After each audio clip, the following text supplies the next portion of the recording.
gamers. Hello. Steve, thank you for the gifted. Soy sauce, how brazen of you to come in and say second when you're not even fucking close. Oh, yeah, second. I just came in and someone posted in the couple seconds when I came in. I must be second. Oscars happened, hella weird. Yeah, I got a notification saying a movie that I haven't seen, Nomadland, won Best Picture. Haven't seen it. Imagine it's good. Warfighter, how you doing? Linker, sup? Captain Bartholomew, hello. Lexo, hey. Super Muffin, yes. General chilling. Pancake, more Pancake. Whoa, more late night streams. Yeah, it is wild. Ramen, we are welcome to the D-Gens. Witchstalker, hello. Water Lily. Raspberry Wholesome. Ramen, thank you for gifting out a sub. Thank you, thank you. Requititin? Hello. Let me turn the music down a bit.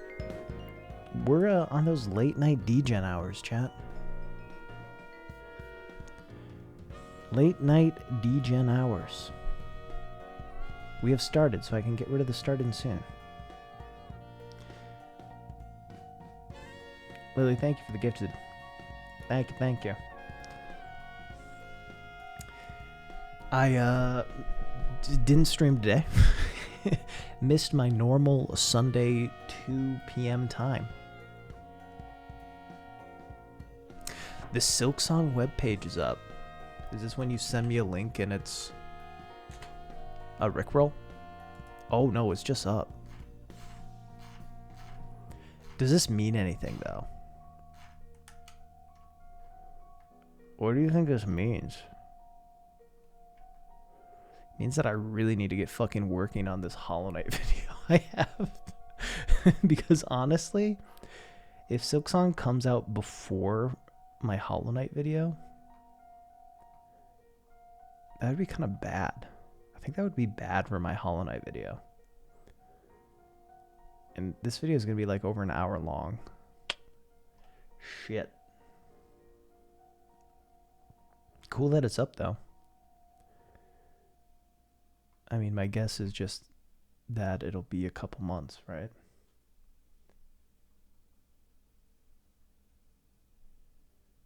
Ramen, thank you for the 5 gifted. Thank you. Much appreciated. Out here gifting subs. Like, man, 411 subs. Hell yeah. Thank you so much for your support. Sheesh. Thank you.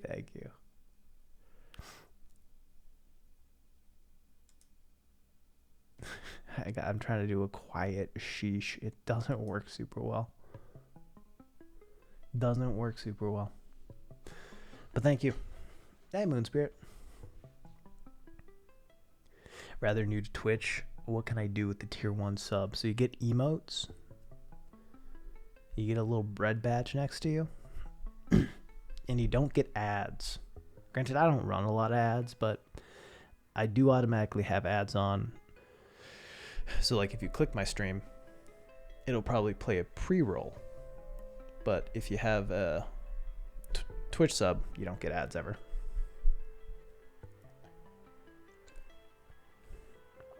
Which, yeah, I mean, that's why I usually sub to people. That's why I drop my primer on Ludwig, because I watch enough Ludwig where I don't want to watch ads. That's where my prime goes. And then the rest of my subs are just friends.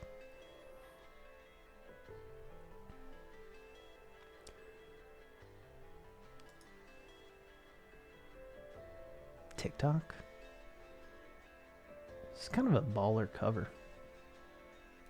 Anyway, I forgot what I was saying.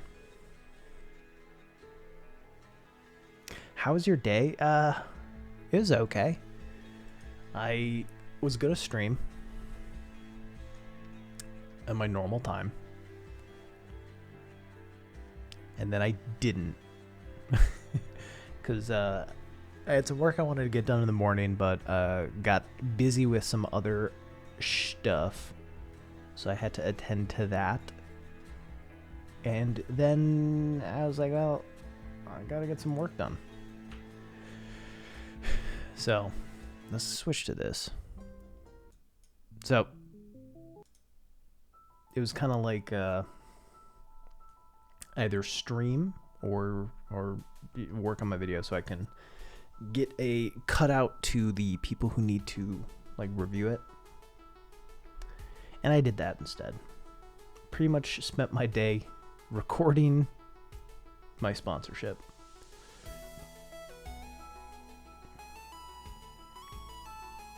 I think it's my best one I've done. I think it's like actually funny. Like it might actually be the best part of the video. Like genuinely. I think it might be. I don't know. I think the last 4 minutes, ad included, is like probably 4 of the best minutes I've produced in a while.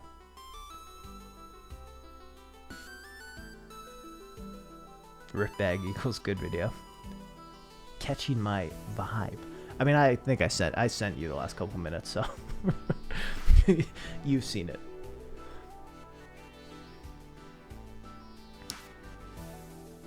But yeah, no, I'm pretty excited. I'm trying. So I got a camera. I bought a camera, Canon M50. I'm trying to do a little more live action stuff, a little better looking live action stuff, and I'm also trying to do. I'm trying to make sponsorships more interesting. You know? I think there's different ways to do it. And I think sometimes it's just like I'm given the copy and I read the copy. But then that just makes that part of the video kind of boring.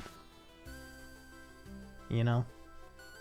I feel like genuinely Pine has inspired me to like up my game in actually doing stuff that's kind of funny and creative. So yeah. Face cam? Nah. What's the new vid about? What do you mean? I tweeted. Jim Felony, don't you follow all of my tweets? Aren't you always paying attention?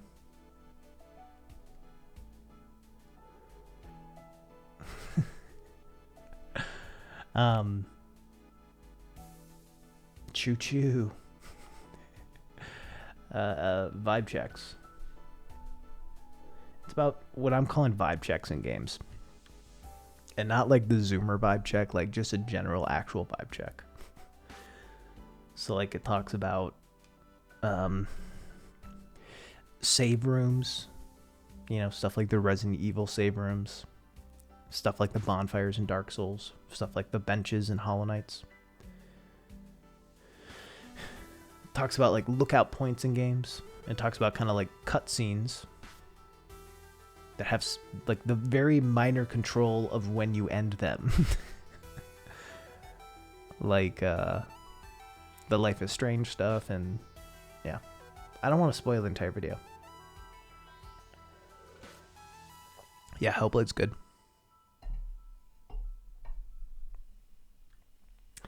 But yeah. And then it does that like Rasputin thing where somehow I've tricked hundreds of thousands of people into watching my video diary. It's good stuff.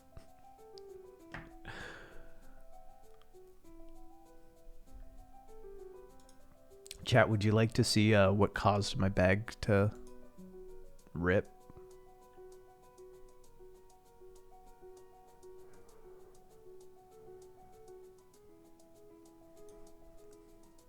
Celeste music's pretty good. I don't care what Mitch says.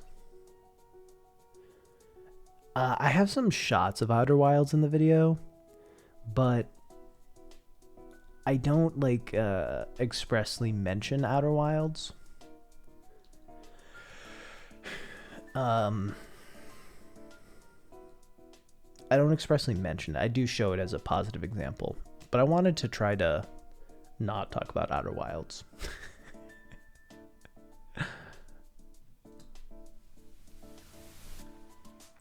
But so I'm thinking of some point, I've talked about it before, doing like a video of like indie games I'd recommend.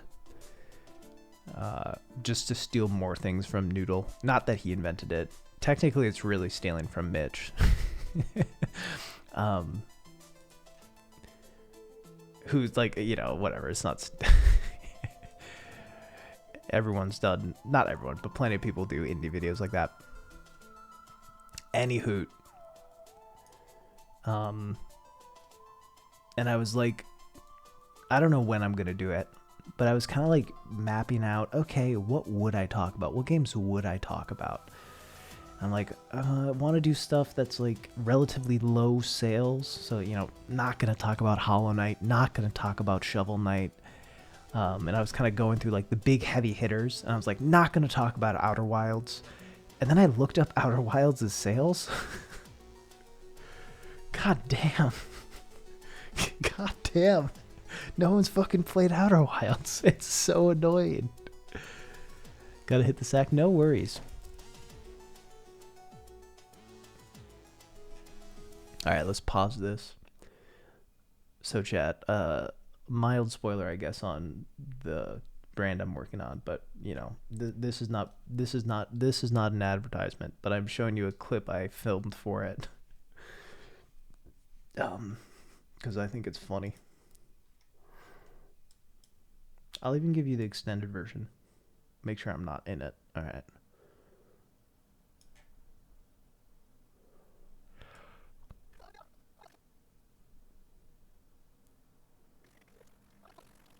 Alright. Ready, chat? Once it comes on Switch? Yeah, coming soon. Alright. No, I know it wasn't. I know. I don't know how loud this is going to be.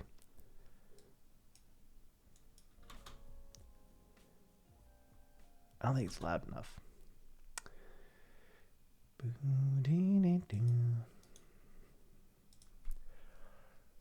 Alright. I'm a professional, chat. Behind the stuff, yeah. Behind the stuff, behind the scenes. Still kind of quiet. I could just try to be quiet.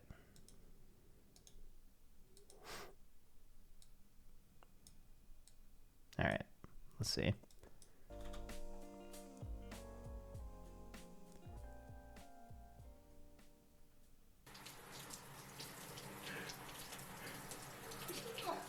Oh no!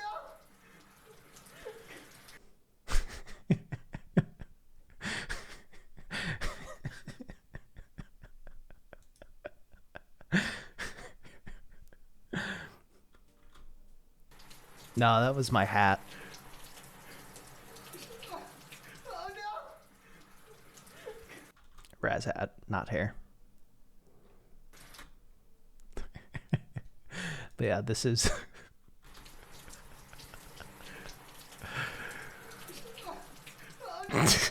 this is the good content I'm working on, okay? Okay, chat?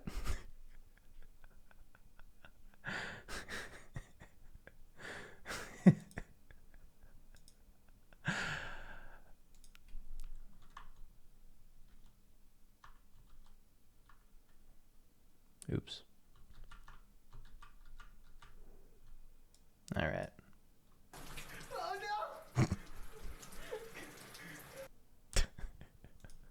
no! All right. Finally, some quality. That's what I'm saying. I'm trying to step it up. I'm also happy that finally a brand where I could do this sort of shtick.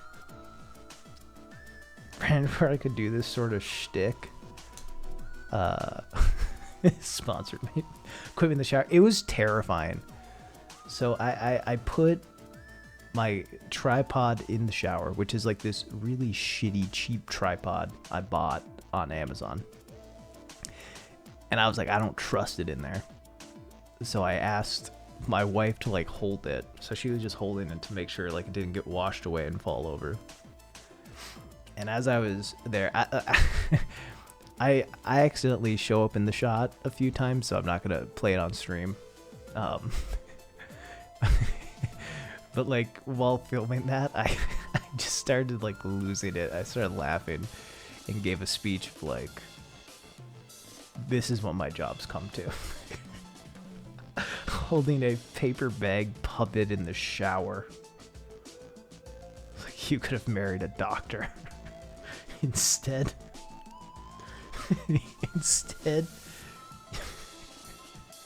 you got me.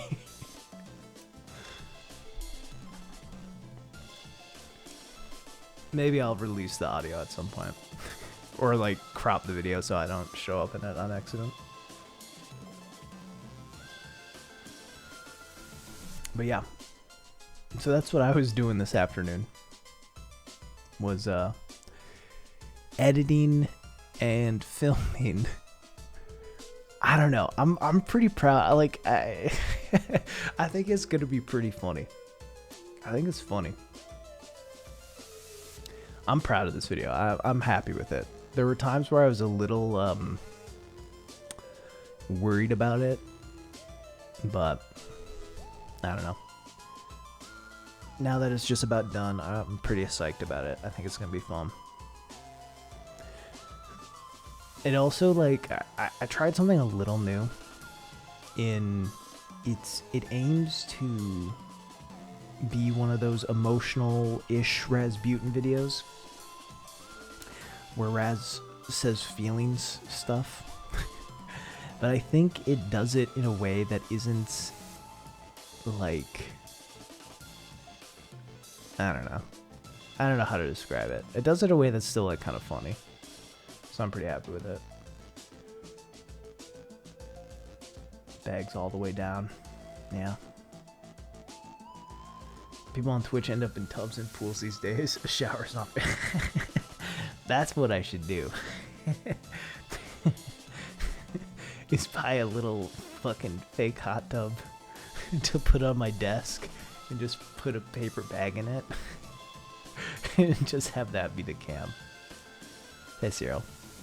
Fly penguin, sup? And then sell the bathwater. Brilliant. It's fucking genius. I was actually sad though when my bag ripped, because for a second I was like, oh, it's gonna be okay. It's gonna be fine. And I was about to like stop the water, and then my finger popped through. It's rough stuff. Rip bag, but that's why I bought 100 of them.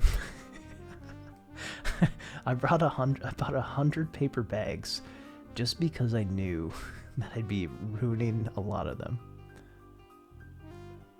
No, I have like proto bag. I have proto bag, which is like a good, like thick bag. And I think that's going to just be the one I try to use as the default, because it's pretty durable. It's on my bookshelf now. Etho yeah, whatever. Etho yeah, thank you for the prime. How you doing? Tax write off 100 bags, you know it. Gamer boy P for sale when.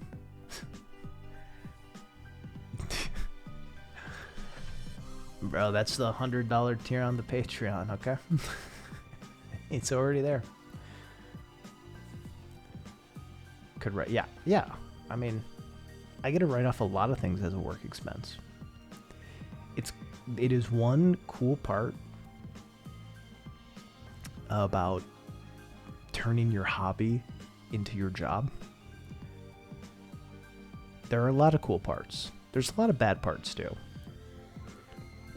The one pretty cool part is like all the things you want to buy because you like them and want to buy them fucking tax write-offs. It's hype. Like paper bags. Someone will do it. True. What's the weirdest thing you wrote off? I can pull up. I'll pull up my. I'm not gonna show it, obviously. Let me pull up. I just cataloged everything. Technically, it's late, but they extended it. Let me look at my 2020 tax stuff. I mean, I wrote off a bunch of games because yeah, obviously. So I don't know. I don't think any of the games are all that weird.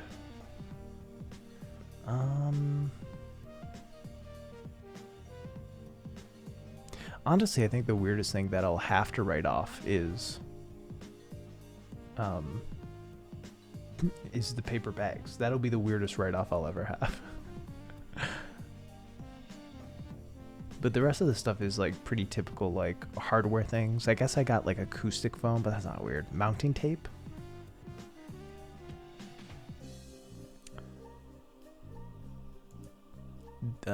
Mirror Temple. Ooh, I guess I used the Minecraft soundtrack, and I actually bought the soundtrack to use the music from it. So that's a write-off, I guess. A weird write-off. I don't know. I don't think, looking at this, I don't think I have that many weird write-offs.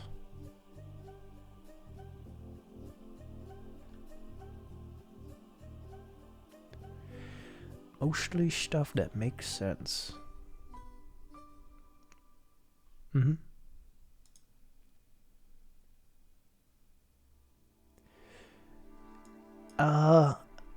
Acoustic foam feels like a sham. I mean, I don't know. I didn't want to pay for the expensive stuff, and I think it has definitely helped treat the space that I use to record. Like, the way it sounded before I put the acoustic foam up sounded distinctly different than after. But certainly, for it to be a much better sound, you know, I'd want like pretty thick acoustic foam.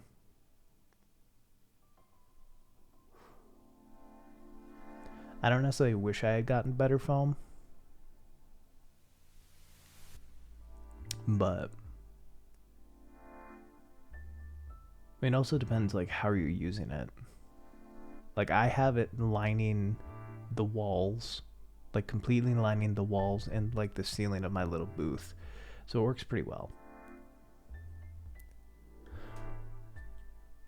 But if you're trying to get like 1-inch thick foam all over your walls or just have a few panels, it's not going to work as well.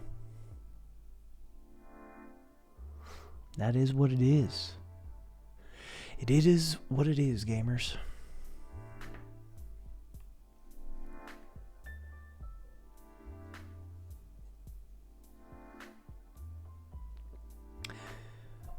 So how has everyone's weekend been? I canceled stream on Thursday as well.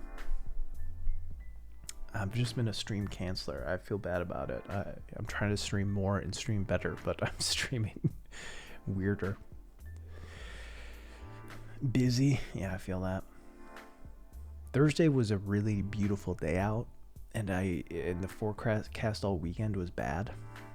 So I needed to get some footage of some shots for this video, which worked out well. 2 walls lined leading towards my window, so I had to go out there. Smart. Trying to hype yourself up for the NFL season.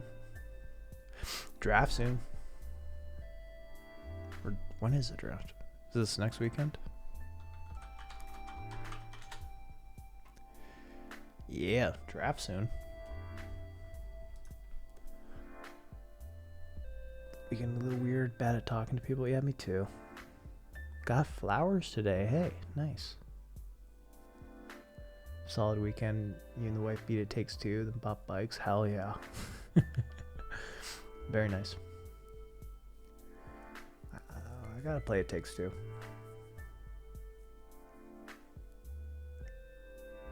It's hard to be motivated to make content when your real job has you working like a dog. Yeah, I believe that. I believe that.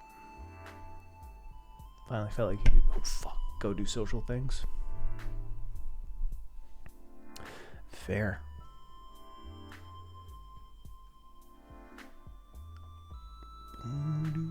So many tests, yeah.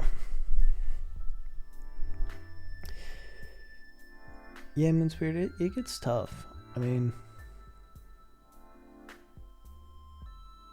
I guess it all depends on like what you enjoy about making videos.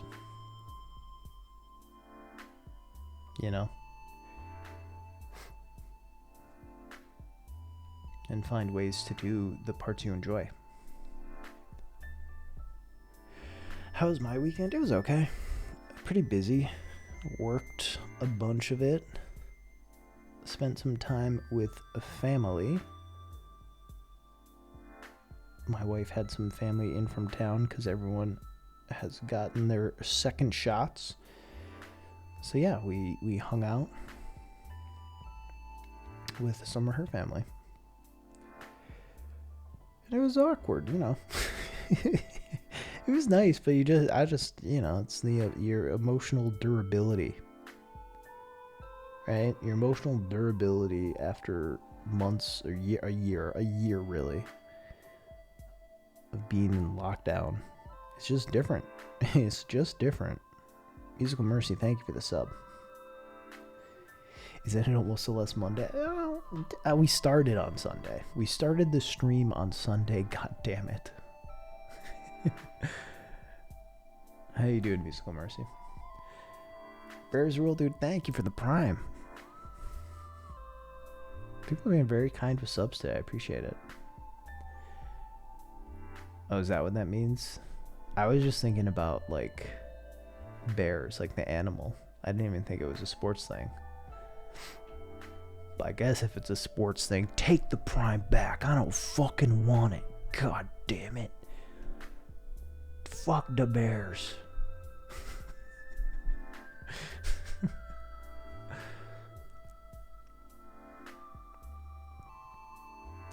Winding down, just want to pop out. Hey, I appreciate that. Animals don't follow football. Good to know. Yeah, thanks for the Prime. Thanks for the Prime. Appreciate you. Best Packers bar I've been to was in Chicago. So here's the thing. I think the best Packer bars probably aren't in Wisconsin. Because honestly, the best Packer bar in Wisconsin is just the living room of the people you love the most. Gosh dang it. But I think you get really good Packer bars in other states, especially ones that border Wisconsin. Why can't you clip the stream? I don't know. Someone's already done a clip. Other people can clip.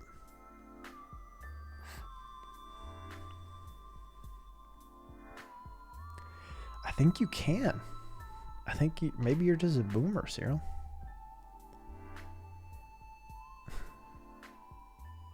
Big Packer fan base in South Korea? No idea. I wouldn't be surprised though, because I think a lot of people. The Packers are just one of the most popular teams. Because they're one of the oldest and one of the most winning, or one of the most championship winning teams. And I think a lot of people get behind them because they're a small market team who's good, like historically good. And it's like easier to cheer for a team from Wisconsin sometimes than, you know, one from Boston, Dallas. So a lot of people, I mean, I think probably the three most popular teams internationally would be the Cowboys, the Patriots, and the Packers.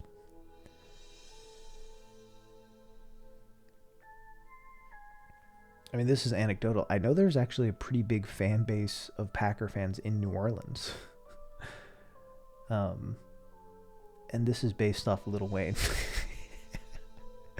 But just because there was, the Packers won the Super Bowl when it was in New Orleans. And the Saints sucked. Like, the Saints were bad for so long. So I think a lot of people became Packer fans. Fandom thing's pretty cool, yeah. Ironically, how you doing? Pack has, that is a super positive, yeah. I have some friends who aren't owners. I almost bought stock when it opened, but I didn't have money. Like, I didn't have any money to do it at the time. I wasn't gonna ask my parent. I was gonna be like, Mom, Dad, can I please have $125 to buy some stock?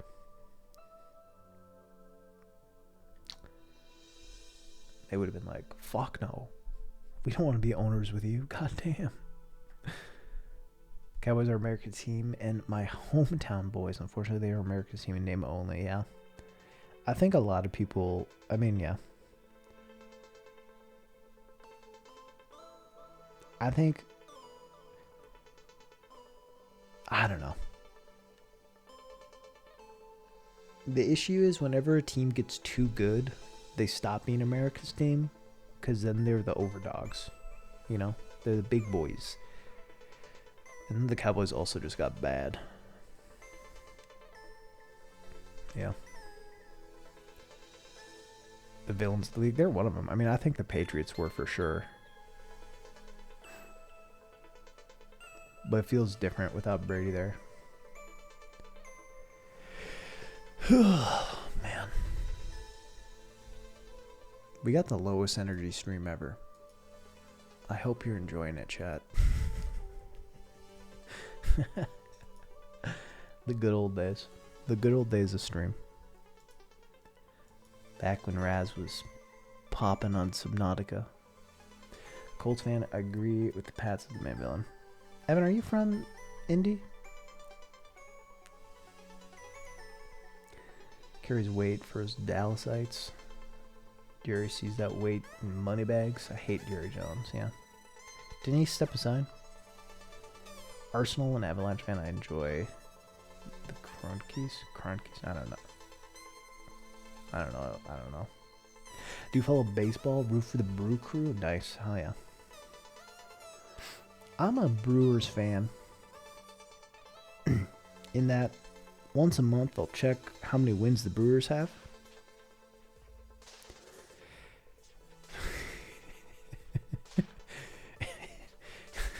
I'm also a Bucks fan, and once every 2 months, I'll check the record of how the Bucks are doing. I don't know. I had one season of baseball. I got really into it. It was the 2011 MLB season. The 2011 MLB season. Brewers hot. Prince Fielder last year on the Brewers before he went to the Detroit and broke his something. Ryan Braun. MVP season, Ryan Braun. I mean, he was on steroids and we didn't know it yet, but MVP season by Ryan Braun. We had Nyjer Morgan, who was just the most electric player ever. It was just so much fun. I think I watched 2/3 of the games. I watched 100 baseball games that year. Not not every game all the way through. You know what I mean? But I'd have it on. I'd play video games, Brewer games on in the background, listen to it on the radio, just checking the scores on my phone. I watched so much baseball. Get to the playoffs, they lose. I mean, they had a good first round win. That was hype. But yeah, play the Cards, lose.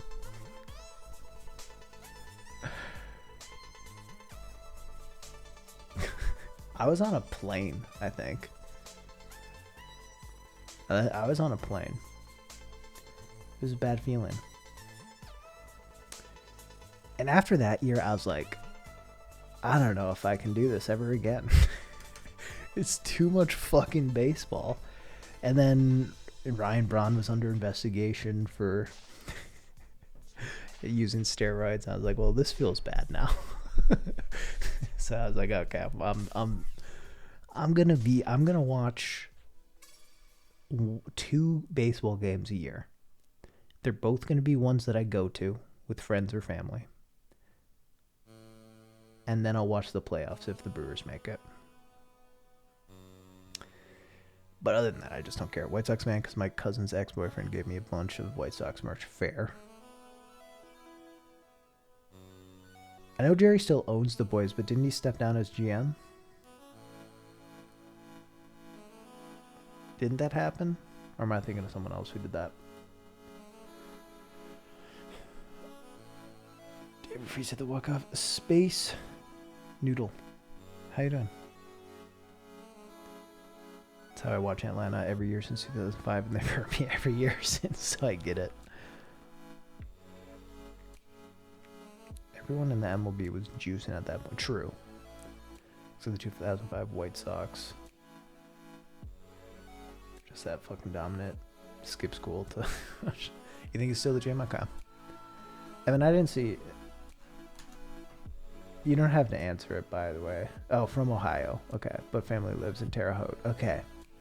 Got it. What have I been playing lately? I've been working through Crosscode. Getting pretty close to the end of Crosscode.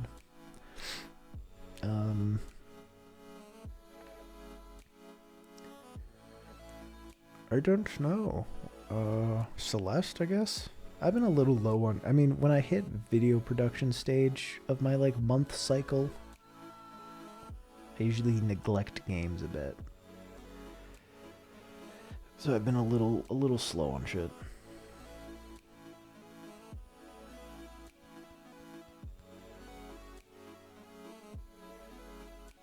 Man, I could have sworn that some owner GM...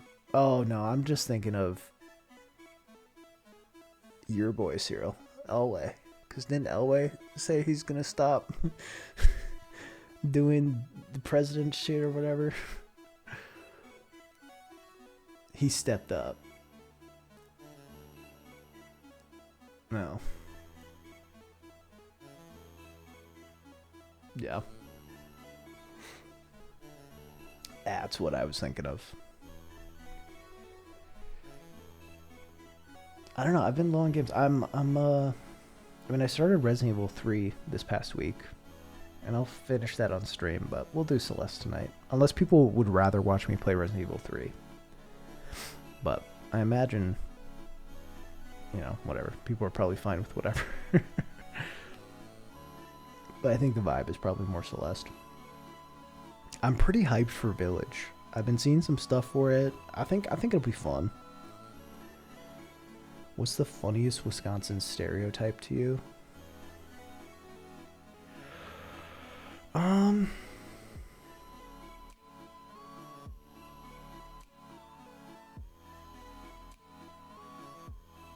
Probably shorts. Shorts when it's 30. Like, oh yeah, I'm not cold. I don't know. It's such a weird thing that in Wisconsin you get to spring and it's like 40 or 50 and people are just busting out in shorts. Or, you know what I mean? Like, oh, it's so warm today. It's such a warm day. It's 40 degrees Fahrenheit. It's just like, god damn. Just wear pants. I know you're fucking freezing. Jesus.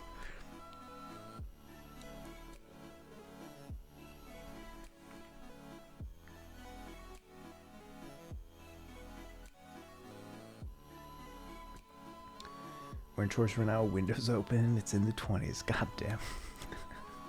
I'm from X. I don't get cold. True. That's the other Wisconsin stereotype. Well, yeah. I'm from Ashwaubenon. I don't get cold. Vlad, thank you for the tier 1 sub. Much appreciated.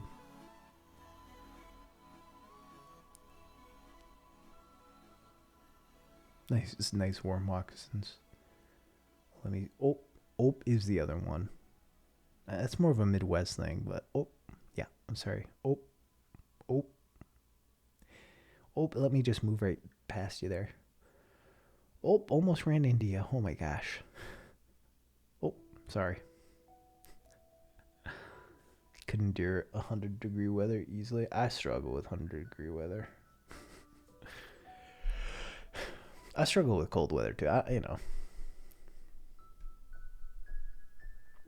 struggle with it all. Ope is in my DNA. Yeah. It's hard for it not to be. Oh, sorry, just got to sneak right by you there. Ooftama.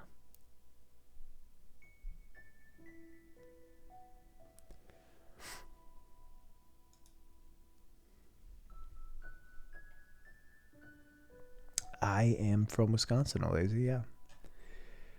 Born, raised, moved away again, and now current resident. Don't mind hot or cold too much, but being from AL, Atlanta, I hate high humidity. Fair. Surprised to hear Ope was a Midwestern thing because I hear it all the time. I've been known to say it in Utah. Yeah. Utah is the Midwest of the West, though.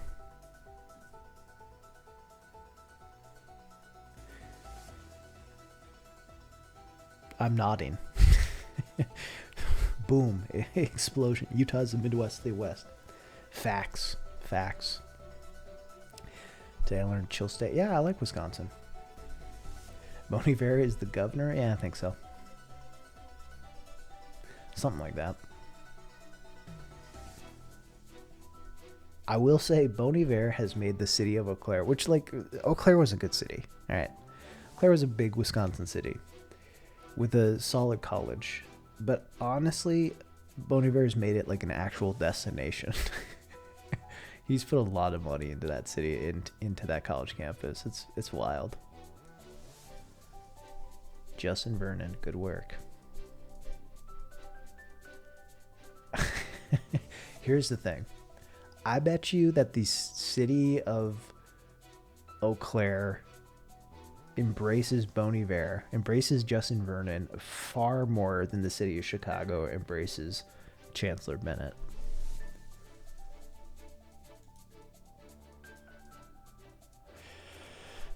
I got my city doing front flips.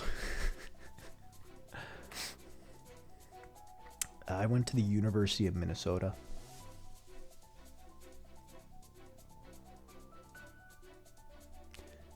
And Jordan. Embraces D Rose and Jordan. Yeah, Celeste music's great. Idaho will fight Utah for being the Midwest of the West. Fair. Fair, really.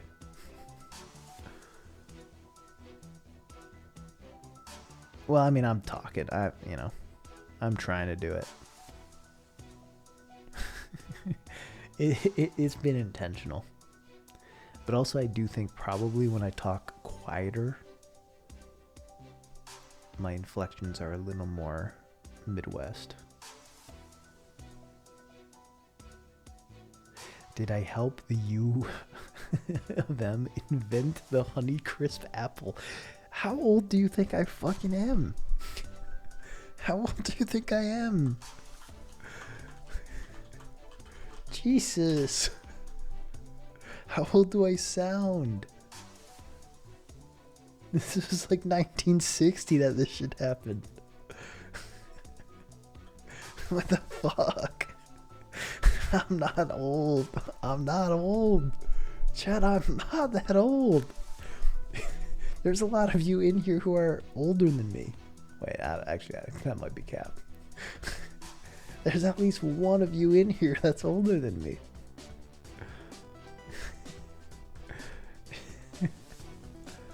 I'm not that old. I'm not that wise either. But no, I did not help them invent the Honeycrisp.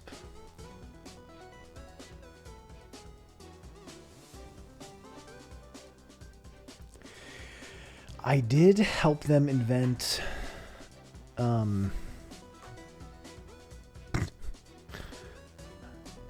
don't know. Do you think I'm a notable alum though? Like if I told them about my YouTube channel, do you think they'd be like, oh wow, yeah.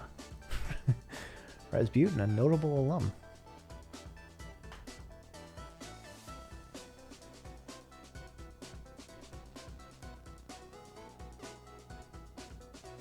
Weissman and saw the big ass fish. I don't.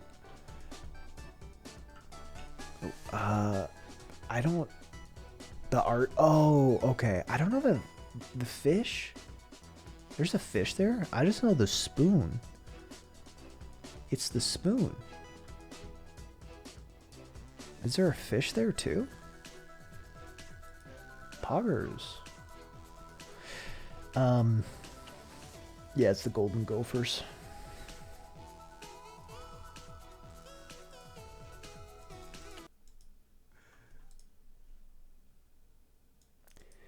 The golden gophers.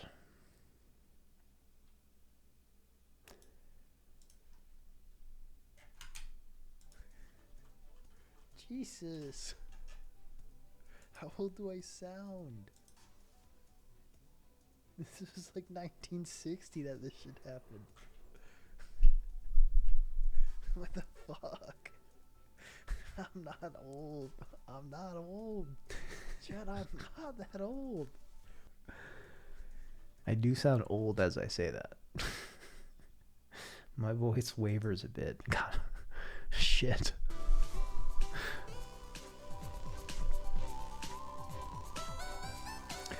Reddit author Rasputin. I'm so floored that I'm in that book. And I'm so mad that I'm credited as Reddit user lowercase r Rasputin. You get invited to speak at a commencement. The faceless YouTuber Rasputin. They invite you to speak as a notable alum. Would you wear the bag? Of course. Of course I would. What was Woodstock like? Dustus, you acting like you're not as old. You're acting like you're not in the same boat as my old ass.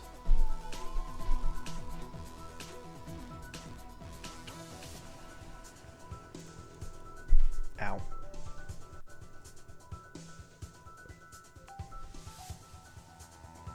Dustus gave me tax advice on Twitter once. You know he's ancient. You know he's ancient. Yeah, so years ago, at the end of campaign 1 of Critical Role, I wrote a piece of fan fiction called the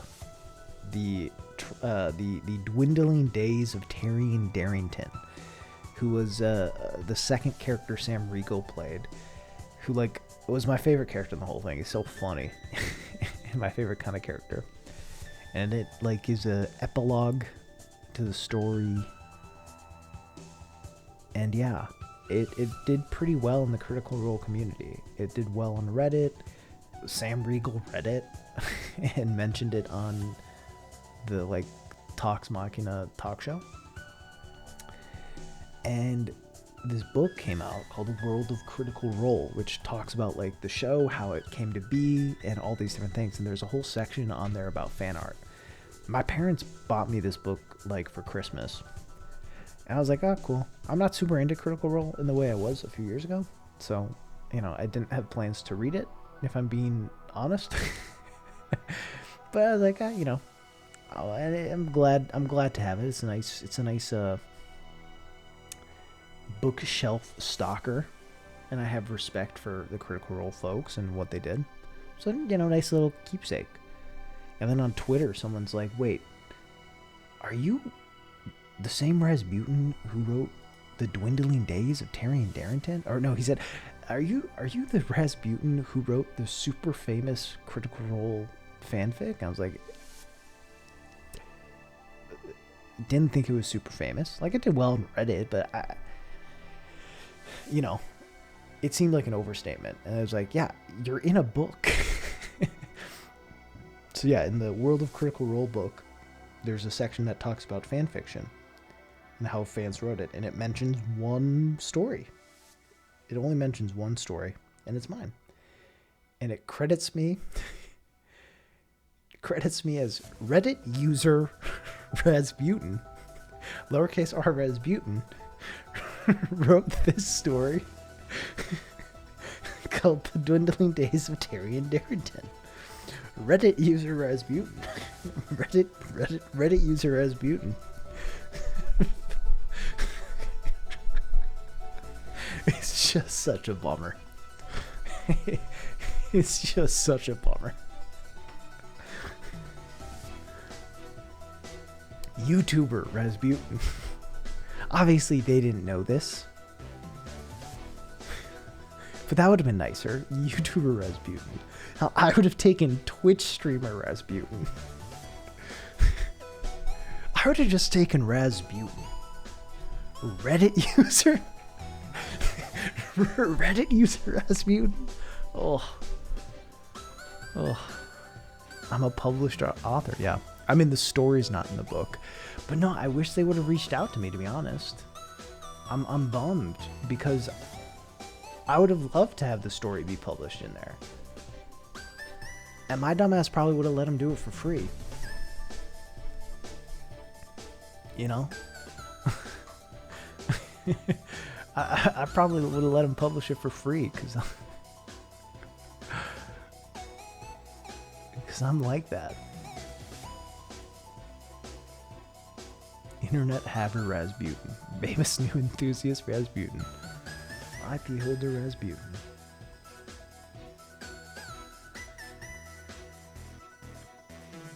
No, I would not have paid him.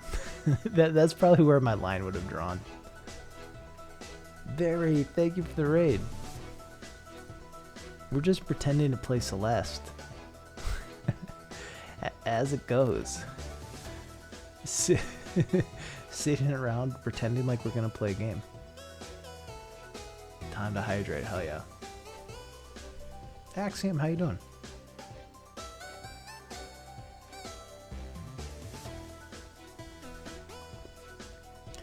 Let's go scuff raid. What's scuffed about the raid? Lady well? Yeah, doing well. Do you think anybody's listened to Celeste? OC while mountain climbing? I hope so.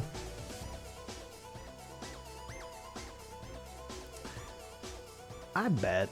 I mean, probably while rock climbing. I can guarantee someone's gone bouldering and listened to it, you know? Mountain climbing, though? I don't know. I don't know. How many normies out here? I mean, how many gamers are rock climbers? Flair, how you doing? The vibe reveal from Celeste team's next game. Yeah, like they had a song and like showed some images. It looks pretty good. I mean, I know nothing about it, but I have faith. I liked Celeste, and I liked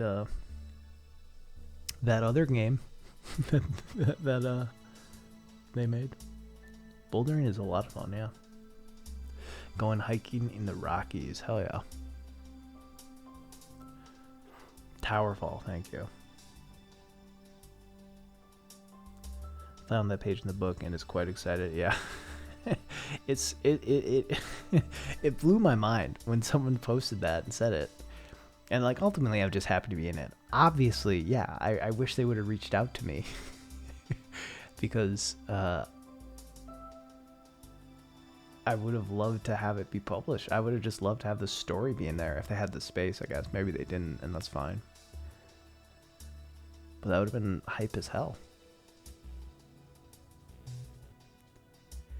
You're posting around my Twitter feed all the time. I don't know how I wasn't following you on Twitch.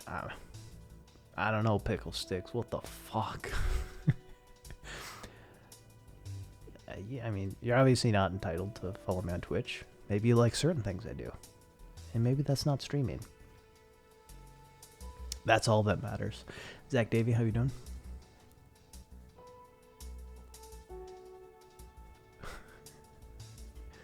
That is all that matters.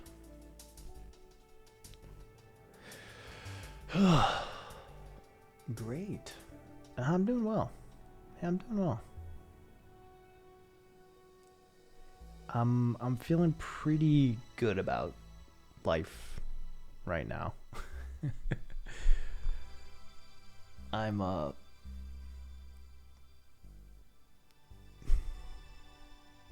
I feel like I've got a decent idea for what I'm trying to accomplish in life. I have a lot of things that are kind of exciting on the horizon that hopefully will make shit better for me and be cool things to work on. And it seems like a lot of that stuff is starting to move forward. Pickle Six, thank you so much for the tier 1 sub. Appreciate you. Yeah, I do YouTube full time. Twitch I'm trying to do more of, trying to make it a bigger piece of my pie. Granted, I don't know that I want to stream more than I do. I feel like I stream a decent amount of hours a week.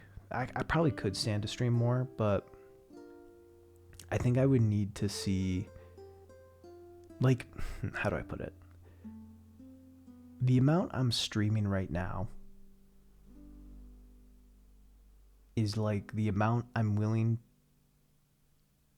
to stream if streaming's not like not a big enough portion of my income. You know what I mean?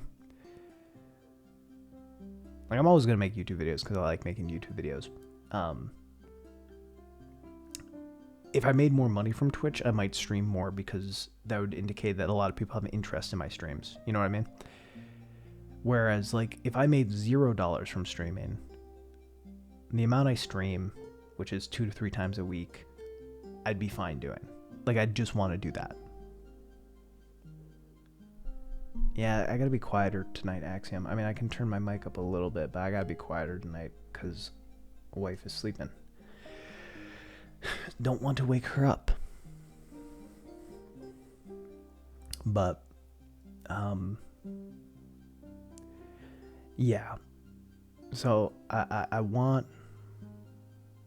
Yeah. I'm using my quiet voice. I'll try to turn it up a bit, get close to the mic, but it's just gonna be a little quieter, unfortunately.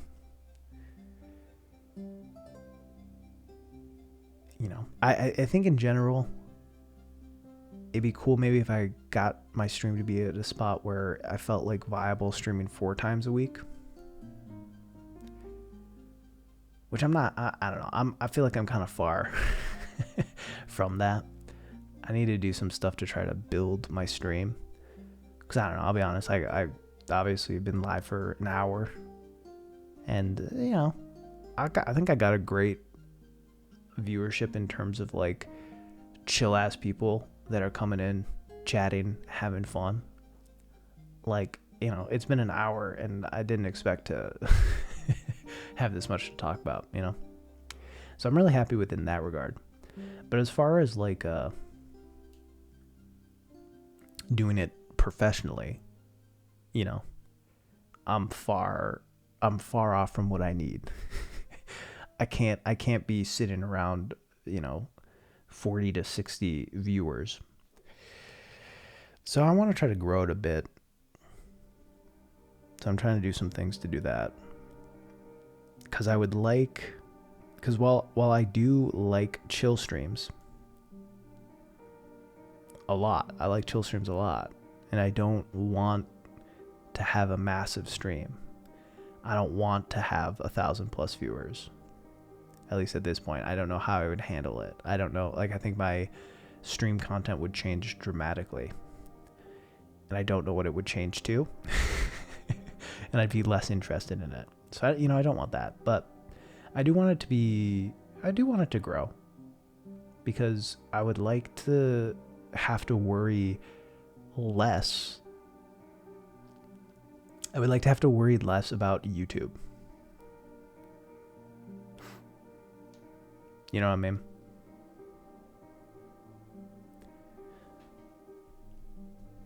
I'm gonna just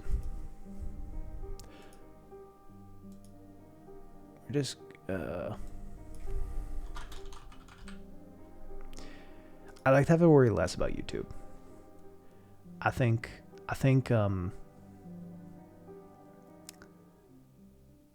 you know, I like YouTube is certainly the bulk, and that's where most of my money comes from. So if I could have, I've talked about this on stream before, so sorry for those who are hearing me talk about like a broken record.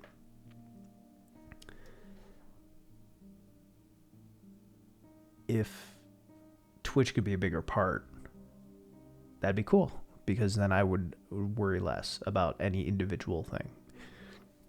I think that's the goal. And Joseph Anderson talks about this a lot, of like, diversify diversify your income sources, diversify the platforms you're on, because you don't want to be reliant on one of them and then have that fall out from under you. So I've been trying to make a bigger push on my Patreon by like doing cooler stuff on there.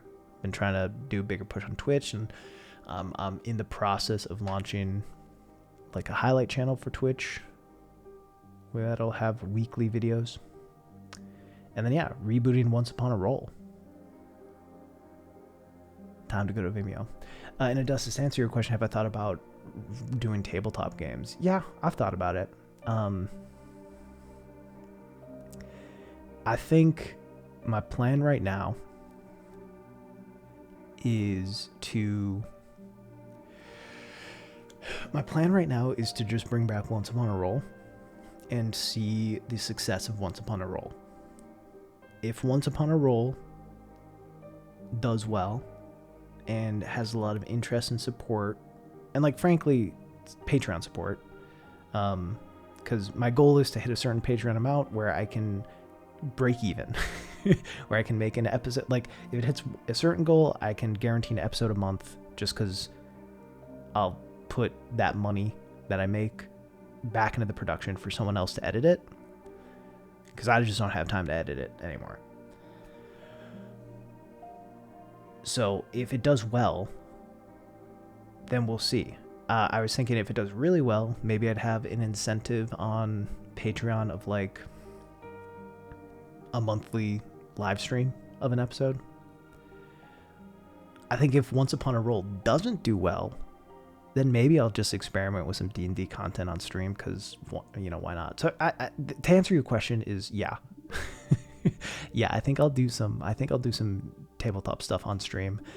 Yeah, I'm kind of going to wait to see how Once Upon a Roll does to inform the direction I take it. Just saying, it's still on YouTube. Yeah, I mean, he posts 2 videos a year, but they're great and they do gangbusters, and he puts out more minutes of content than me. Fuck YouTube. All of my homies hate YouTube in a business sense. Yeah. Turning your image into a VTuber. Yeah, I just I don't make enough money on Twitch. Okay. Funk Hacker. I think that's a decent idea. Pretty much what I came to the idea of is like I could either put money into a VTube avatar, or I could put money into hiring editors to make a few highlight videos. And I decided I think there'd be more value right now in getting some videos. I feel like there's another platform that could be better than YouTube. I mean, I think something like Nebula is great. Obviously, I'm part of Nebula, so I'm biased. But, you know, money goes, like, it's a subscription service and money gets split between creators. So, yeah, I mean, it takes the best idea of YouTube, which is YouTube Red, and makes that the whole service. Which, if it had enough traffic, it'd be really, really a great source for creators. Live stream highlight videos. Yeah, I'm excited. What's Once Upon a Roll? A D&D podcast that I ran for a while. The best D&D. Oh, thanks, Chris. It's a D&D podcast. I roll. It's got 13 episodes. It's got 13 episodes. And yeah, a new guest each week, and it's a new one shot each week. So it's the idea of the show is like, if you listen to every episode, you will get more out of it, and you'll be connecting dots between episodes and feeling the fullness of the world I'm building. But also you can just listen to any episode and it'll just be a fun time. I do have a separate Patreon for Once Upon a Roll, and yeah, I'm gonna revamp that. BRB didn't know you had a Patreon. Oh, thank you. Yeah, I'm revamping it with a lot of cooler ideas. You do have a separate, yeah. YouTube's ad written, got 3 mid-rolls on your last video. Yeah. Well, which video?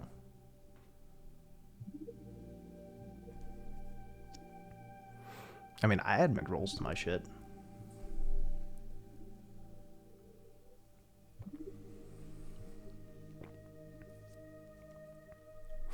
I don't know about 3. Yeah, I'm part of Nebula. I don't think a VTuber avatar would add much. That's the conclusion I came to. I feel like it could be nice for these just chatting moments. Fixing Breath of the Wild. When did you watch it, Ramen?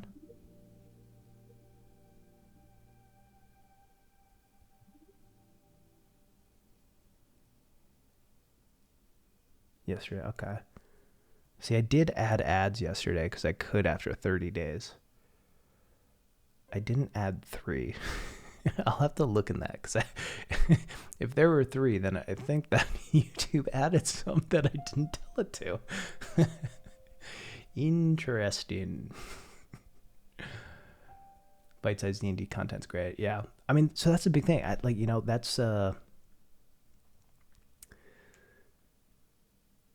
That's I think what deters a lot of people. I look to getting back into Once Upon a Roll, and I'm like, campaign 2 is already longer than campaign 1. Like, it's just not going to happen. So yeah, I think having a show based on, like, you know, if you miss some episodes, that's okay. You watch what you want. It just works well. The good director commentary. Yeah, thank you, Bears. I appreciate you. Do you play Magic the Gathering? No, I've played some.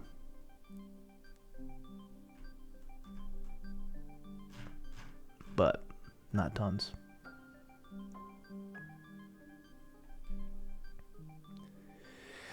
Got to watch CR for work, which is fine. Yeah.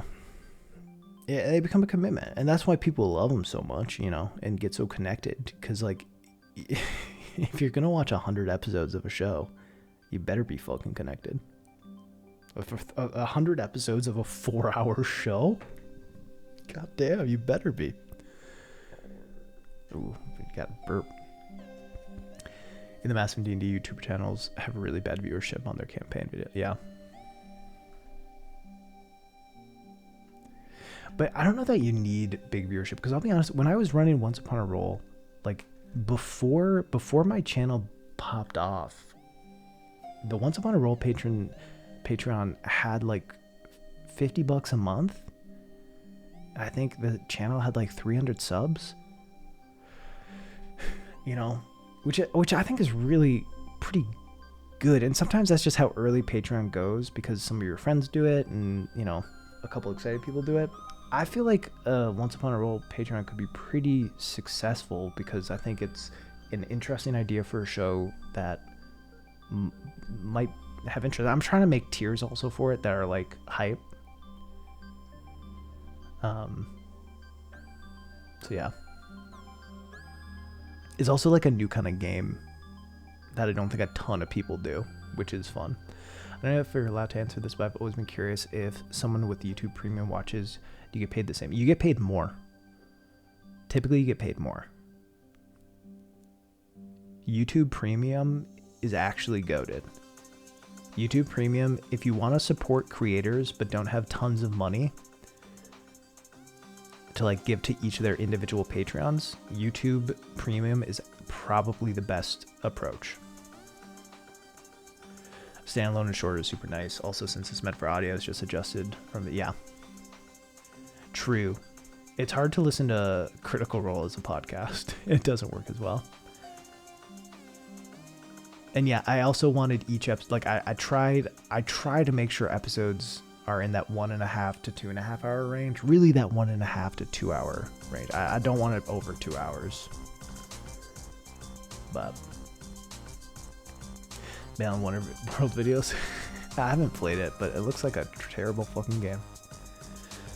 Wish I could skip episodes of podcasts of this horrible curse that makes me watch everything in order. Yeah. Dungeon Dude's views on their campaign stuff is way lower. Interesting. Patreon's the way to go on D&D content. Matt Perkins is a good guy. Making the hustle work right now. Celeste Sundays, boy. Let's see if we actually play it though. Been on premium for 3 months. Yeah, premium is great for supporting creators, genuinely. Can't support, yeah. If you only have like $10 a month and you have more than, I don't know how much premium, 10-15 bucks a month, and you have more than 10-15 creators you want to support, that's going to be the best way. Is it a rule that D&D podcast shows have dice puns in their name? No, it just helps. I like the title of Once Upon a Roll. I think it's solid.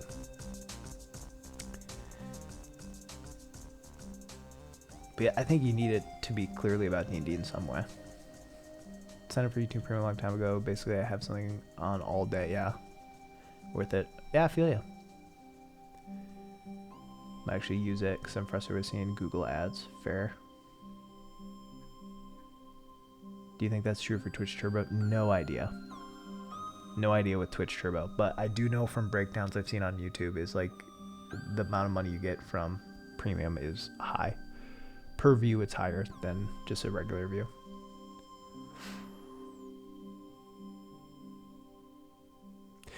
Yeah, I hope you enjoy it. It is coming back, and I'm hyped. I'm really hyped.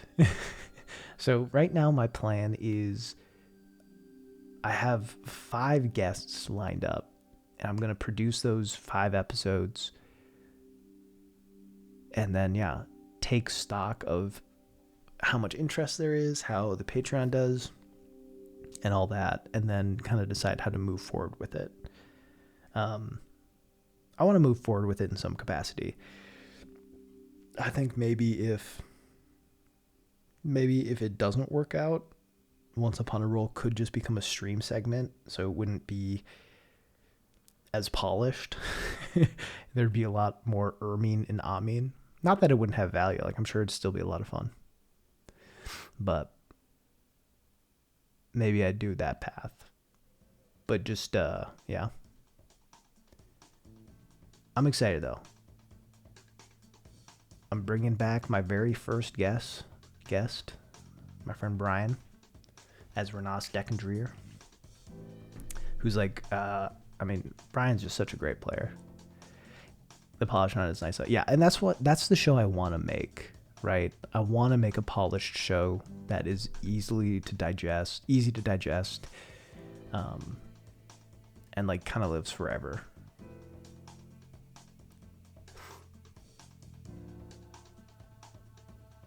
But yeah, so my friend Brian's coming back. I'm gonna do a session with my wife. I'll name drop one more because I know he'll do it. He might. Are you here? Is he here?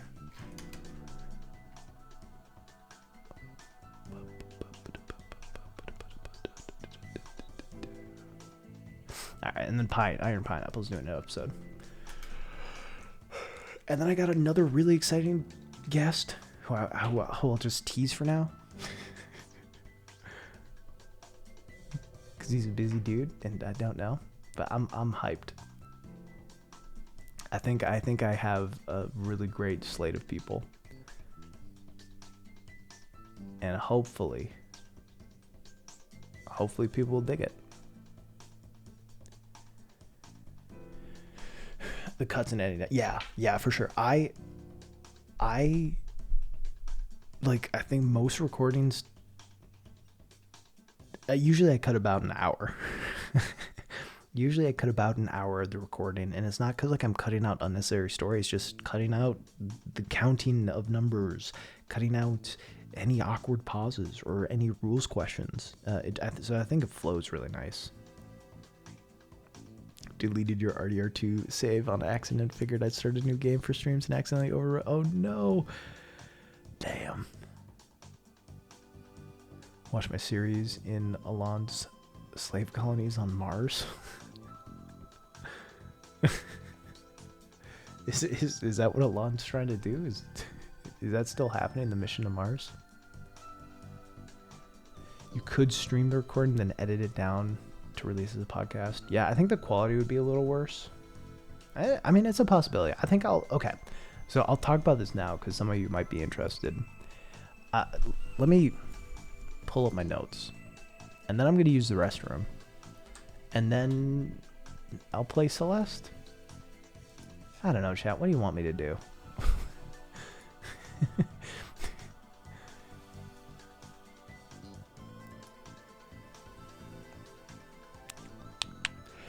The other thing is with Once Upon a Roll, I think sometimes the guests who do it are excited and interested to do it because it's not live. Granted, I could start like trying to collab with more streamers. I could start trying to collab with more streamers. Who I'm sure would be in for it.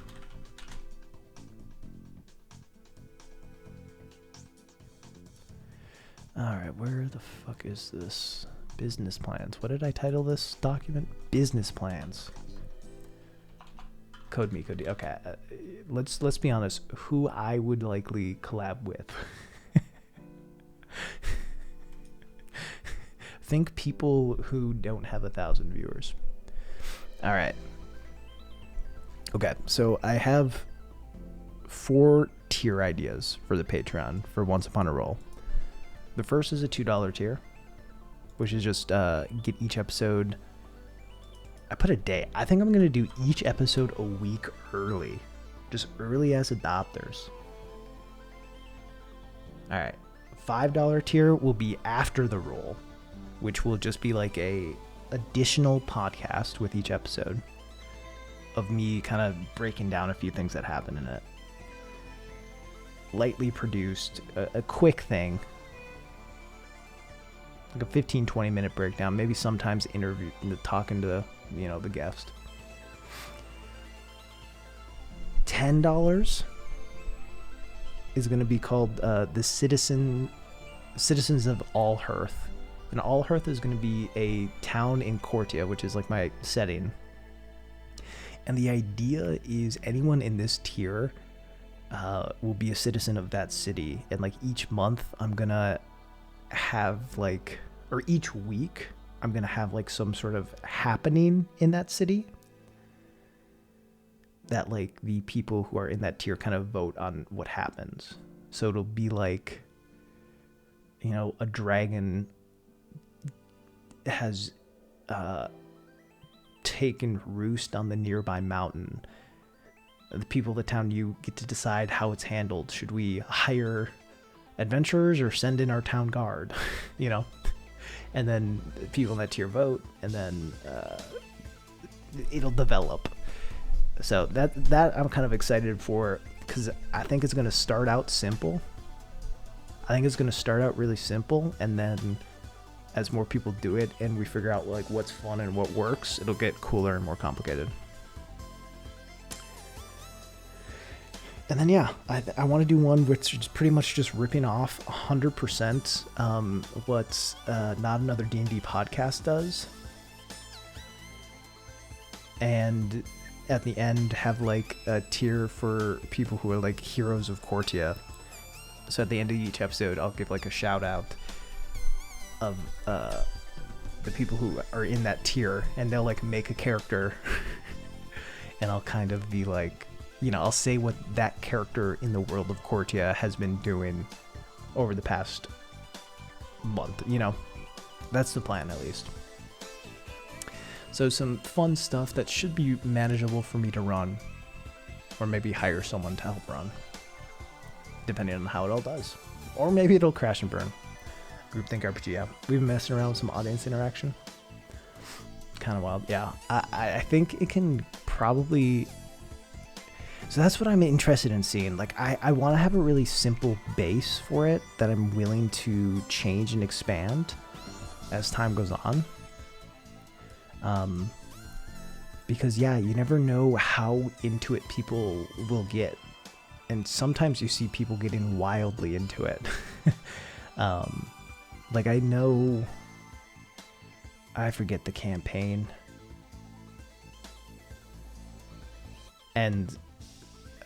the campaign that doesn't exist anymore because the GM was shitty and did something shitty during a session.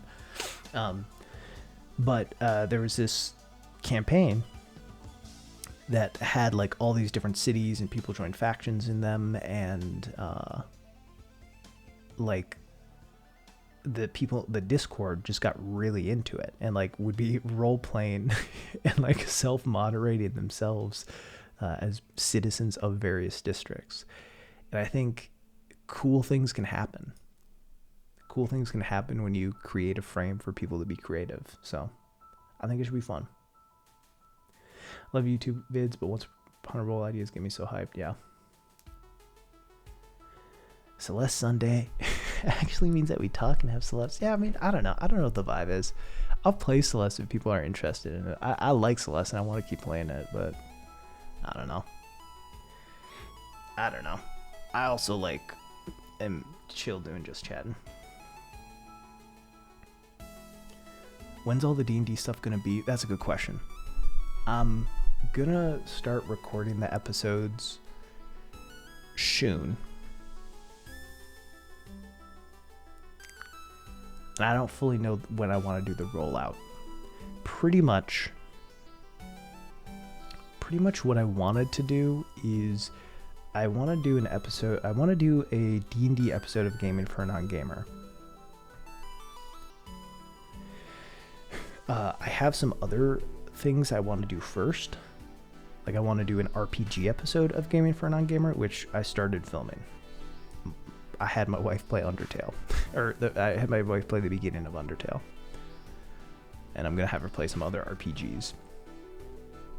And then I'll probably do a few videos between that and then do the D&D one. And I wanted to time it where... Originally I was like, I want the relaunch of Once Upon a Roll to be with that. But now I think that it'd probably be better to actually have some other episodes live and not just the one with my wife be like the bringing back of the show. So I think it's going to be more of I don't know. I'm less worried about timing it. So I'm less worried about having it line up with a video, which means that it'll probably happen sooner because I don't have to worry about also producing a video alongside it. If that makes sense. I guess my hope is that the first episode back would be published sometime in June. That's the hope. First episode published in June. Patreon relaunched in June. Yeah. That is the hope. We'll see though. We'll see how it all goes through. Alright, I'm gonna piss real quick. I'll be right back.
Do I have to replace the bag? Nah.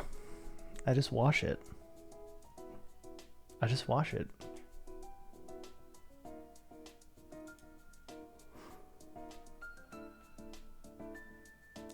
It's easy. I want to get some more art done for my background image. I like the room. I think the room is chill vibes. All right. Thanks for the hydrate. I should get some more water. But I want to get like an outdoor set, you know, by a fireplace. Some new, you know, some new shit. Hey, Chief Bear. The Outer Wilds look, yeah, for sure. Maybe get the fire like animated. That'd be pretty pog.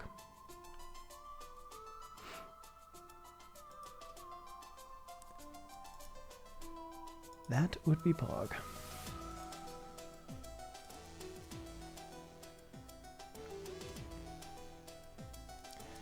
I wash it.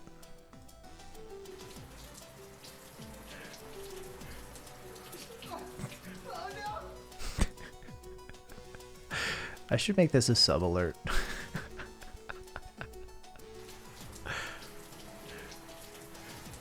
Oh no! Alright, I think I find myself to be too funny. It's a fucking problem.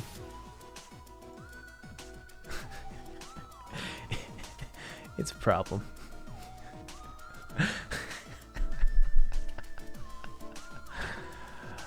Oh no. It's me taking a shower. What? What's confusing? That's how you create good content. Just think that you make good stuff.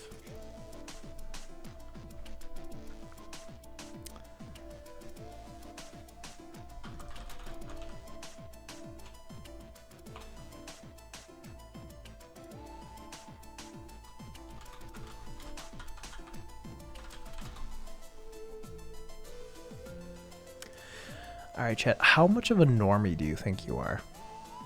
On a scale of 1 to normie, you are watching a Rasputin stream depending where you live. It could be any hour.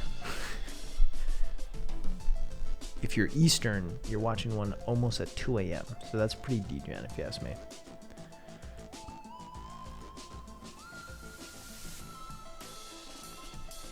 So this video is gonna hit you in the field and then you're done with it. Yeah, that's the, dude.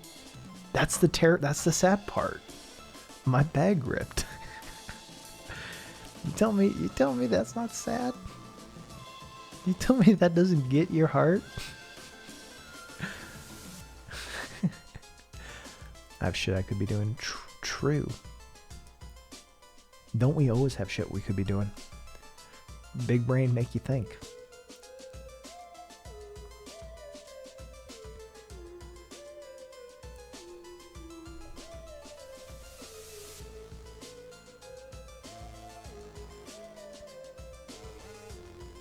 I think I'm right on the edge of normie.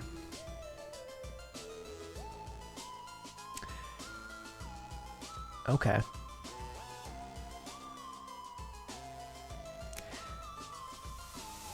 You've played Grist though. And I don't know. That makes me doubt that. You know what I mean? What would you say is a normie? Alright. Normie? A normie is someone who thinks that they're big into video games because they've played Red Dead Redemption 2.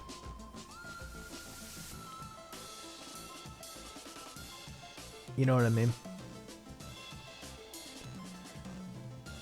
Last of it, true. That is normie shit. That is normie shit. You're not wrong. I think like normies are people like, yeah, I'm really into video games. I play Red Dead Redemption 2, the Call of Duty, obviously FIFA, you know, and nothing wrong with that. Nothing wrong with that. Like, honestly, I wish I liked those things more. Nothing wrong with that. I'm just saying, people are like, yeah, the most intense, the most deep, the weirdest game, most like gamer game I've played is Red Dead Redemption 2. That's what I consider a video game normie, at least. Someone who is like, oh, anime, like that Avatar show, that's a normie. You know what I mean? That's normie shit. Recently found your YouTube and literally binge your whole channel. Thank you. I hope you didn't. I hope you didn't binge all of it. I mean, you know, pre 2015 stuff. You know, you really didn't need to. Honestly, pre 2018 stuff, you really didn't need to. But fuck, if you haven't played a video game that I like, you're a fake gamer. True. I'm into some nerd shit. I saw the Harry Potter movies. Yeah, that's normie shit.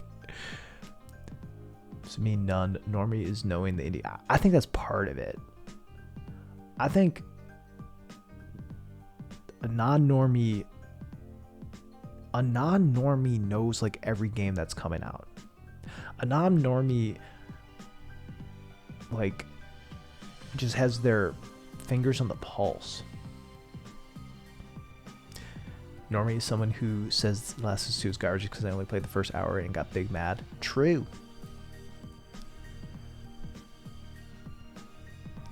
Play way too much Minecraft. Definitely normie. Fair. Thanks for the raid, Flaffy. Spooter, I font know you to not like you. Do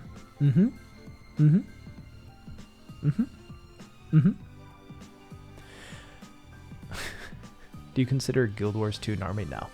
If you've ever played an MMO, you're not a normie. If you've played an MMO once, you are not a normie. Why the Avatar YouTube channel blue balls like that? So that's not their fault though. That's the people who reported on it's fault. I don't even know how they mistook that. You know what I mean? Because why would the Avatar YouTube channel announce a new Avatar show in the comments? I don't think that's their fault, if I'm being honest. I think that's people misinterpreting it in such a weird way. And whatever that news source is that like posted, being like, they're announcing a new series to like break it, because they were just... Because they're not journalists, because they don't actually know anything. They're just fans of Avatar. Cross-eyed Spooter, yeah. Have you seen Turnip Boy Commits Tax Evasion? No, I haven't. Normie thinks Bioshock is just a game about a sunken city. True. They're like, a normie is like, wow, Andrew Ryan has some good points. On the low, I play Warzone all the time. Have blast. I've never played Warzone. Seems fun though. Oh, Garden Warfare 2. Yeah, you're a normie. I thought you were saying Guild Wars 2. I was like, that ain't normie shit. That's deep degen shit. Garden Warfare 2. Yeah, you normie as fuck. It's normie as, and that's how you know I'm a degen, because I see GW2 and I immediately think of fucking MMO that I've never even fucking played. God damn. I don't know exactly what games are coming out, but that would mean watching it. I think games journalism is perfectly fine. I think it's perfectly fine. It's just the things people complain about are just fundamental issues with an outlet being an outlet. But the reporting a lot of things do is actually pretty good. Like, honestly, the biggest problem people have with games journalists are reviews, for the most part. But preview work, you know, I think a lot of them do pretty well. Do you know why Twitch recommended me this channel? Sound great? Fuck yeah. Hey, hello from Wisconsin to Brazil. I appreciate you tuning in. Twitch like never suggests anything. I'll take it though. Rocket League is... It depends how good you are at Rocket League. It depends how good you are at Rocket League. I feel like normie started playing DD after Stranger Things. Yeah, that's pretty normie. How many layers are there? Big difference between AAA and Undertale, which is much bigger than Celeste, which is bigger than The Witness, which is bigger than Ring of Pain, which is bigger than Snakebird, which is bigger than... See, I'm too. That's too low for me. I don't know those. Yeah, but there's always another layer. Small gaming journalists are the best when you get to really know their opinions and views. Small game reviewers are the best when you really get to know their opinions and views. I don't know that there's a ton of small games journalists who are actually doing like journalism work. But like the good like actual reporting, you know, on the industry and games being released and how games are being released, I think being part of a publication is actually going to get the quality better because people are going to be more willing to talk to you. You have funding to help with stuff. So I think there's a difference definitely between game reviewers though and games journalists. And I think sometimes we mix them. But yeah, no, the best way to do is find a game reviewer who reviews stuff frequently, who has similar opinions to you. And then they'll recommend games and you'll have a huge list of games and you'll like be like, okay, well, I know this person likes these games and they said this game was good, so I think I'll like this game. And that's cool. Do you have any small games reviewers that you recommend? I don't really watch game reviewers. If you're saying small gaming channels, I put out a video not long ago about 10 channels. Not all of them are gaming channels, but most of them are gaming channels. That you should check out. But as far as like game reviewers, I don't know. Look at like Skill Up, you know? Look at, I don't know.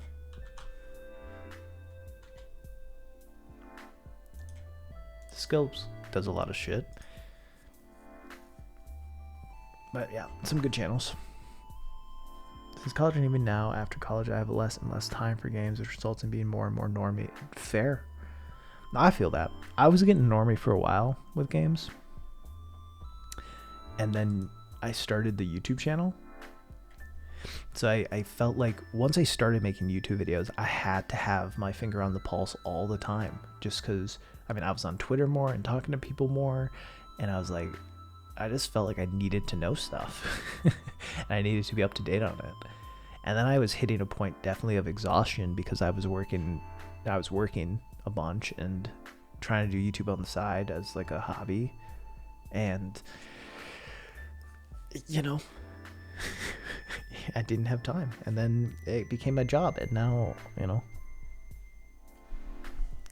now I got the time. Because if I don't play games, I don't know. I have nothing to talk about.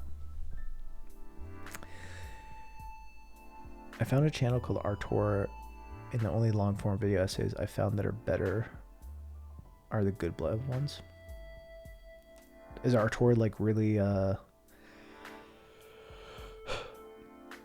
flashy in his edits, or you're just saying the quality of like the writing or whatever? Because that's interesting. I might check that out. If it's got, I mean, I might check it out either way. But if it's got Good Blood level of edits, that'd be pretty rad.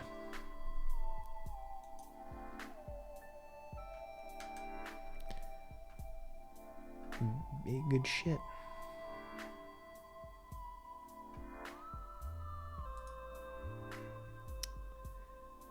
70K subs. YouTube's wild. Overall writing quality. YouTube's wild. So many good channels are overlooked. Granted, I don't know. Oh yeah. This person's gonna take off. Just give this person time. I haven't even watched a video. But if the writing's good, alright, we'll give it a blind sub. 141, 137, 270, 213. How do they only have 17K subs? How do they only...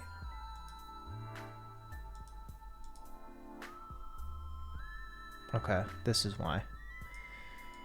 Because Star Wars fans. Because Star Wars fans. Got it. You can kind of... So when you see a lot of views, you expect subs to come with them. But subs also come with likes. So you look at a view to like ratio. Oop. This is not a great view to like ratio. Not saying anything about the video. But it probably means like a bunch of Star Wars fans and a bunch of kids came in, watched. And sometimes they're just less likely to leave likes. Whereas this Last of Us one has a more solid view to like ratio. So this is probably where he got a lot of his subs. I mean, 17K is a lot of subs. But, I mean, this channel in the last year, I mean, I guess the issue is frequency. So, March 6th. So, in a year's time, 1, 2, 3, 4, 5, 6, 7, 8. 8 videos. Averaging about 40 minutes. A couple hours. Yeah. This channel is going to blow up. I know nothing about them. Solid thumbnails. Long form stuff. Like 11 videos and 17K subs. This channel is going to blow up. 4K to 100K, yeah.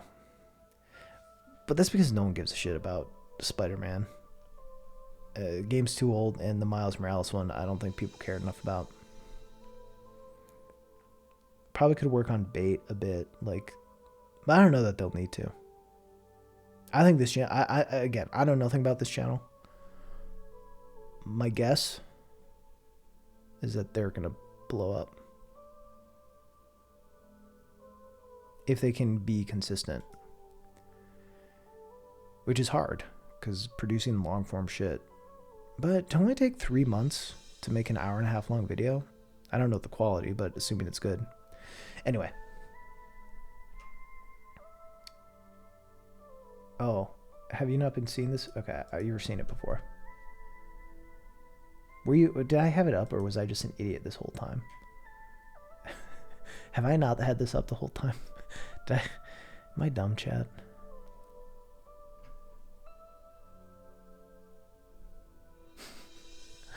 Whatever. Subbed already? Really like Games Observatory? Yeah, Games Observatory is solid. I actually know the creator, Jeremy. We went to summer camp. We went to summer camp together. And yeah, I saw him post about his YouTube channel online. And I was like, oh, fuck, you're making YouTube videos. So I reached out and I was like, hey, haven't talked in a while, but I've been doing this. So if you have questions, ask me. And it's been cool to see him develop a really unique style.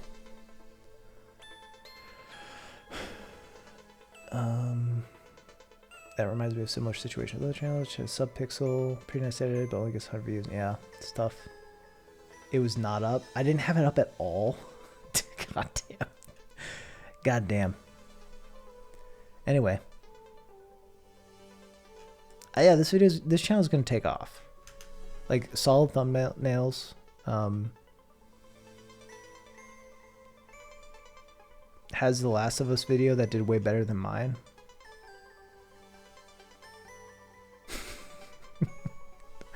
This is a much better thumbnail, like to draw people in. I think mine is a pretty thumbnail, but this is a good thumbnail to draw people in. And it's a good title. Well, someone mentioned this channel and said they were good. Said they were like as good as Good Blood. And that's a high compliment, so I checked it out. They only have 17K subs, but I don't know. Again, I haven't watched a second. I'm not going to watch it on stream. I'll watch it on my own time.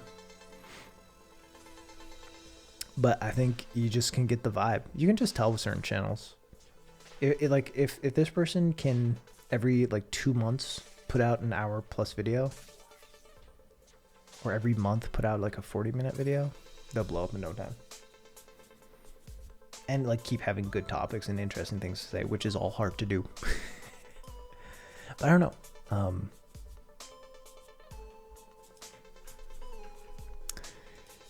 I was thinking about it, and I've talked to a few other creators about it. Of like, because I did my talk, I did my YouTube talk of how to be a video essayist, which is on the VOD channel. And I've been thinking, like, could I replicate this? Could I do this again? You know? And I don't know that I could replicate the path I took, which was having a video go viral, you know? I do think that I come up with pretty solid ideas, and I think I'm a good writer, which I think sets me apart from, like, a handful of things on YouTube. Not necessarily other people in the video essay community, but, you know. So the thing I always lacked until it became my job was consistency. And I have a good voice, thank you. So, you know, that's an important thing, is consistency. You look at someone like Jacob Geller, who had some viral videos. You know, his Shadow of the Colossus video went viral, which definitely popped him from like 10K to 100K almost. And a few other things that popped off. But also, he's a good writer who had good ideas, has good ideas. And he was putting out a video every single month, even before it was like a moneymaker for him. So, like, you know, it makes sense he took off. Having that consistency makes sense. I get why it's hard for people who aren't making their living off their videos to be consistent, though. Yeah, I mean, that's a big thing. I think if I were to do it, I mean, like, I think, obviously, I had a huge help because Jesse and I were doing stuff together and, like, you know, working on building out the channel, getting things edited, and made it so I had time to do writing and also my work. I think if you're working a full-time job and you want to do YouTube, it all depends on what you like doing. But if you're trying to get growth and you have some extra money because you have a full-time job, then just like hire an editor. That would be my recommendation. If you're trying to grow your YouTube channel and you have a full-time job, unless editing is your favorite part, then don't do that. But if you have good ideas and you're a good writer, but your big problem is consistency, then hire an editor.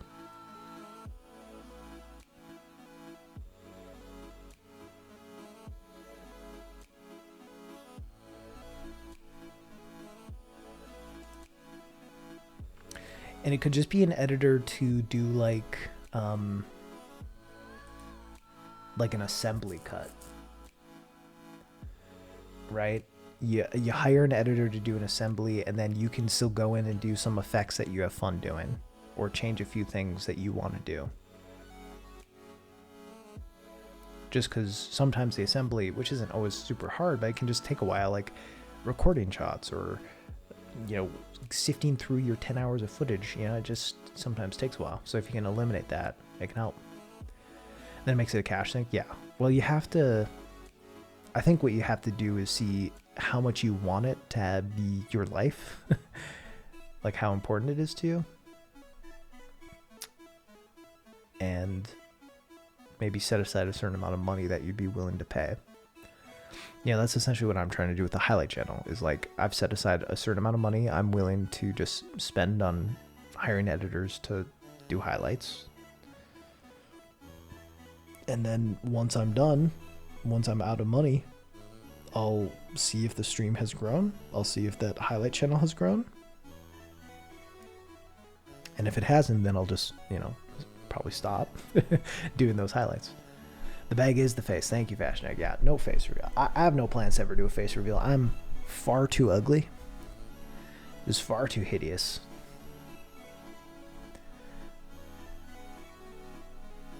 Part of the romance is entertain the fantasy that you'll make money off it. For sure. No, I big agree. Raph, how you doing? Thanks for the raid.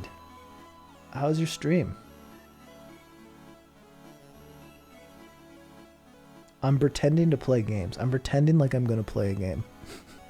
but I'm not. But I won't do it. Yeah, it's my privacy. I that's the big thing. I just like my privacy. I also hate the idea. I hate the idea of being like made a meme.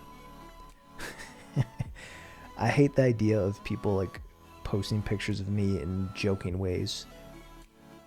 Even if it's like positive, something about it just bothers me. Something about it just bothers me. And that's why I didn't in the early days.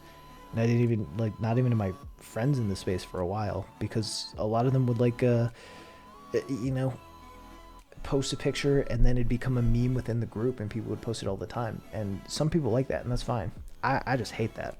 I hate that about I would hate that for me. Stream was awesome. Stuck on Hollow Knight boss. Which one? I still need to beat Pure Vessel. I can't do it. I can't do it. I can't do it. It's just too much grinding it out. But I want to. I want that 112. I can't be at 111 forever. I can't do it. You're allowed your privacy. Yeah. I do plan to go to cons though, which will be an interesting thing. I do know all the bosses, but if you don't want to spoil it for chat, that's fine.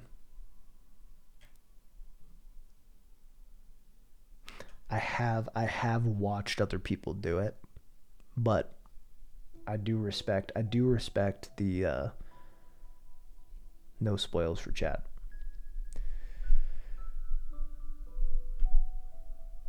I can give you the names of 5 to 6 prominent Hollow Knight backseaters and know-it-alls. Okay. Why not Bagface at the con? It would just be too hard.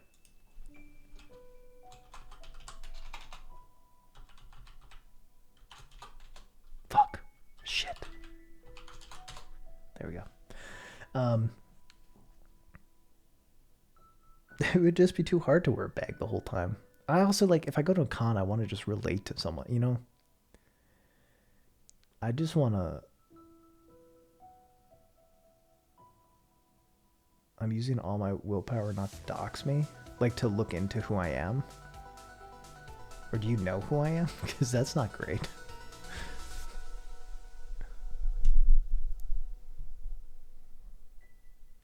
But if you're saying looking into who I am, I appreciate that. I would appreciate if you continue to not look into who I am.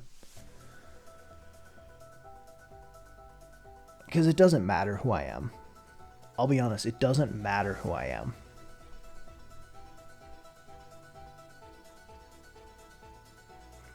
I think learning anything about who I am outside of YouTube and Twitch doesn't add anything. I don't think it makes me more interesting. I don't think it makes me less interesting. But I think it doesn't matter who I am. It's not like who's behind the bag. You know, I'm just an average looking white dude. That's the mystery. That is the mystery. I'm a degenerate, me too. Hell yeah, let's go, Alba. Let's go.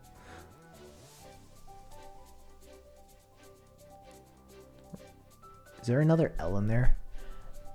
L-ball? L-ball? Is that it? Is that it? I got these eyes. Automod didn't like you say looking white dude. On accident. Both are acceptable. Fair enough.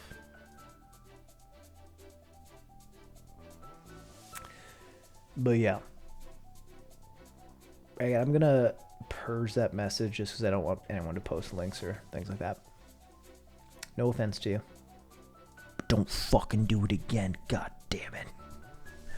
Don't fucking do it again. Secret cons is wear a cosplay and no one can tell who you are anyway. Yeah. See, the thing is, I want to like meet people. Like if someone is interested enough at a con in that context to meet me, that'd be cool. I'd also like to meet other like creators, because I have become friends with some other creators through YouTube. And cons are kind of like the chance to meet them and hang out, have a drink, and all that shit. So I wouldn't want to be like, you know, I don't know. It just is what it is. I can't not be razzed at the cons. Context is a great name for a writers convention. Yeah.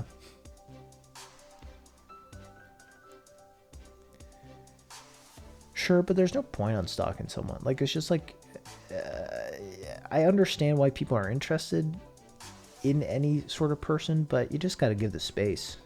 If people want to be left alone, you know, they're their own person. If they want to be, if they want you to know more about them, they'll tell you. So I think ultimately, yeah. Or some people may be tempted by it. You gotta not.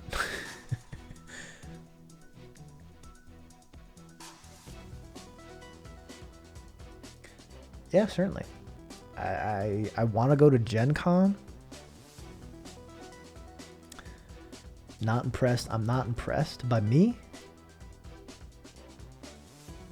Is that what you're saying? I don't have the impulse to search for that stuff. I don't know why. I mean, I think it's good to not. I you know, I get why people do to a degree. I get why people jump onto drama. You know, so I get it. If we're doing Gen Con, are they holding it, Chris? Well, I'm not impressed. I'm not impressed by you. Gosh, got him. So they are holding it. Interesting. I'm not going this year. A huge 100,000 people event frightens me a bit. 20K or so, yeah. Drama stream Among Us. They're doing it, but they push back to September. Okay, I have a wedding in September, so I don't know if it's the same weekend, but I have a wedding in September for a very close friend. Also gonna have reduced capacity.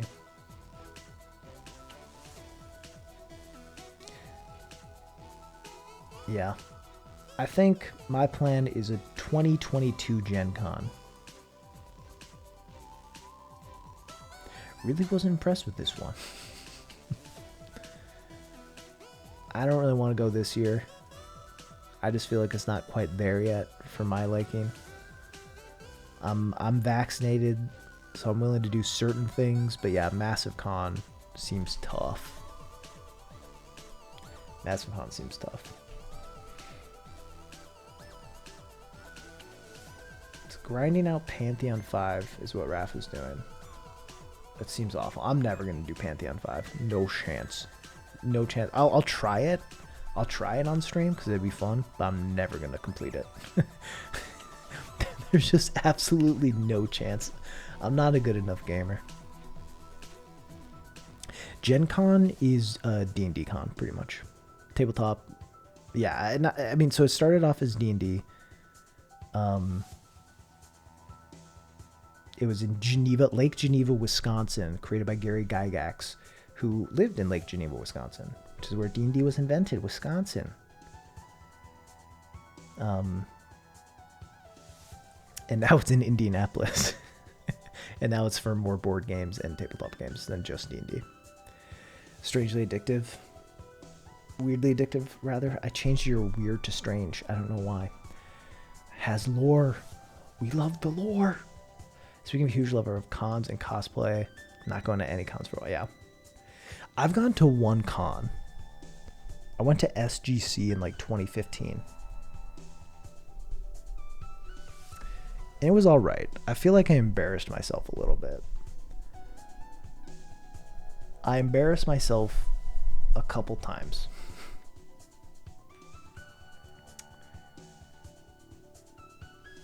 It was fun though. SGC was a fun time. I mean, it was the first time I met any like other YouTubers in person. Roomed with Perry Dactyl Show, Adam Nader. It's a good time. Okay, so first time I embarrassed myself, I don't even know how to pronounce his last name, so that we're gonna embarrass ourselves live on stream. Alex Fasciane, right? That's his name, Alex Fasciane. Fuck it, Alex Fasciane. Does stuff with Super Beer Bros, friends with Gerard. Did Dex stuff? Is that a great guy? He had a show on The Completionist called like Great Games That Don't Exist.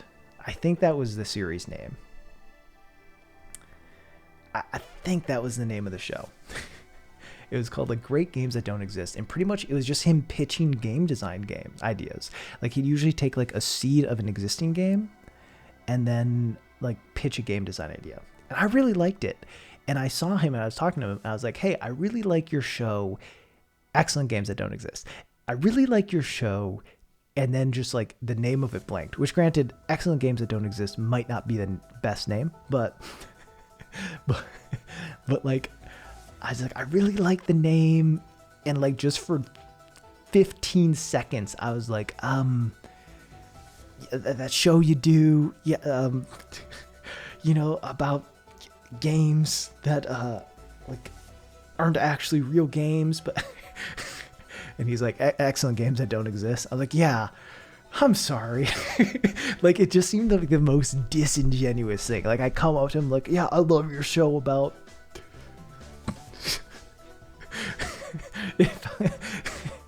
you know what I mean? It felt like, yeah. I just felt so awkward. That's also just how you talk. True. Totally didn't look it up a few seconds ago. I also had a conversation with the redacted YouTuber where like we're just talking. And I knew he was from Wisconsin because someone had said it. And I asked him if he was from Wisconsin. And I don't know if I said it in a weird way, but I felt like he reacted to it in a weird way. And I was like, did I come off as a stalker? And I just walked away.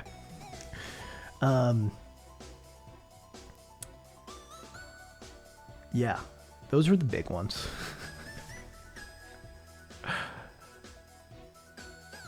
Those were the big ones.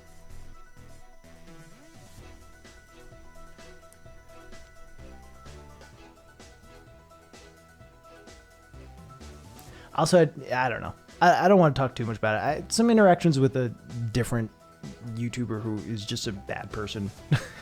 I'm not going to focus much on it here.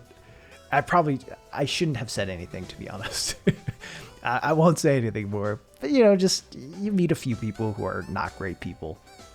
And a lot of people who are great people. But it can be weird. What you doing this late? Just streaming. Missed my stream before.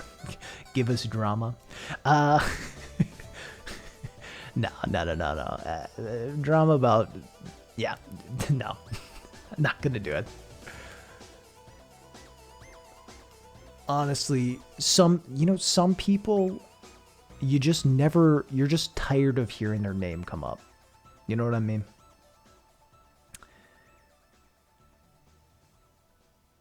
You're tired of hearing their name come up, and you don't want to be the person to bring their name up, because then people in your circle will start talking about them and shitting on them, and then they're up again, So it is what it is.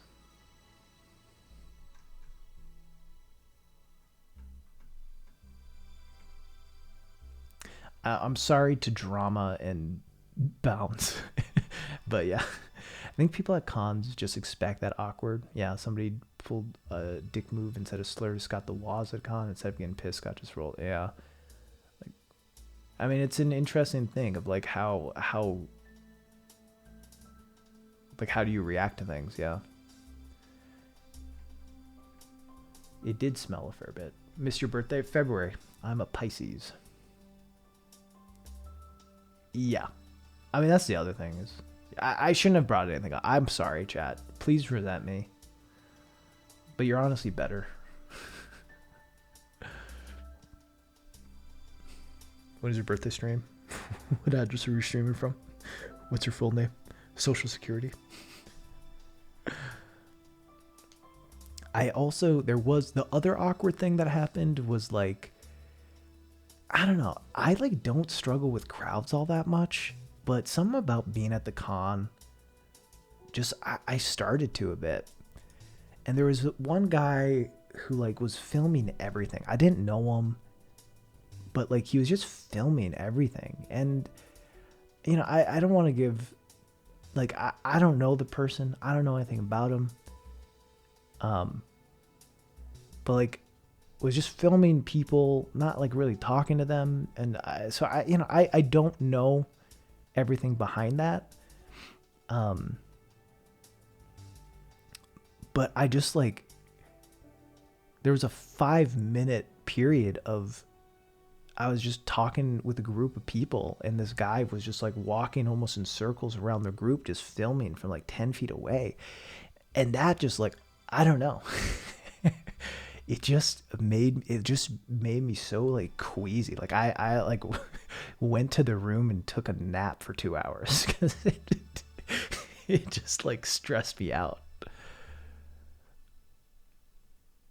What's your maiden name? Don't get astrology. Yeah, I don't either. COVID killed the ability for small talk. I'm bad at it too. Dorcon crowds never feel more at home. Miss them so much. I miss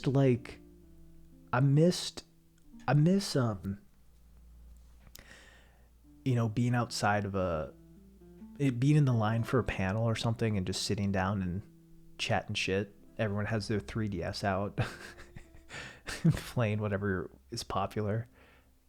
I miss that. There's certain aspects I don't miss, obviously, but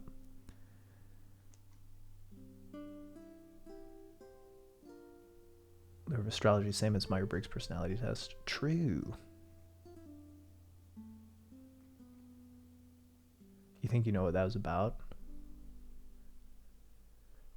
If you're talking about I mean, I don't know what you're talking about.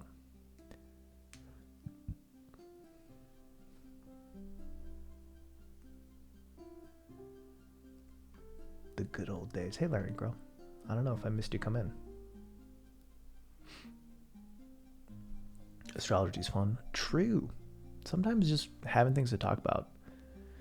No, yeah, I know you're talking about the filming thing, but I guess I don't know what you think that was about. So my assumption on what you thought it was about was something I don't think it was about, but could I be any more unspecific? I'm sorry, chat. I think people having some help making decisions they've already made but didn't know they have. I think people like having, did I miss something? Where's that coming from? I'm a proud Capri Sun.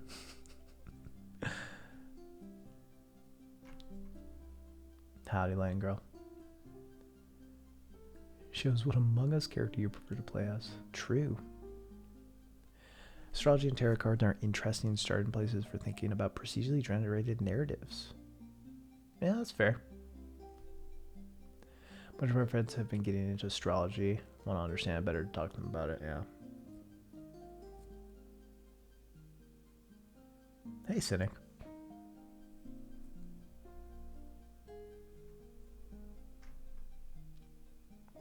You have strong opinions on things you don't actively think about?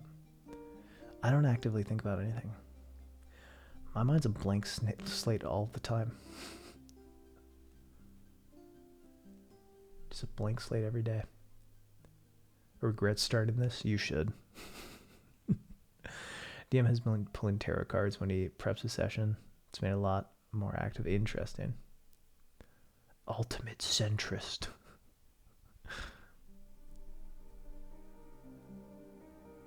I'm surprised I didn't get any caps when I said my mind's a blank slate. As if my brain doesn't work in overdrive. Not like processing important things.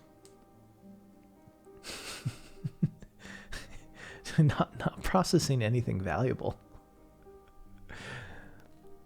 Mostly every interaction I had with anyone I talked to that day. Did I make myself look stupid? Did I make them look stupid? Did I hurt someone's feeling? ADHD gang, rise up. I wonder sometimes if I have ADHD. I don't think I do.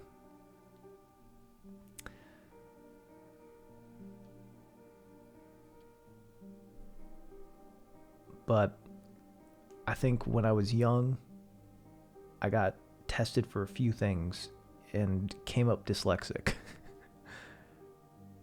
But I think, certain struggles with focusing on school sometimes have overlapping things.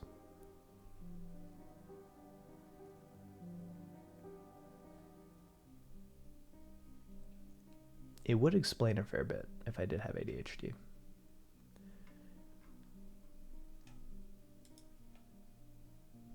But also, I think that's the hard thing with anything. It's like, what is just my behavior as a human, and what is, anything that I think or consider I might have. And yeah, hard to know. Hard to know.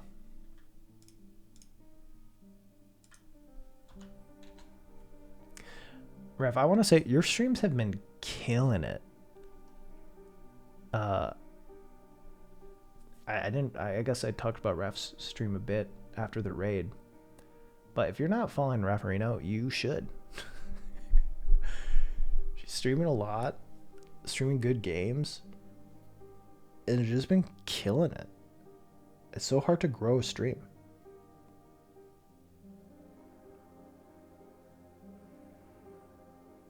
It's good shit. Good shit.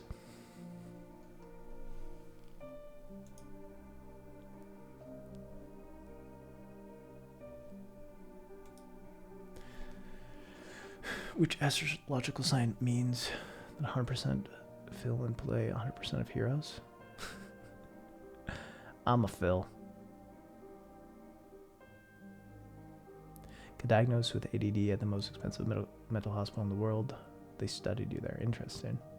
Favorite kitchen appliance? Gotta be the toaster oven. Toaster oven's goated. Because, it's pretty fast. It's pretty fast. And it makes stuff taste better than, warming it up in the microwave. You gotta reheat dinner from last night. French fries. Granted, the air fryer is probably actually the best for that.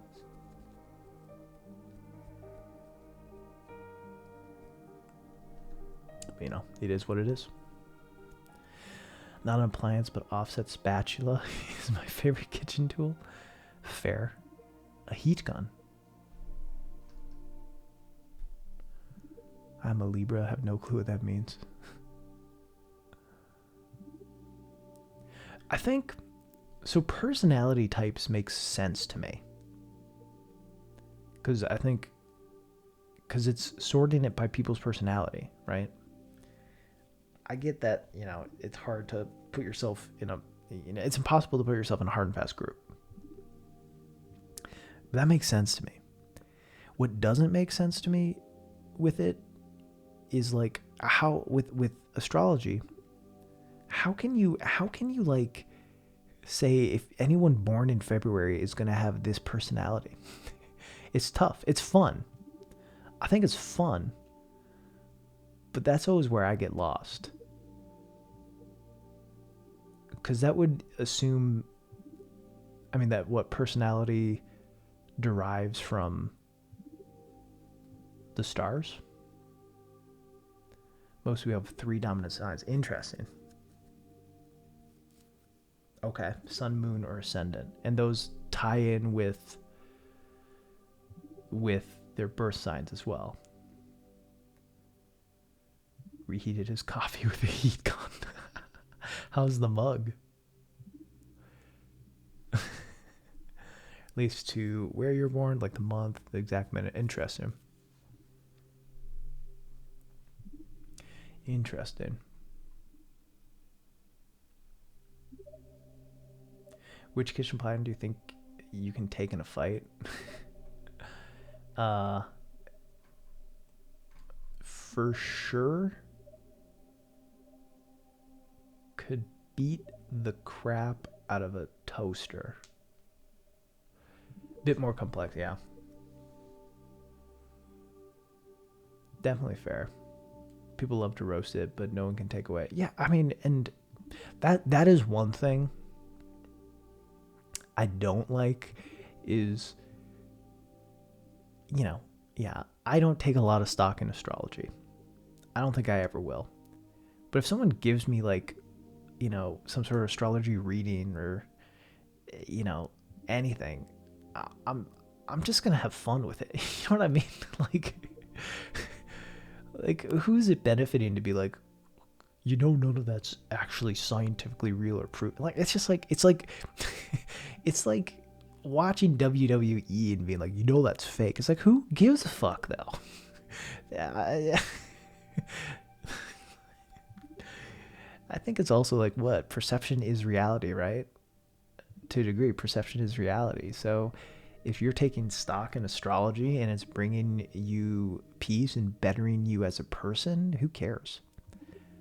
Also, not to get whatever.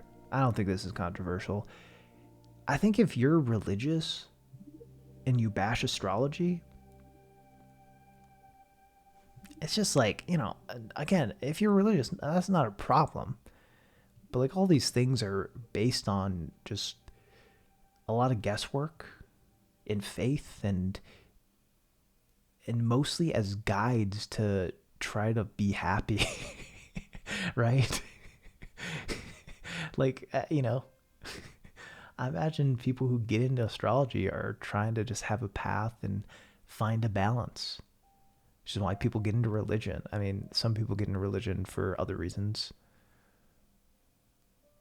But it's balance, community, people to talk to. It's like, why draw these lines and be like, oh, this is fake? A lot of people born into religion, true. That is true too. Rasengan isn't real, right? Why'd you run with your...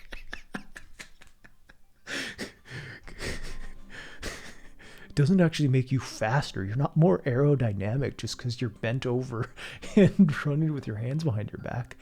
Yeah, if it helps, then it helps. And it's just, who cares? As long as it's not hurting anyone else, who cares? Which, like, granted, religion can and often does hurt other people. So people should be better at not letting it do that and find ways to have religion not expressly do that. Not that it only does that, but yeah, you know what I mean. Community is an underrated concept, like having a place to exist and belonging is credible. True. Is when they cross the line and lie to be true. Yeah. I think that's a good point. But also, like, I think it depends too, though. Because if I go to a palm reader or to a tarot card, like, part of that's for the experience. You know what I mean? Like, I agree that if you're doing it to prey on people who are vulnerable and gullible, that is problematic, right? Obviously. But I think a lot of people who do that stuff regularly, like, it's just,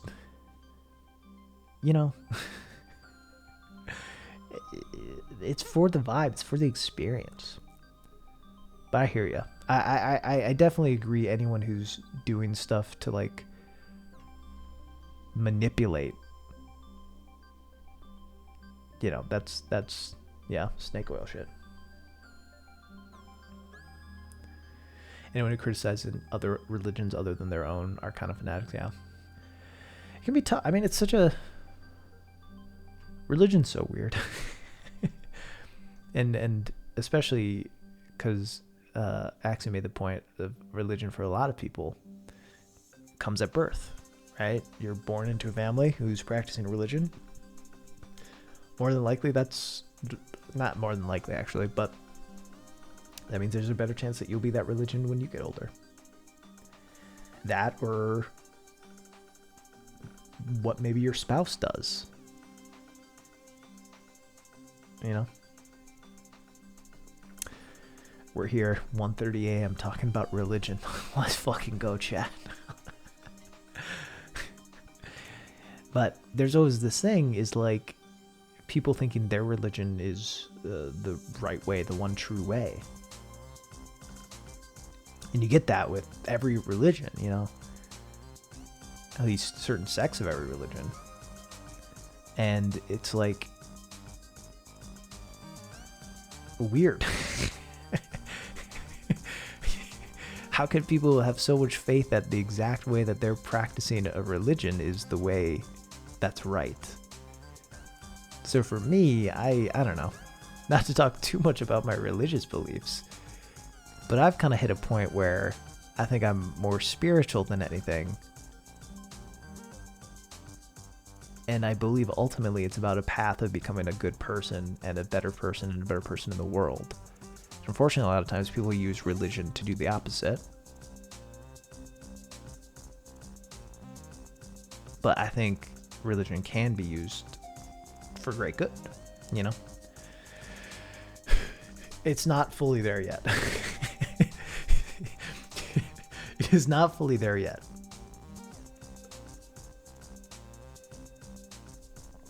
But I think some are getting better.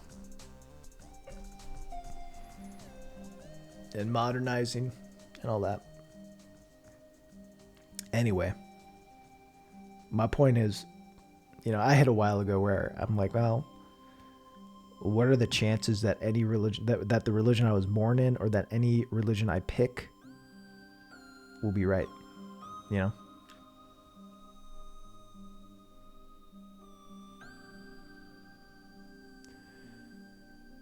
Left in your, I was born to Jehovah's Witness. Oh, I missed that, Ron. I didn't know that. Left in your early 20s. Very, yeah. Hey, I mean, I'm sorry that was your experience. That is really heavy, and that's a lot. I'm sorry that that's something you dealt with. I can't even imagine. And I imagine it was very hard to get out and get out of that way of life. So I'm happy for you.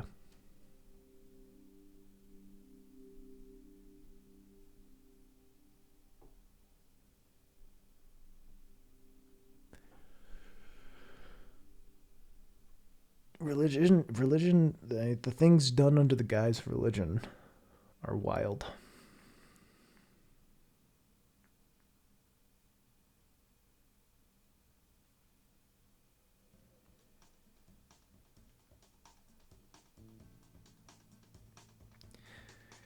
Judaism is largely not a missionary religion, so going to convert into, yeah. Holy wars are a thing, yeah.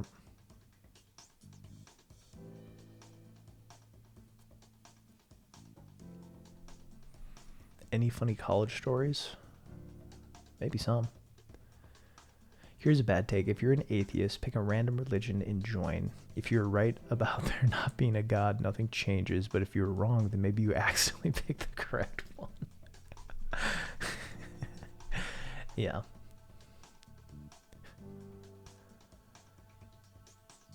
Realized it's caused yourself. I had heavy depression for years.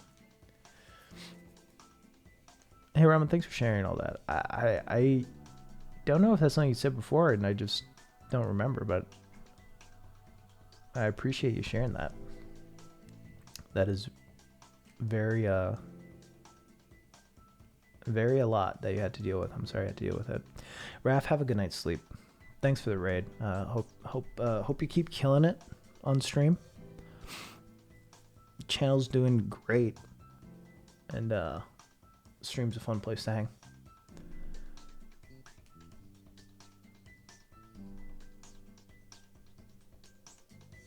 Pascal's wager with a passion, yeah. There is a god, and then I kill him. Does hell go away? What time zone are you in? I am in Central Time.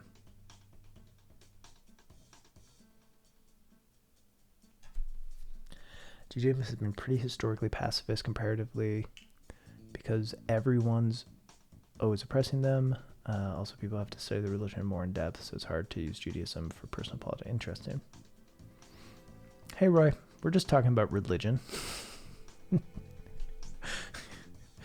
just talking about religion and the bad that can come from it, and how good could also come from it, and does sometimes come from it, but has a long way to go.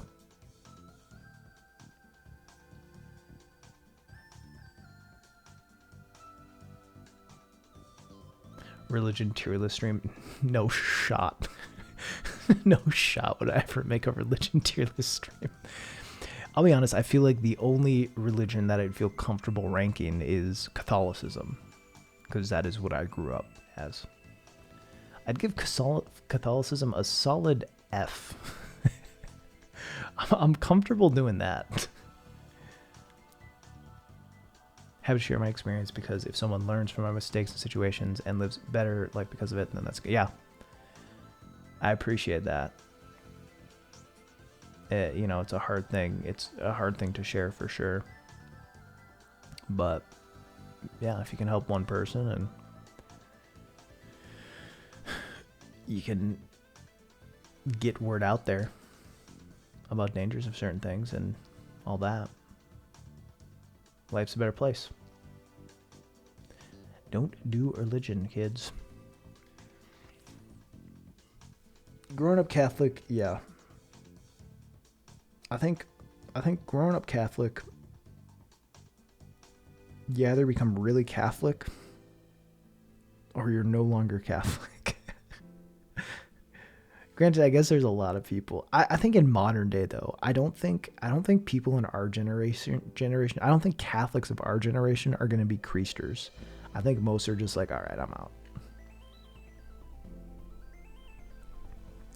Raised Catholics struggle with it because I really don't believe anymore, but also gave me community when I didn't have one. Yeah, I do. I mean, I think community is a good part of a lot of churches.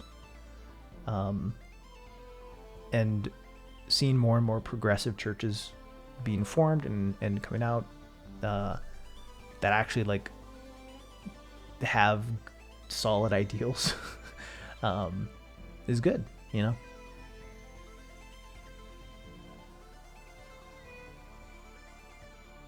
Any Mormons in chat? My neighbor, who is like my best friend growing up, and then in high school, kind of. Yeah, a Jehovah's Witness is different. Not to say that other religions don't do horrible shit, but obviously, yeah, they are more organized, and yeah, a cult, like an actual cult. Dated a Mormon, that counts? Sure. I mean, oftentimes with Mormons, yes, because I'm sure that at a point, I mean, I don't know how Mormon the person you dated was, but I'm sure at a point, if you want to keep dating, you have to become a Mormon. I think Catholicism has a pretty big history of shittiness. And it doesn't help that they kind of are refusing to move forward and progress.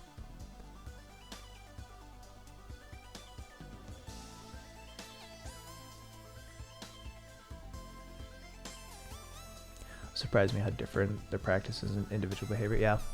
Catholicism's weird.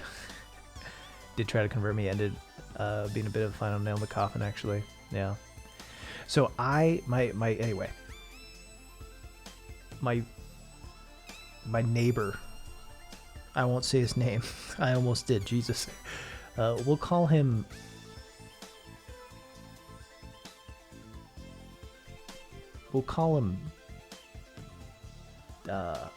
Geraldo.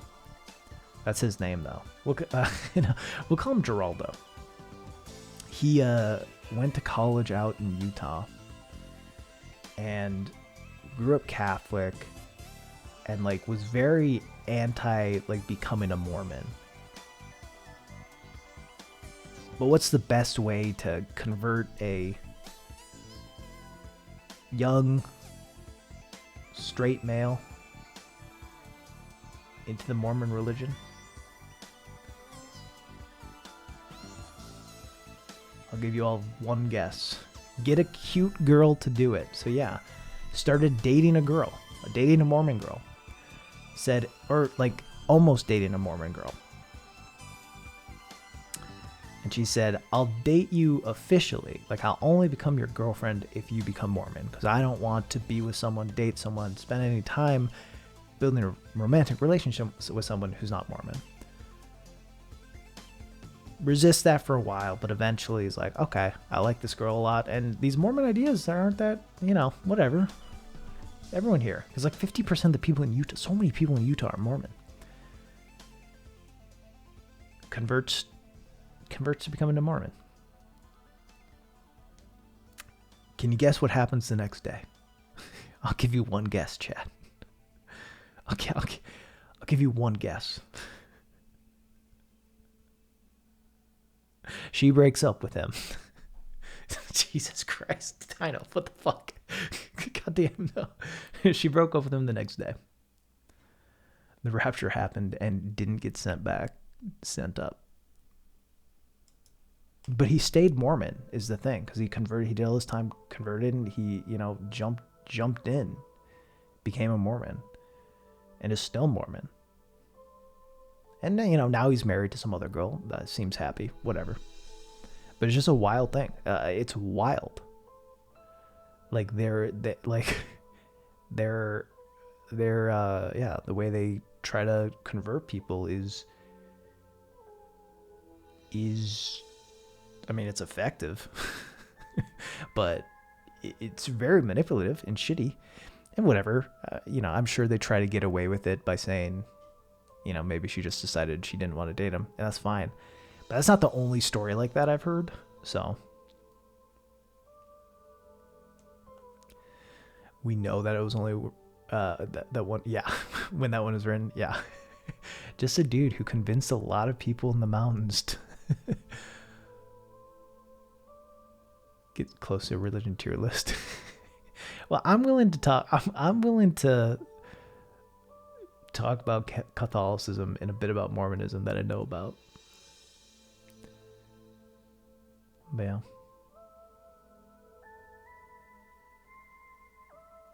Utah is pretty cool. Good parks. Zion National Park, good stuff.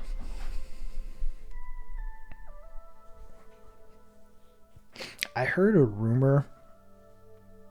Should I talk about this on stream?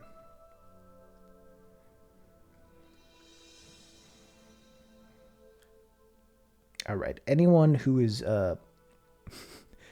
not 18 years old, please mute.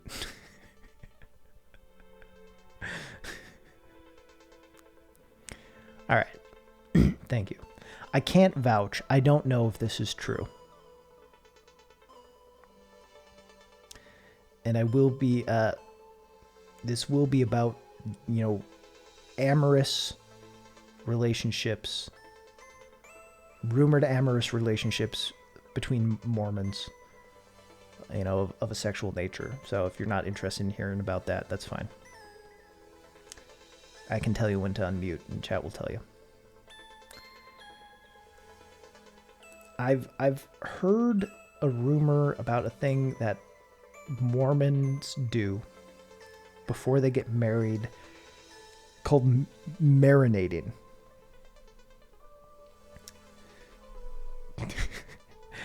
Have any of you heard of this term before? Have any of you heard the term marinating before?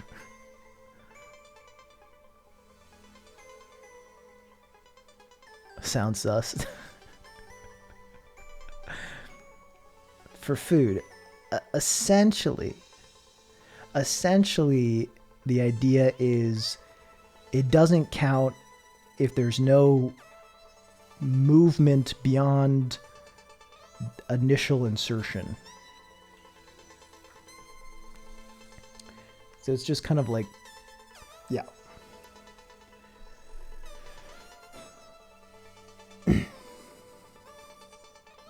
You know. You know. It's just a dip in and chill. That's what I've heard. That's what I've heard. And God isn't bothered by that. God is like that. Yeah, that's not premarital sex. That's okay. Then that's it. You just look at each other, I guess, and eventually, you know, decide to stop. And I don't know if this is true. You know what I mean? I don't want to be spreading falsehoods. I don't want to be spreading falsehoods about the Mormon religion, but you know, so don't take me at my word. This is just what I've heard.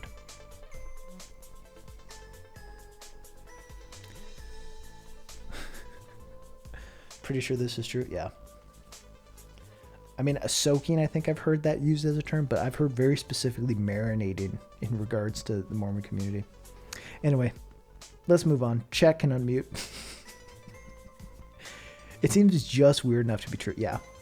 I think the issue with that is like, I think if you just get into that situation, I mean, what, like, how is that better than just like leaving and taking a cold shower? You know what I mean?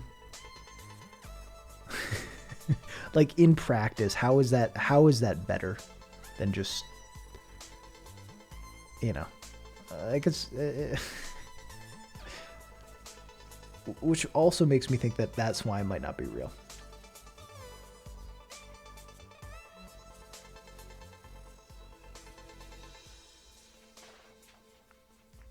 Calling it marinating makes it worse. We've all collectively decided it is true. Anyway, yeah. Do we spread the word? Are we making a... Hey, we could make a religion out of this. There's still some intimacy. True. We could probably have that kind of intimacy without the marination part. But, you know, whatever.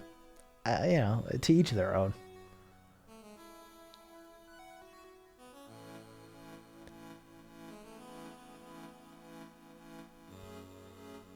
It seems like just the tip ruling, you know.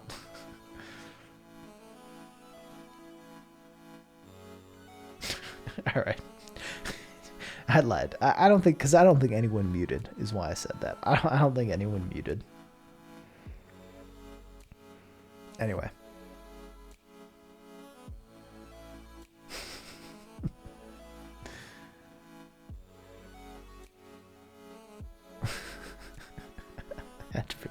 All right. I'm sorry for bringing it up. We've lost 10 viewers, so I've made a huge mistake. That's just a rumor I've heard. Don't know if it's true, but we've collectively decided it is. Someone asked earlier, funny college stories. Are you still here? If you're still here, maybe I'll think of one. Raz is now canceled. No way, that couldn't cancel me. Unless I took down the whole Mormon religion. But then I just win at Tony, probably.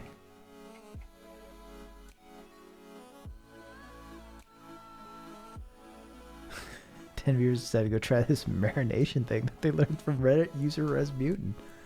True.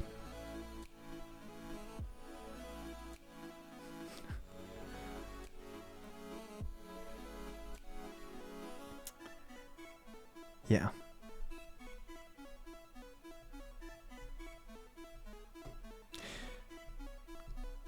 I don't know why this just made me have this thought. Is it true, Robin?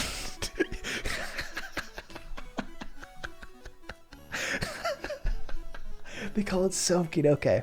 I like marinating more. I think it's funnier, but soaking. Okay. The practice is true. The practice is true. Fuck. All right, chat. Raz bans Mormon. Raz states in interview that shit. I didn't say that. I say to each their own. Whatever. I feel like I'm learning so much right now. Wait. I don't know about that. So that's why, I don't know, because I heard that years ago, and then Among Us came out, and everyone used the term marinating for, like, tricking people into thinking you're not the imposter by hanging out with them. And every time I heard it, I was like, oh, you shouldn't be saying that. Y'all shouldn't be saying that.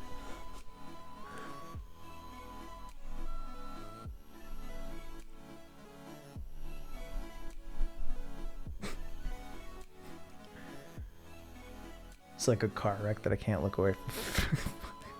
Is it that bad? Shit. I have not heard the new Warframe song. I have not heard like any Warframe song, so.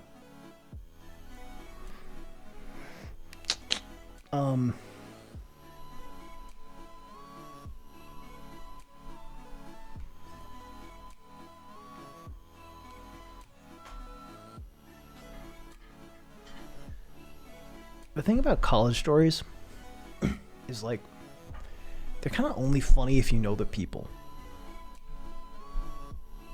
You know? Or that's when they're funniest. If you don't know the people, it's less good. I think that maybe most translatable story is the night that I let my friends start a fight club.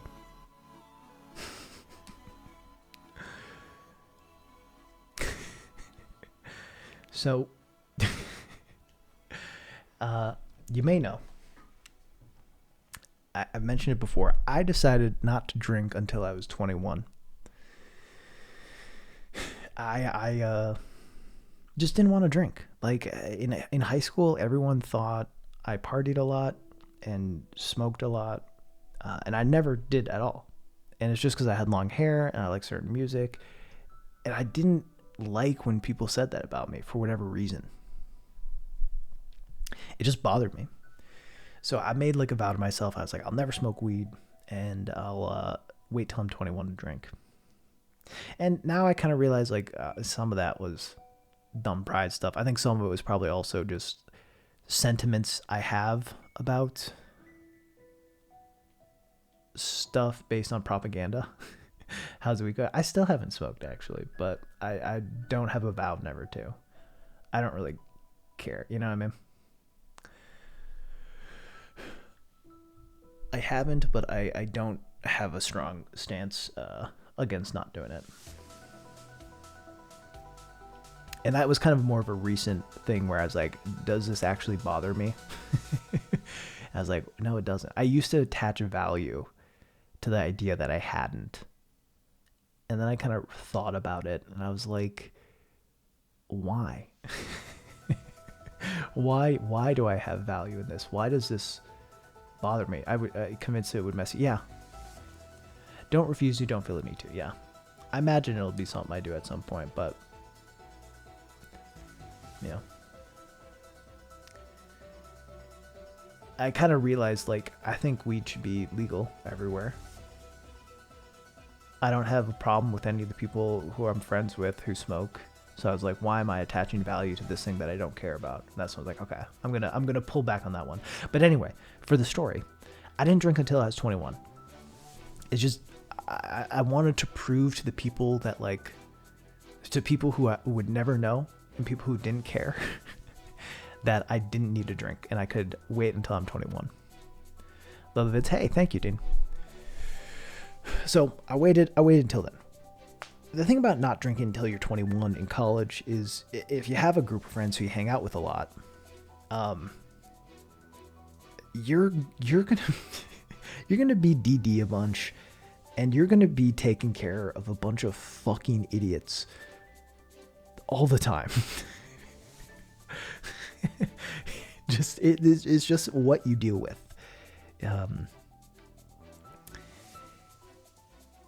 And you know, it is what it is. It's kind of what you sign up for.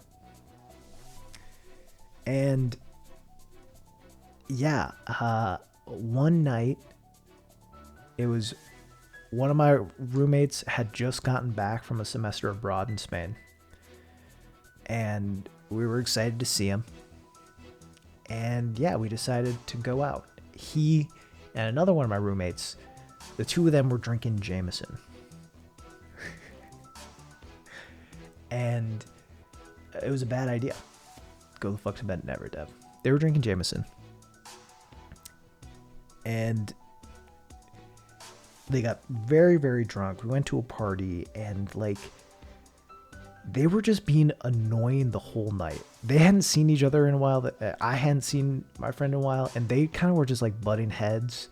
They both were attracted to the same girl at a party, and were kind of like, you know, trying to mac on her and getting in each other's way.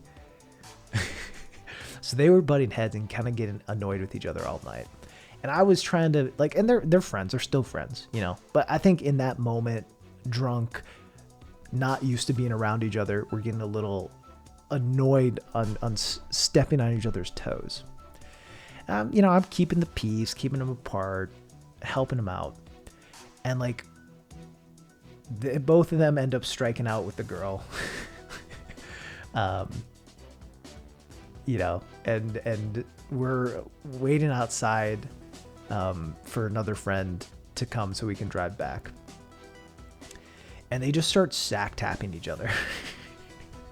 I'm like, all right. And I'm like, guys, stop. Like, you're going to hurt each other. And they're like, okay.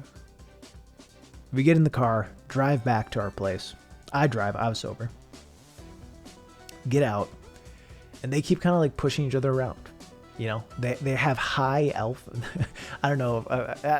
Alpha might be the wrong term. They had high fighting energy. They needed to push each other around. You know, they had just frustration in general. They're pushing each other around, and I'm trying to make sure they don't kill each other. And then like, my friend tries to sack tap me. Sack tap is just like a quick slap in the balls. It's fucked up. Don't do it.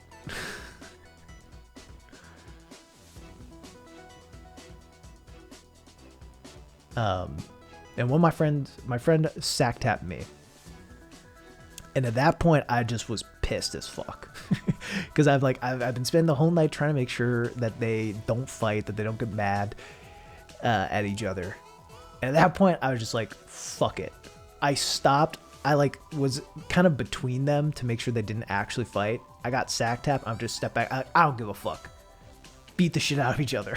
And then they just like started fighting. They just had a fight club in our fucking basement. Like full on fight club. A few punches to the face, big ones on the chest. And I was just like, I was just so mad at them for being dicks all night, and like me who's trying to make sure that they don't hurt each other or get hurt. We're not. Yeah, Celeste ain't happening at this point. I'm just like, fuck it. I don't give a shit anymore. I don't give a shit. And they just fight. And then the next day, like, they're not just hungover, but they are fucking like bruised as shit because they were fighting the whole last night. And both of them were like, yeah, I'm sorry, Russ. You know, asking me to fill in details, me telling them the point where I decided like I'm fucking done. They were like, yeah, that's fair. That's fair. That was a good call. Yeah. I don't blame you for that one. Yeah, sack tapping's fucked. I don't know if people still, like, if, you know, high schoolers still do that shit to each other. College kids still do that shit to each other. I don't know if that's kind of phased out as time has gone on.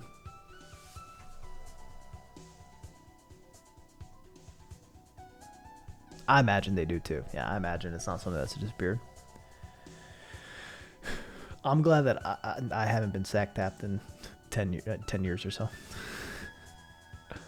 Pro life tip about alcohol: if you don't want to have to deal with shitty customers at restaurants, work as a bartender instead, because the people who would normally be a dickhead, you have to have crippling addiction, so you threaten to cut them off. Interesting. But also then, like, you have to be around someone who just needs to be in rehab, you know? And that's probably stressful in its own way. Some idiocy never goes out of style, you know? Happening when you were in high school 5 years ago. So that's one college story about how I let a fight club happen. Doesn't necessarily have a very funny moment or twist to it, but you know, it is what it is. Work at an ice cream store because most people are happy. I like that. Mess Express, thank you for the raid. Hell yeah. Another raid. This is the strat, chat. Late night. People will raid you late night. Because they're nice. And that's when the cool people stream. It's late at night. How was your stream? What were you playing?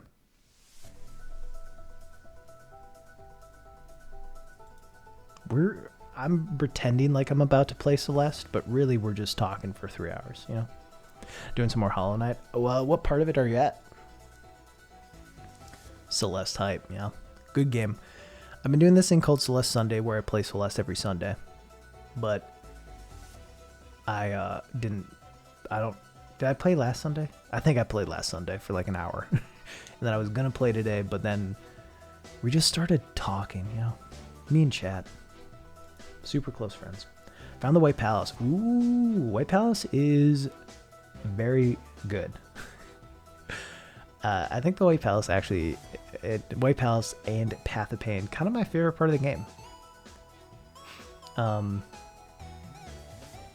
Just really, I actually love the platforming in Hollow Knight.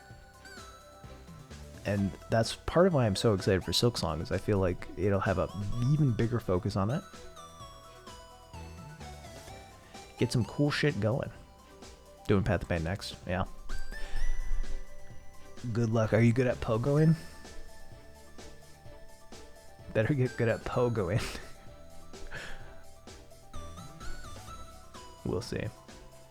Lango, thank you for the Prime. 14 months, let's go. I think I need to work on some new notifications.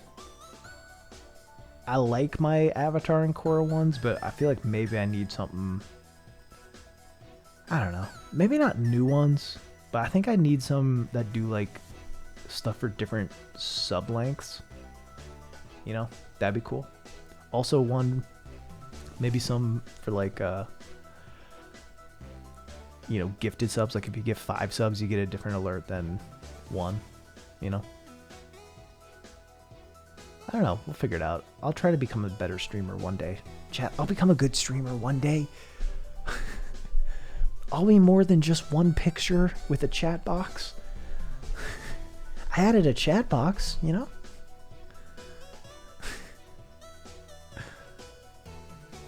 Really different, so I don't know how to make platforming challenges for it. Yeah, it'll be interesting. I imagine areas will have to be a lot bigger. 3M love to stay. Have more religion talk. Gotta go. Get wasted. Well, hopefully you don't die.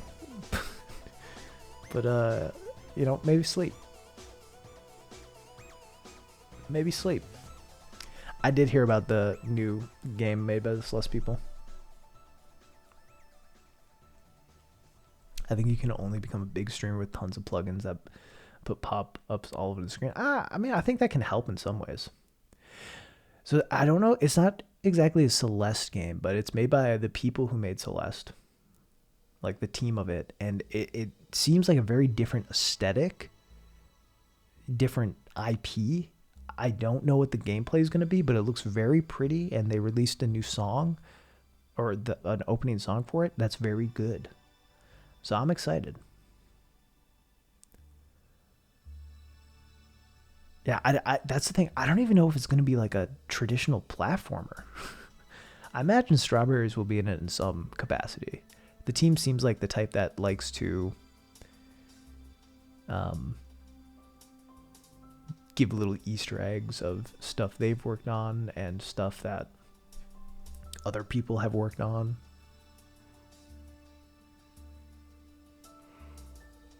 But yeah, I mean, now it's more than just Maddie Thorson. You know, it's more of a team. So good to change the name to be more about the team.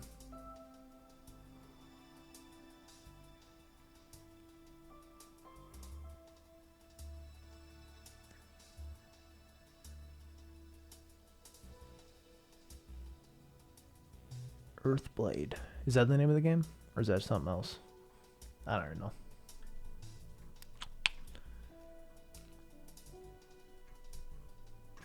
One day, chat, I'm going to make a game. Cap. 2D exploration game in a seamless pixel art world. Ooh. Okay. So that seems like it's... Exploration game is Metroidvania, right? Exploration, read Metroidvania. What kind of gameplay do you want it to have? I don't really care. I think it'd be fun if they have some decent platforming in it, but I think, you know, exploration game sounds like a Metroidvania to me, so that sounds fun. More like Hyper Light Drifter. True, I guess that is technically a 2D exploration game, yeah.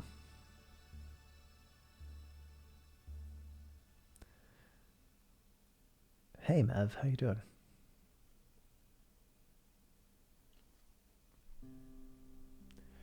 Exciting stuff, though. I love when cool people make cool games. I'll be honest, this year has been kind of weak for games. At least things that I'm interested in. I know Nier Replicant just came out. I don't even know what the deal with that is. It's a remake of the original Nier, right? But it's a lot different, huh? At least it seems a lot different. Like you play a different character. I haven't played It Takes Two yet, but I plan to. People say that about No Man's Sky every year. And maybe it has.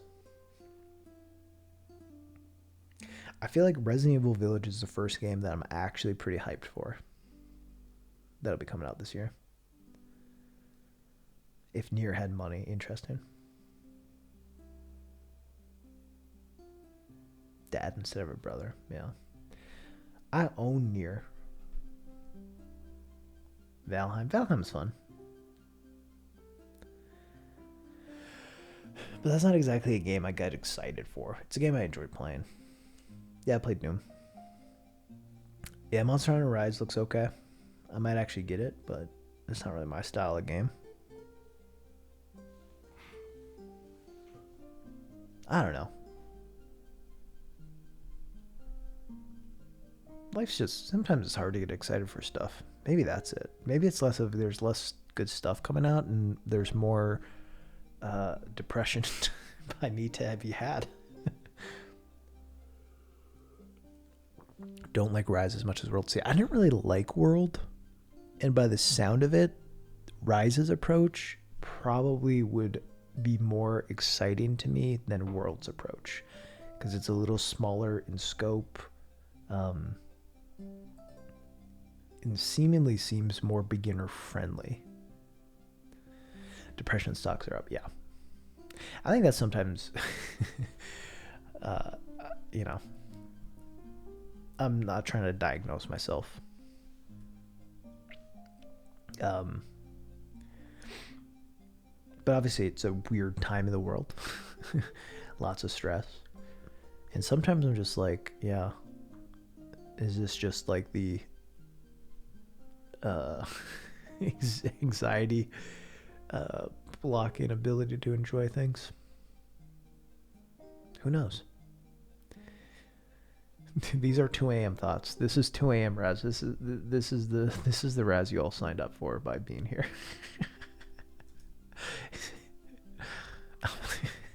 God damn. I apologize. Hollow Knight 3? You mean Hollow Knight 2? Playing Hollow Knight, but I got stuck and it turned me off for a while. Yeah. Really bad at console games, apparently. That is the hard part about Hollow Knight is it's so easy to want to give up on it. Like, despite how great of a game it is. You know. It's so easy to get stuck in some way and just not fully know the best way to move forward. Gaming gets a thing to kill the time instead of just being fun for me.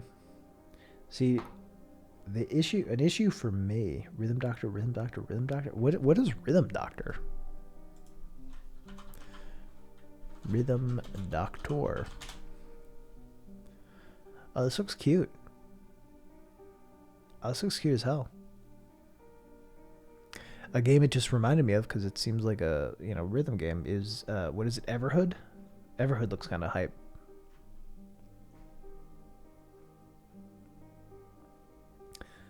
Cool shit. Fire and Ice. Cool.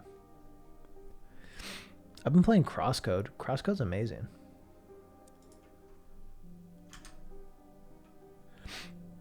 Sogbread, what does Control R do?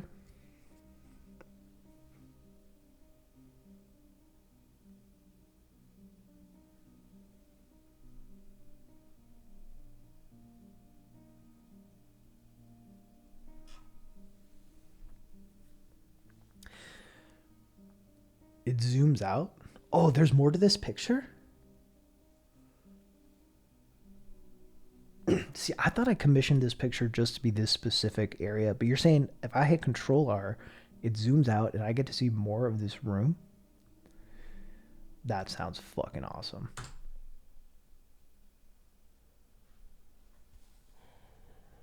Oh my god. Oh my god. Where's my room? What? What? Sorry, bro. What the fuck? You really think I controlled R and have to start at the beginning of Getting Over It with Bennett Foddy again? You idiot. Embarrassing for you. I set that up months ago. Just to trick you in this moment. Getting Over... Oh. It is... It's a hell of a game. It's called Getting Over It with Bennett Foddy. It is a very quite famous indie rage game. The point of it is to get mad. You play as... Here, I'll show you the picture again. You play as this guy, and you move around. I don't really want to boot up the game, but you move around by... Like, you move your mouse, and that controls the head of your hammer. So if you want to move forward, you have to hit your hammer across the ground and kind of swing it. So the movement is just really wild and goofy and dumb. It is hard to control, and there are so many obstacles to overcome that are just mean. And it is very easy to get high up, make the wrong move, and fall. All right. You gotta play it. Once you're done with Hollow Knight, that has gotta be a stream game for you.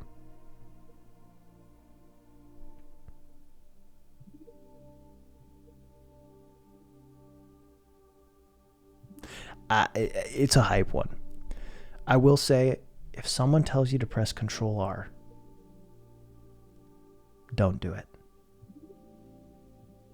Don't do it. It's a trap. That's my advice for you. Beat it in one go, yeah. Control R resets you to the beginning of the game. I'm gonna check my sound real quick. I feel like something seems weird in OBS. One sec. One sec. One sec.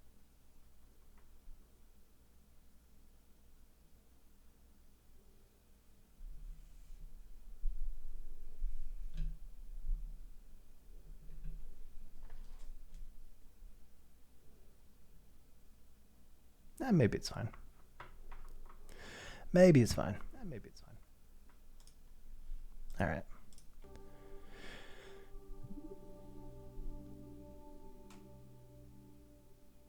Just feel like whatever. I don't care. Yeah, it just seemed like it was picking up a little bit of a hum, but I don't think it is. Hey, it is. Anyway, Control R resets you back to the beginning of the game, and pretty much what'll happen if you play it is people will be looking through the Getting Over It section on Twitch and just come into your stream and say, hey, press Control R to zoom out. Because sometimes zooming out could help you know where to go next. Or it'd be Control R to get a grappling hook, or Control R to blah, blah, blah. Sometimes they just come in and say, press Control R. And I fell for it once. Granted, I fell for it in like the first early. I didn't lose much progress. But it was devastating, even though it didn't take very long to get back to it. But when I played it, like, I swear every 30 minutes someone would come in and be like, press Control R to zoom. So I set up this what the fuck? I set up that command to anytime someone would come in during my Benefitti streams and tell me to press Control R. Yeah, I finished. I got over it. When anyone tell me to press Control R, I would press that, make them think I reset, and then switch back to the actual game and just like yell at them for being mean. It was fun. And now I still have it, so I made it a stupid command, and it's my longest running bit. And honestly, I worry because, like, when I do it, and there are people in here who don't know the lore, they must just be like, what the fuck?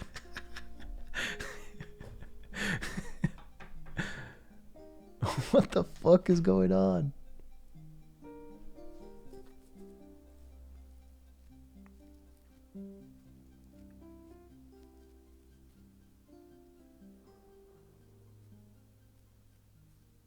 Who knows? Oh, my back hurts.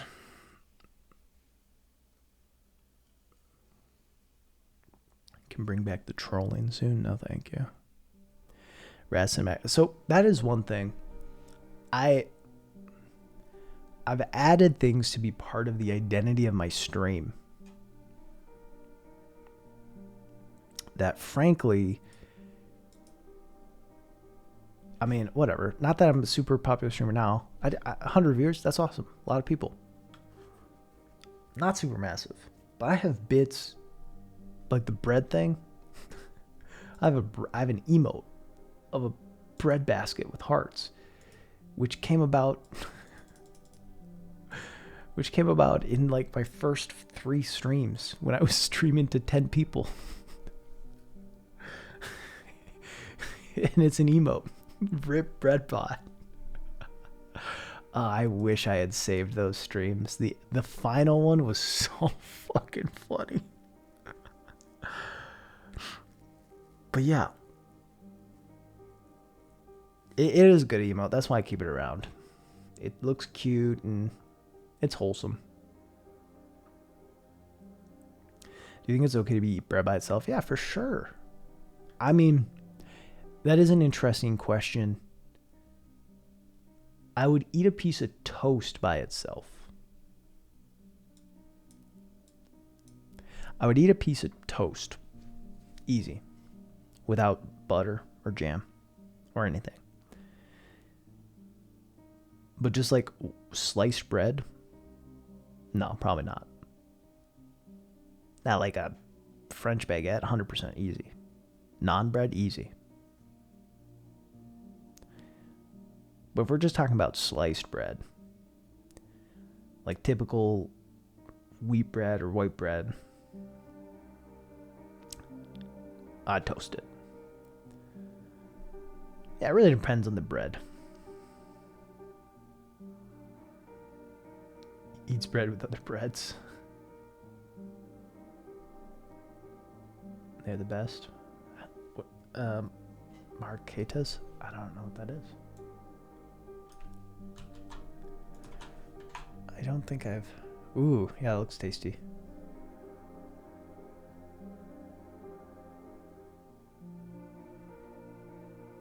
Interesting. Sourdough bread's good? True. I'm a fan of sourdough. Someday I'll try a toast sandwich. Sliced bread is too bland. I mean, I have eaten just a piece of bread, but it's not a common occurrence. Because why would it be? Why would it be?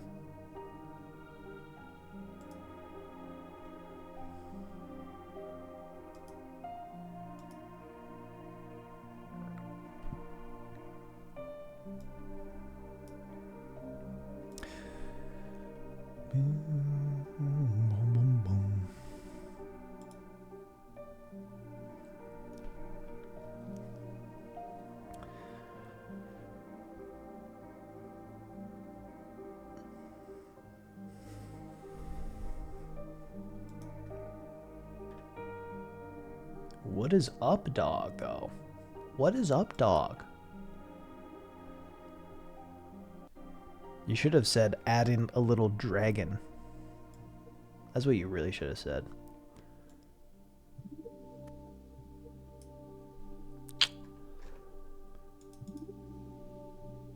Alright, chat. Let's watch it again.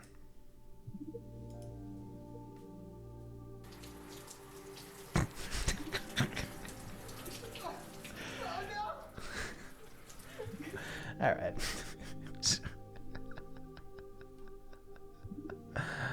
All right.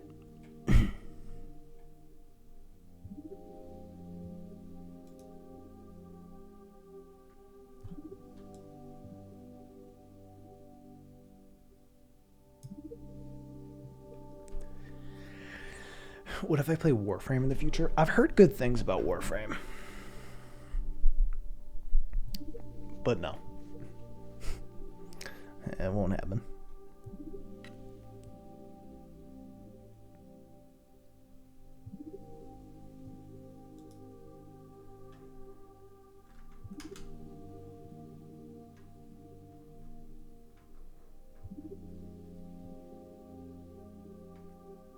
Sorry, I'm sitting in silence.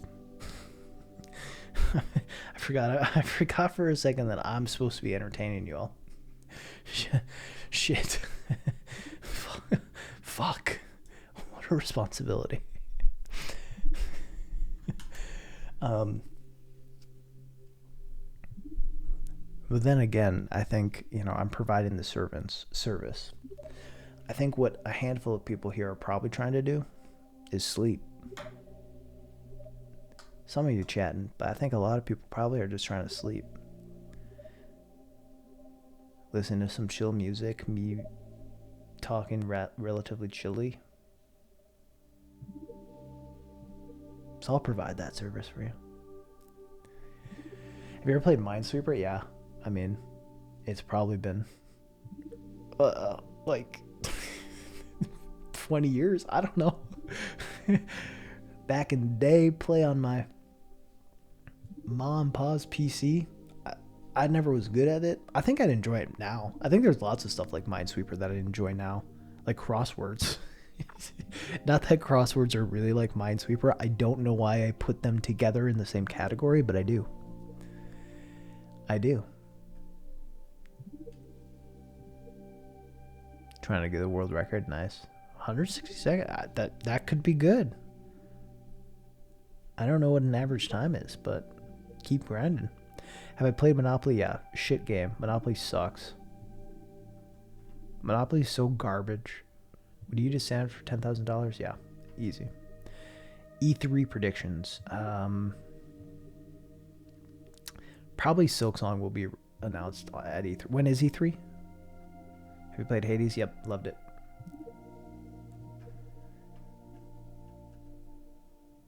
Opinions on quantum chess. Know nothing about it. Monopoly is fun. Sogred. Come on. Hades is good. Hades is a fun time. It's very make my brain feel good kind of game. It's also a pretty fun chat game. Pretty fun stream game. I had a handful of successful streams with Hades.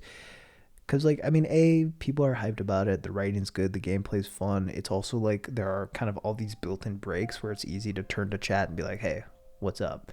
It's also, like, you know, you have all these options for upgrades you can choose, like, after every room. And it's fun to be like, chat, what do you think I should go with? Which is fun. It's a fun kind of interactive way to do it. So I think it works well for that. Everyone in the game is also super hot. Partially because it's in hell, but also just because they're super hot.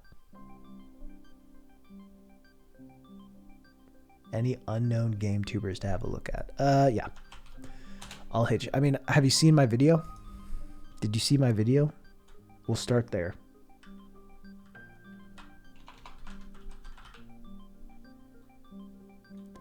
We'll start with the video. What's the name of the video? Let's just look at my name, Resbutin. Here's 10 channels you should check out. Not all of these are gaming channels.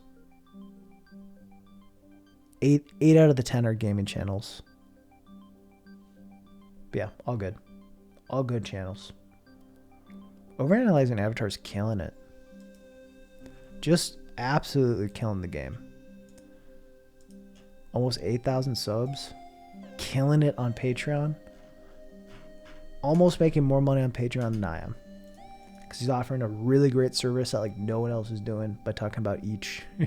But by the way he presents it, it's so good.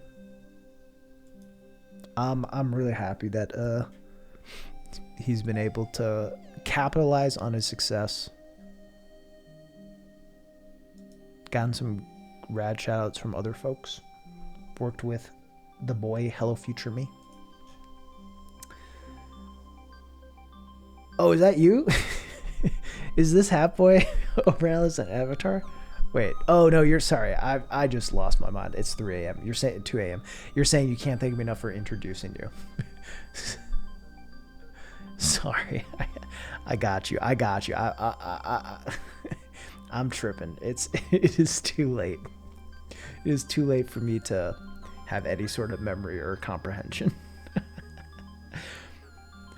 Seen all the videos. Okay, so if you've seen that one, I'd say a channel who just put out a really good video.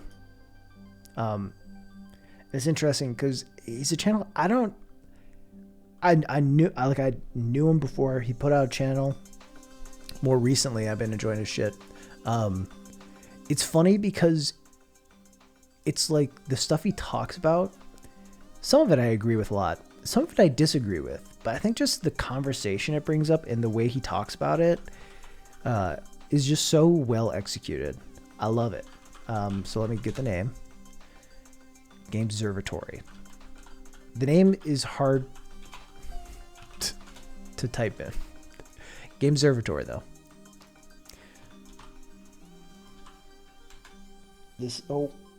That's not right. That's not right, chat. That's not right. That's not right. I think this is a channel to watch out for with a lot of good content. A lot of good ideas. Very thoughtful.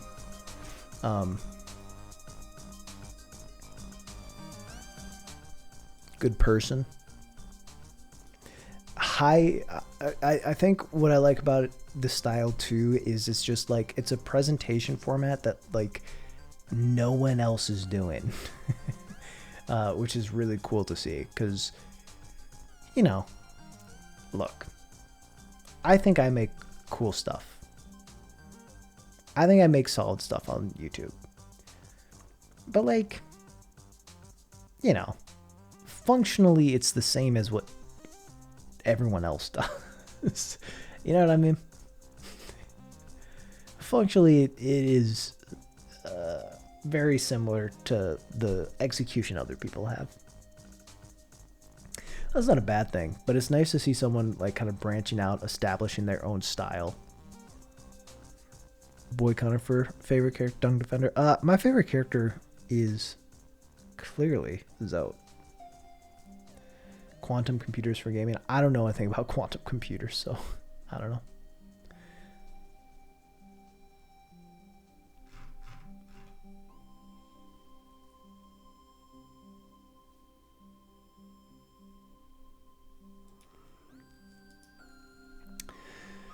What I really need to do is make a video shouting out myself. Hear me out, chat. Recommend myself to my viewers. Big brain. Promote my channel that way. Has anyone tried? Has anyone tried that?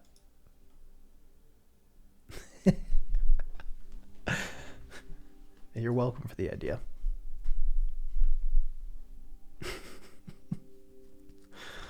God, I'm an idiot. No, I was just making a dumb joke. But, you know, I mean, I did make a Patreon video years ago. So I made some of you might know the lore. I made a Patreon video in September of 2019. The idea was that my channel had been doing all right. It was at like 60K subs.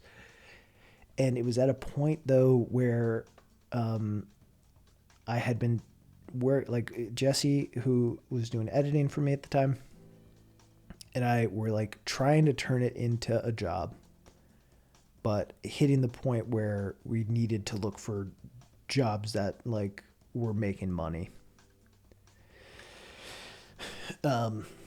So the thought was put out a Patreon video, see if it gets support. And if it doesn't, whatever, you know, just let it be.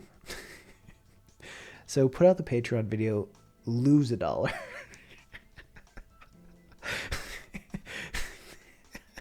Patreon video does really well. I also announced the Discord server. Lots of people come in. People were very nice, very happy, saying nice things. It was a very well received video. Did not do the intended thing of earning money for the Patreon. In fact, lost money. But yeah, so I put that video out, and it was all about like amazed that, you know, I had gotten to where I was. Had all these plans for the channel. A reboot of my series, Shush, I'd never played, because I thought people might want that. And then 3 weeks later, I put out Gaming for a Non-Gamer, kind of as my thought of a last video for a while, as I looked for a real person job. And then ba-boom. I had 3 million views in 4 days. Okay. Weird. This is my job now. Immediately making that Patreon video and that like update video outdated. Like just immediately outdating it. So it's unlisted now. Maybe one day I'll do another. I think update videos can be kind of fun. Make a new channel, shout it out. Maybe.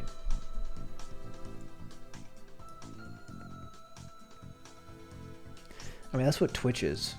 Like, that's what my Twitch is at the end of the day, you know? It's my attempt at, you know, getting new people. making a new platform.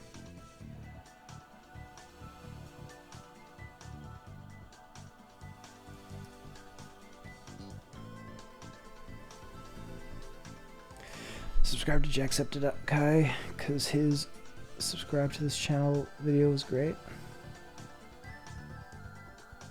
Fair. How long have I been on Twitch? I've been streaming for about like a year, a little over a year and 2 months.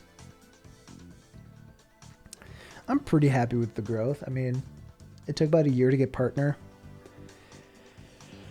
I haven't done a ton of promotion on YouTube. So, you know, came here from Raph, loving the chill vibes. Thank you, yeah. I've really, Raph has become one of my favorite streamers. I think she's killing it and streaming a lot, and yeah, she's doing well. Any tips to inspiring streamers? I don't know. I mean, it's hard because it took a while to build up to where I'm at, you know? Like, I think in general, I'm averaging in like the 100, like my average viewership over the past couple months is around 100, which is pretty awesome, you know?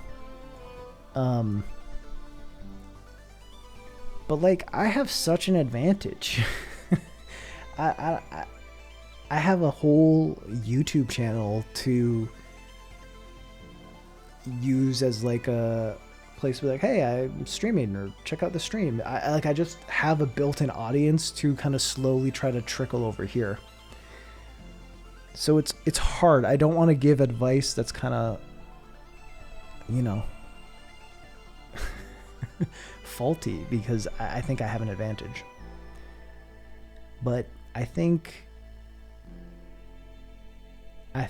ultimately the most success I've had is coming up with fun ideas and doing it in a way that only I can, or trying to do it in a way that only I can, or that my input makes it special. That's part of the goal. I think, I don't know. Sometimes I just do straight playthroughs of games. I think that can be fun to watch, and I think tons of people like that. But I have found that having like a solid objective for your stream helps draw interest in from people who might not just, like, if you're like, hey, I'm playing Super Mario 3D World, they might not want to watch. But if you're like, I am trying to beat the hardest level in Super Mario 3D World, and if I don't, I'll gift 100, you know, whatever it is. Like, that just draws people in, because it like creates stakes, which is kind of fun. And it doesn't need to be that. It doesn't need to be a hard game, or it doesn't need to be 100 subs. You know, I think creating stakes are fun, and you know, I'm working on different things that I can have as stakes, right? Sometimes I'll mention something and tease it out so that it builds hype. One thing that I've brought up a few times is I made a song when I was in high school that is a rap parody to Gerudo Valley. I mentioned that sometimes, okay? And 100%, I'm going to put it up for stakes on something. I'm going to have a challenge that if I lose it, I will reveal this song. You know what I mean? I think finding things to do, finding stakes to set that are fun, and having like an objective can be a good way to draw in attention, draw in hype, and keep hype around. The issue is, that's not always, like, sometimes that's a stream I like doing. And then sometimes I like talking for 3.5 hours about nothing. And, you know, fortunately tonight I've gotten a handful of raids from awesome people, and been able to have their audience stick around. And, you know, a lot of my regulars showed up and have been fun to chat with. But that's not always easy to be successful at. It's not always easy to draw in an audience. So I don't know. I think yeah, obviously the meta a lot of people talk about is YouTube. You know, making YouTube videos that go with what you're doing. I think the best way to do that is by making hype videos and interesting videos that do well. Which is easier said than done. But like, you know, I'm trying to build up some stream highlight videos, and I'm trying to do things that are like my most interesting segments or ideas, and then find ways to present those. That can be hard. But I think like if I just made a highlight of every like Hollow Knight stream that I did, I mean, maybe that could be good. But I don't know that it would draw a lot of interest because that's not necessarily something that people are actively searching for, and I'm not necessarily a well enough Let's Player or streamer or game player for that to be successful on YouTube. But if I make like a, you know, I did the Path of Pain and I put up like 100 subs if I couldn't do it. Yeah, I can present that in a way that's going to be a lot more interesting. So I think if you're doing the YouTube game, which I know is kind of the meta because Twitch doesn't have good built-in growth, you got to be investing in the right YouTube videos that you want to follow, which can be hard. It can be hard, and ultimately it's going to be a lot of copying what other people do. Doug's really good at it. He always has a certain goal and really hypes it. Yeah, Doug's amazing. Doug is such a great creator and really good at doing a bit and then sussing out the story of that thing. Like, just, you know, he'll be like, hey, can Twitch chat get a chicken to cross the road, right? And then he can just build a whole narrative out of it based on what happens, and not only have a fun ass stream, but create an amazing YouTube video that isn't just typical cut up highlights. Like, it is a mixture of highlights and narrative he creates, which is just so good. It's just so good. Yeah. And that draws so much interest, and that's why, you know, despite being, you know, kind of during his break for his sleep stuff, like if he goes live, he's still getting like 3,000 subs. Like, not many, like that's like not many people can do that. Not many people can stream like twice a month and still pull in those numbers. Like him and Clint Stevens, you know. Audience and building community is what I've learned to be the most important part of streaming. Yeah, for sure. And I think, you know, obviously you want higher numbers as time goes on. You want to see growth, because especially if you want this to be a portion of your income, the more viewers, the more ability there is to do that. I think you do realize, though, you don't need that many concurrent viewers to have a really good community. Like, I felt I had a good Twitch community when I was around 15 concurrent viewers. Which is cool. In fact, there's probably a point where once you get to a certain amount of viewers, your community starts being shit because it's too big to control. Definitely a problem I run into talking about the YouTube stuff, I imagine, because everything is my first time. It's really hard to set those stakes true, yeah. Because I'm just not that knowledgeable enough about each game. Yeah. And, you know, that's the thing. Like, I'm able to set a challenge for Hollow Knight because I'd played it before. I knew about Path of Pain, you know. One for the final level in Mario because I played it, knew it. Bigger communities can still be controlled and will take cues from the streamer. Take a lot more active work, yeah. I still think, though, it's a different vibe. But yeah, no, I agree. I'll admit, I watch streamers in like the 40 to 100, like the 40 to 200 range, and then yeah, 10,000 plus. So that might be part of it. I don't watch a ton of 2,000 viewers. See a Pizza Blaster. So that probably comes from my experience and my biases.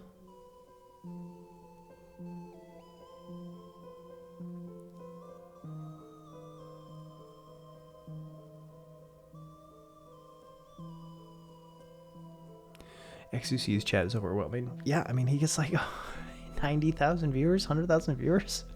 It's too much. It's too much to keep up with.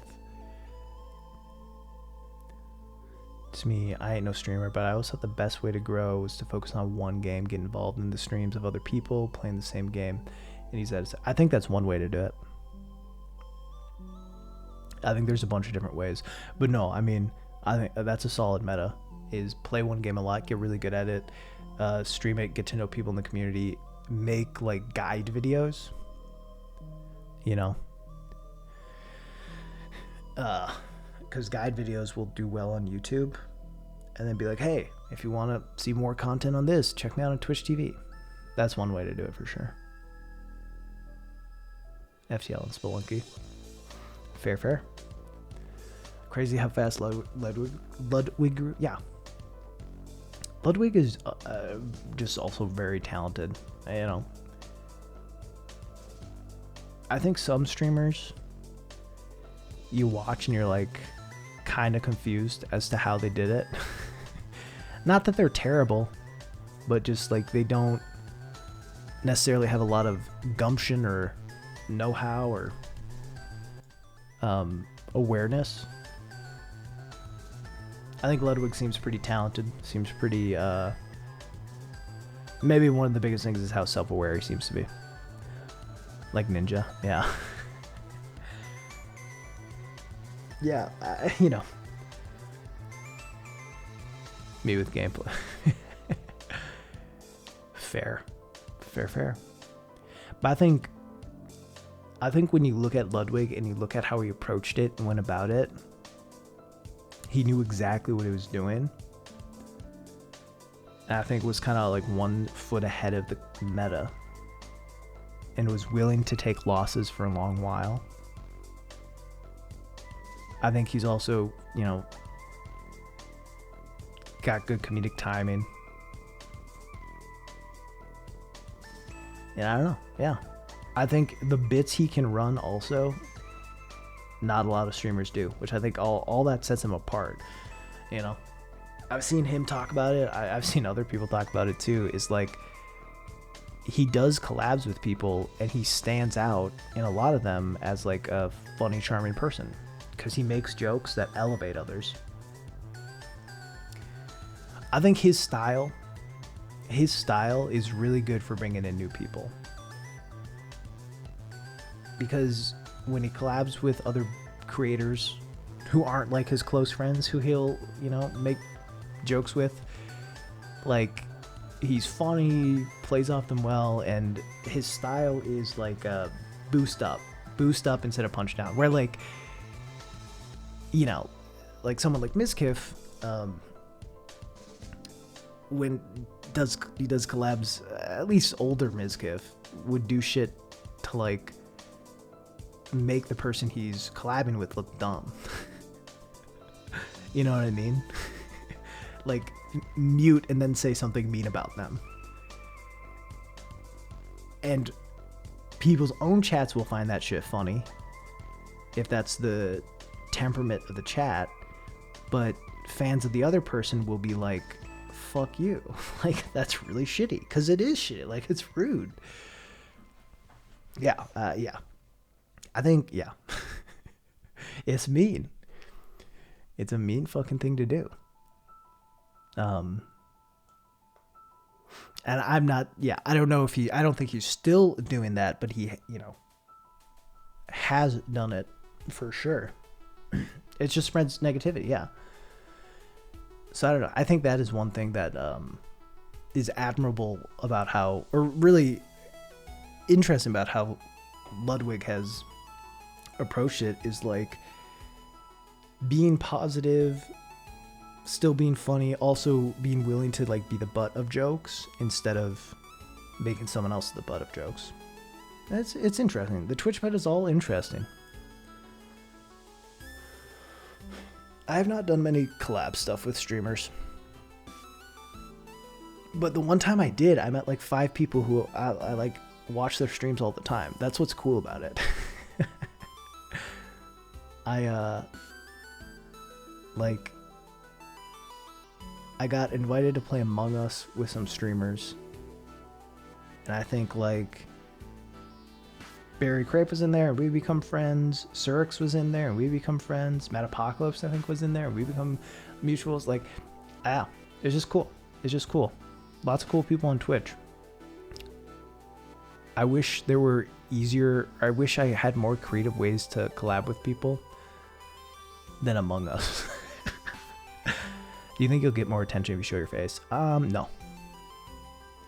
I think if I said I was doing a face reveal on that day, I'd get a lot of attention.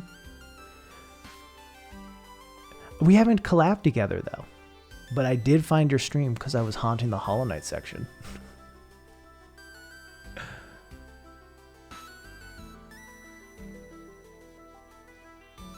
Yet. True. I do think that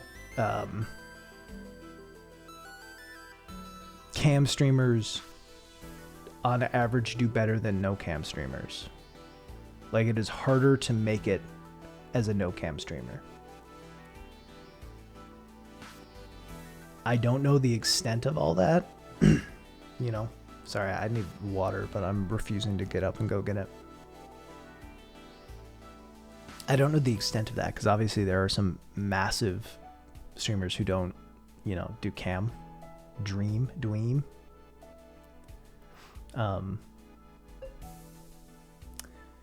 And like, I know Connor Eats Pants does a lot of no face stream. I mean, I think mostly. I think every once in a while shows face, but mostly it's no cam. So it's definitely possible to build a very solid audience, but I think it's a little harder. But I feel like I have something to offset it with having like the wealth of people from my YouTube, that if I can just like convince a large portion of them that, hey, you know, you like my video essays? I also stream, and you know, it's not the worst way to spend a few hours. You know? Yeah, that is mostly what I do. Mostly it's YouTube. That is my job. So Twitch is kind of like a side thing that I thought would be fun and been able to grow largely. I mean, I definitely have noticed growths when at the end of a video I say, hey, by the way, I'm on Twitch. But yeah.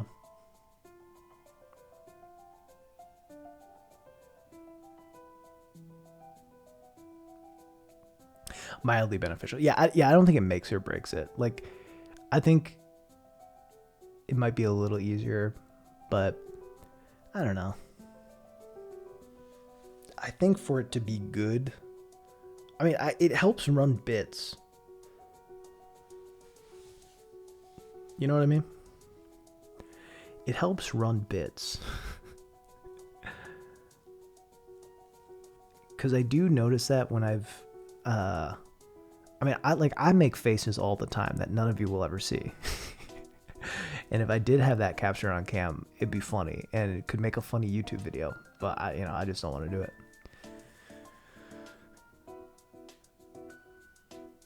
But yeah, I don't think that having a cam would make or break it. You'd probably get more if you said at the beginning of it. Yeah, so I've mentioned it. I think the earliest part of a video that I mentioned it was like 5 minutes into an essay I made at the end of the year, where I briefly said, yeah, I streamed Benefati on Twitch. And that one mention got me like 1,000 followers. So you're probably right. I mean, listen, you might have a point. You might have a point. I'm working on a Hollow Knight video where I am gonna mention my stream probably in the first like minute or two, because the video is gonna be all about Hollow Knight's soundtrack. And one of the things I've been doing is running these tournaments where like I pick a topic and then we'll make a bracket and then have chat vote on it. And I did a best soundtrack bracket, which Hollow Knight won. So I want to mention that in the video, and also, you know, subtle plug, not so subtle plug, and see how that goes. Now he's a professional streamer? No. Yeah, true. I think I know only one kind of big streamer that doesn't use camera or microphone, but exclusively Monster. Interesting. No microphone. Turn on the cam as a reflex. Once I started growing to affiliate, just like having the cam is given. Yeah. I feel like kind of drags me down because I look camera shy. Yeah. I think it can be really good if you're using it well. Like the hybrid approach, the default is just game, but I can switch to cam. Yeah, that's fair.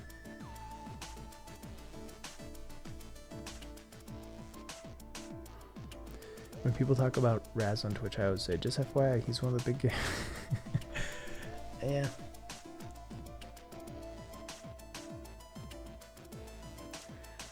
I do watch a lot of streams, though. See, Fashnik, you seem to be haunting the Hollow Knight section just as often as I do.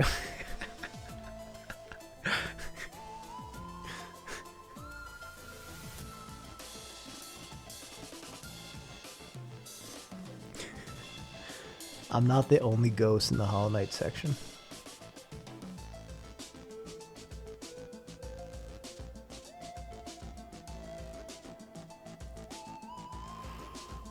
Yeah. Time to check out your YouTube. I enjoy watching game essays, but somehow... Yeah. Honestly, I bet you've seen one of my videos. I'd say there's a decent chance you've seen one of my videos. Hey, I guess I should have introduced myself to anyone who fucking raided me. If you're here from any of the raids tonight, I'm Raz. I make YouTube videos. Most famous video is called Gaming for a Non-Gamer, where I had my wife who doesn't play games for the first time. It went well. It was a fun time. I make essays about other stuff too. Often about game design and feelings. And all that stuff. Just saw you come up in the recommended section. Long-time subscriber to YouTube, so I figured you'd come back. Hey, thanks, James. Narf, dang, did not know you stream. Yeah, I guess I'm bad at announcing it, because I get that a lot. I do get that a lot. But I have mentioned it. But maybe I should mention it more? Watching first playthrough of this game is super fun. Yeah. Yeah, my first game I ever streamed was Subnautica, and it felt like a lot of people who loved that game were coming in and hanging out, and it was way more fun because of it, because I could tell they were having fun watching me discover this shit, and I was having fun discovering it and hearing their reactions. How scary is Subnautica? I think it's not that scary, but you will definitely have at least 5 jump scares. You'll have 5 times where you're like, holy shit, holy shit, holy shit, holy shit. They don't feel super cheap, but you probably will yell. And because of that, sometimes at certain points of the game, there is this baseline tension of like, oh my god, am I about to have to get scared? But I think most of it is chill fun. Chill fun. Haunt the Earthbound section quite a bit. I'm a big hunter of Hollow Knight and Outer Wilds. Those are kind of my 2 sections I haunt. Another thing that might help is trying to meet other streamers, not in the get into their chat and promote yourself way, because that sucks, but just watching people engaging with them. I got my first 50 followers just because I became online friends with Ron Funches. Oh, really? Ron Funches is like the comedian? Ron Funches, who was in that show, Undateable? That only, I think, me, my wife, and 5 other people watched? People liked me and decided to follow me. Still enjoy the experience playing with Ron without the whole people following me thinking that's what matters. Fair. Undertale and One Shot came from re-experience. Other folk, yeah. I need to play One Shot. See you, Dev. Thanks for hanging out. I get jump scared super easily. I played RE2. He actually appeared on the screen, scared you. Yeah. He's funny. He's the funniest part of that show for sure. That's cool. Yeah, I mean, I definitely want to get to know more streamers. So I just watch a lot of streams. And I don't know. It's been fun because I like building up.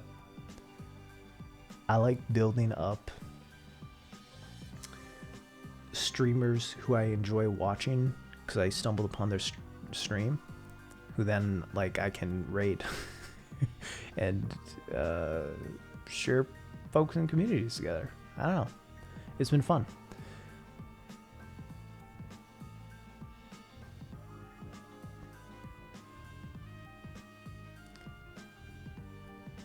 Brad's getting spooked in Subnautica, yeah. I think Minecraft and Subnautica might be the scariest. Might be the scariest games I've ever played. Minecraft definitely, in the early days, Minecraft scared me a lot actually. More of just anxiety, but a good kind. I think it's more tension than just scary, but especially when the game was like darker. Like in the early like versions of it, it would just get pitch black and then you just hear like a from a creeper and it'd just be so scary. Why are you degenerate? Because I'm streaming at 3 a.m. and you're watching it. So I mean, I guess I don't know where you live, but you might be one too. Randomly wandered into Ron's chat while he was starting to play Overwatch and we just played together. Then we played some more. Nice. Does he stream frequently? It's always interesting me when like comedians and actors play. I know Thomas Middleditch streams a bunch. Or streamed a bunch.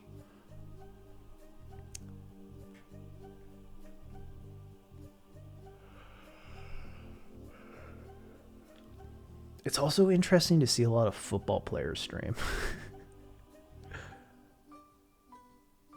And like to see them stream and like play COD and get like 110 viewers.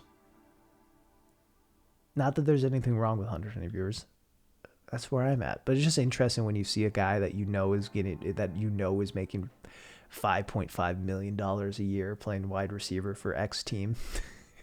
You know, for whatever team it is, streaming to 20 people. It's just an interesting thing.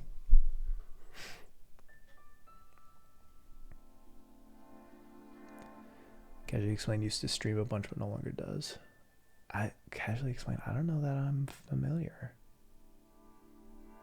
Adam C from Adam Ruins Everything streams both games and hosts. Yeah, interesting. I mean, Twitch is a great, or I mean, just streaming in general is a great format to do cool shit. I wish I would have started streaming way earlier. Another comedian YouTuber.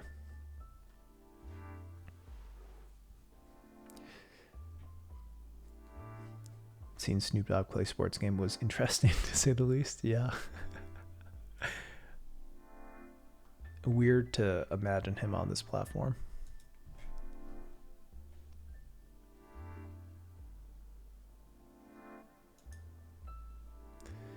Weird. Have you played Nier Automata? No, I have not. Highly recommended from a lot of people. But I have not had the chance to play it yet.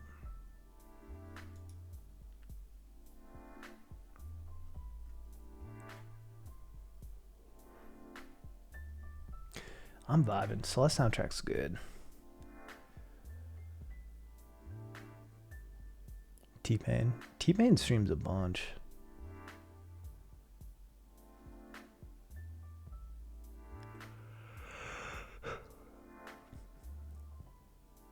It's actually wild that Terry Crews played Danganronpa. It seems so weird. Yeah. Same folks. S Express, thank you for the raid.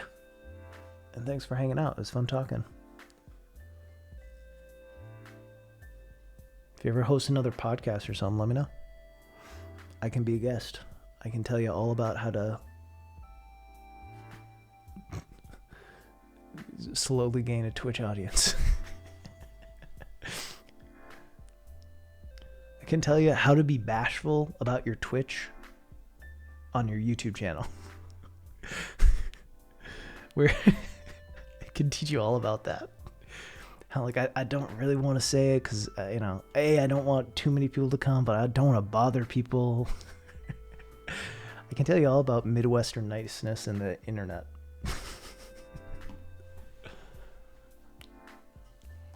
Son really into Japanese games and wants to be a part of his life. That's so cool. I mean, that's cool. That's awesome. I think that is one interesting thing too. I mean, with like Jablinski Games, right? All of that started because Jack Black's kid wanted to do YouTube stuff, so they kind of like started it together. And I don't know how much it's really been his son's hobby, but like that was the origins of it, you know. And it's weird because Jack Black's out here doing Undertale memes, talking about getting his Elgato. And it's like, oh yeah, these people have kids who don't give a shit about them being famous. They're weebs. They're weebs. They're Undertale nerds. They're Zoomers. Like, so then, yeah, the people who are good parents get into that, and it's wild. Like your tweets. That's a mistake. But thank you. Dr. Dante, good morning from the UK. Good morning. It's only 3 a.m. here. It's not that bad. Good morning from here, too.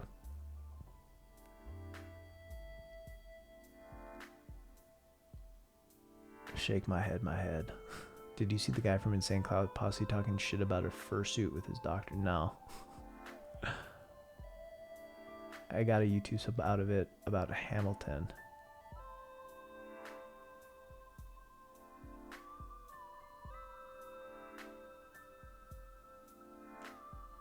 What? I'm trying to... I got a YouTube sub out of it about Hamilton. Like, to my channel about Hamilton? You sub to me because of Hamilton? Or, I can't remember the name of the channel. The one I retweeted recently? I forgot the name of that channel, but that's a good channel. Hamilton Bad. Yeah, CJ the X. Okay, thank you. Yeah, that was a very, very good video. I think CJ the X is going to pop off soon. I'll be honest, I saw the thumbnail. So I saw that thumbnail on my recommended, and not that I think Hamilton's perfect, but I just was like, I'm worried about it being something that'll just be annoying. Because sometimes you run into that. It's hard to know. I'm sure people feel that about some of my videos, and they take a risk and they click it and maybe they like it. But then Lady Night the Brave tweeted it out, and I value her opinion. So like, I'll check it out.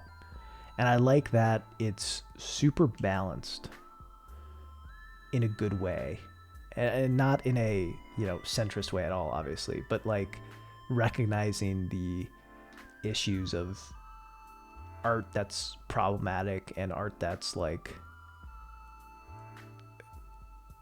somewhat harmful and kind of lame, and then also like how it can be impactful as well. It was good stuff. Yesterday I learned that Jack Black's mother is Judith Love Cohen, one of the inventors of the abort guidance system. The system that saved the Apollo 13 astronauts. Interesting. Samuel L. Jackson says he watches anime and hentai. Fuck, what the fuck? Was he just like lying and not knowing what it meant and trying to sound hip? Or... really proud of the fact that I used to be the youngest person ever. True. Any new games you find interesting? I I've been kind of low on my game intake. Replayed Hollow Knight. If you haven't played that, big recommend. Been replaying Celeste, which I was supposed to play today, but you know, it's been 4 hours. It's not happening. That's fun. I think the big one for me is I've been playing this game called Crosscode, which I think is a criminally overlooked indie game. It's a really interesting story, interesting setting, really, really good gameplay and a good gameplay loop and great puzzles. And it does like classic Zelda dungeons, kind of. Not exactly, but it reminds me, the dungeons in it remind me a lot of like the best that 2D Zelda games have to offer. Hi, Leah. Hi. It also does the silent protagonist thing in like the most interesting way I've seen a game do it. Like they actually, it is written in that the main character has very limited speech. And plays a lot of important moments in the story. It's cool. Are we fucking weird as a generation? Okay, sorry. Are we fucking weird as a generation? I imagine you meant to say or is the world fucked up, or both? I don't know, what generation are you in? I'm a millennial. So we might be cut from different cloth. Okay, we're fucked up as a generation.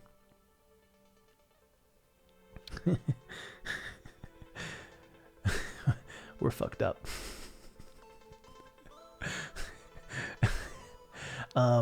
I think it's a mixture. Supposed to go to sleep, but since you said I've probably watched a video of yours, I said check it out. We watched my Color of Corruption video. Okay, interesting. You watched it. Okay, sorry. You have and you did. Interesting. See, I assumed it would be the Gamer for Non-Gamer because that was my most popular.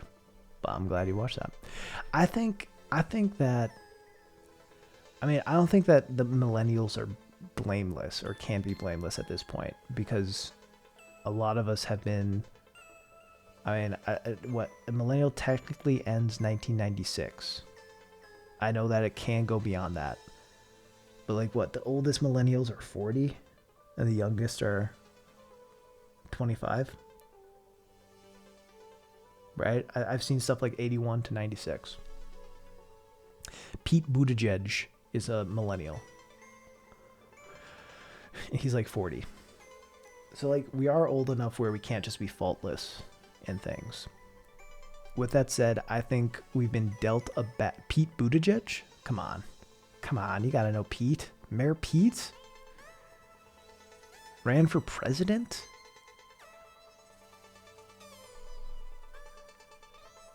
Gave up the same day as a bunch of other Democratic nominees so that the vote wouldn't be split between him,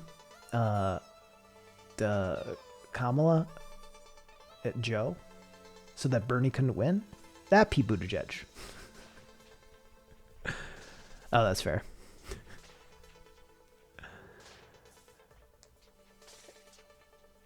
Anyway, he's a millennial. So we can't be faultless, you know? But I will say, I think millennials were dealt a bad hand. I think we get a lot of shit from older generations who expect us to treat the world the way they treated it, but it's impossible. The people giving us advice, the generations who are our parents who give us advice, fundamentally took cards from a different deck. Like they fundamentally had a different experience. College was cheap as fuck for them as a generation. You know, houses were easier to buy, cheaper. Like it's just they were playing a different game. So when we get judgment and advice from a generation that actually doesn't seem to have an understanding of how things work now, it's just hard. You know? It's because a lot of people are stuck in their ways. I remember talking to my friend, and like his dad, good guy, super boomer though, who's like, yeah, oh, you're getting a job, you gotta do what I did, go door to door, you know, go business to business, and make sure you don't leave until they hire you. And it's like, that's not how it works. You know what I mean? It's just you want to know what happens if you do that? You get dragged out by security. Like, that's just not how life fucking works anymore. And I don't even fully believe that that's how life worked then. But it's just all these like boomer ideas that like just don't work in a modern day society. Applying for a job, most jobs you apply for, you don't go to the business before applying for it. You do it online. And they don't want you to come in. If you come in, that's a hassle for them. In fact, I think if you go into a business instead of just applying by the normal means, and you're like, hey, I think you should hire me for these reasons, that's probably a reason that they won't want to hire you. Because they'll be like, oh, yeah, this person's fucking annoying. They also don't have to deal with the consequence of climate change. Big true. Live in a civilized country, college is free here. Lucky. See, that's what my wife and I were talking about this today. And I was like, talking about making money. And, you know, the idea of like, we grew up in a pretty affluent city where not really our families, but a lot of families, you know, had a lot of the makeup in the city we grew up in were stay-at-home moms and dads who worked way too much to try to make as much money as possible to buy nice things. And I was saying, I don't know that we'll ever make that much money. I'd love to make enough money in my lifetime to be able to pay for my kids' college. Because my parents helped tons and tons with my college, and that is something that has made my life a lot easier, and it's something that I will always be very, very grateful for. Because not everyone has it that way. Not everyone is allowed that opportunity. But I don't know that I'll make enough money to do that. Because I'll be honest, I'm making decent money on YouTube. I think I could stand to make a fair bit more if I up my output and keep growing. But also, like, how long does this bubble last? You know what I mean? How long am I doing this for? How long until people are like, wow, this dude's fucking X years old? Gosh, I'm out of here. Yeah, this could blow up any day. I don't know. So I think my best strategy is like, let's get Bernie as president. You know, maybe not Bernie, probably not Bernie, but you know, he's a little old. But yeah, we just got to keep working towards free college. So then all this money I didn't save up for my kids because I didn't make enough money. 5 head. Doesn't matter. Free college. Boom. Easy. True, that is the other big thing is making sure there's a world. A world in general. Fuck.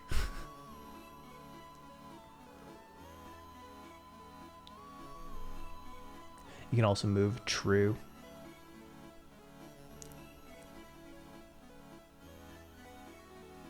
Also the best path for the world. See, it's good when my hope for personal gain also ties in with the gain of many others in creating a better world. Who would have thought? So glad my parents are going to help me with college. I'd be absolutely dead without it. My dumbest, barely going to get in, let alone a scholarship. Scholarship life is tough. The only other streamer I follow that's live is professional Overwatch League player. It's 31 viewers. What is this? Yeah, that's interesting. Overwatch is dead. Just fucking run with it. Fair. Just get money. True. True.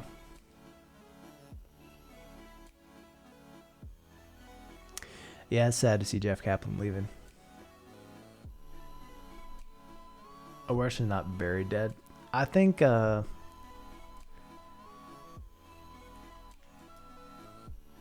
it's dead to normies like me. Yes, just don't be poor.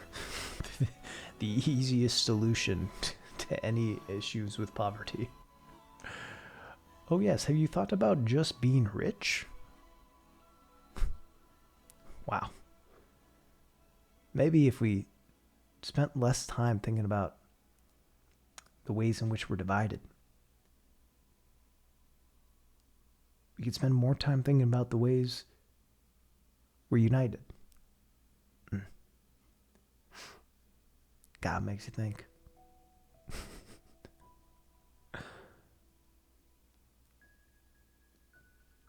Yeah, I mean, obviously Overwatch is not dead. I mostly just mean that, like, the hype that was around it for so long has faded a fair bit. And I think it was really popular with the general public for a minute, as it was the flavor of the month, and that's faded. And that's okay. That's how games go. It seemed to happen pretty fast with Overwatch, which is probably why I comment on it. But yeah, you know, it's funny. It's always funny too when like people are like, yeah, Ninja is a dead streamer. No longer top of Twitch. Dude averages 10k viewers and 10k subs. Dead streamer. Stream is dead.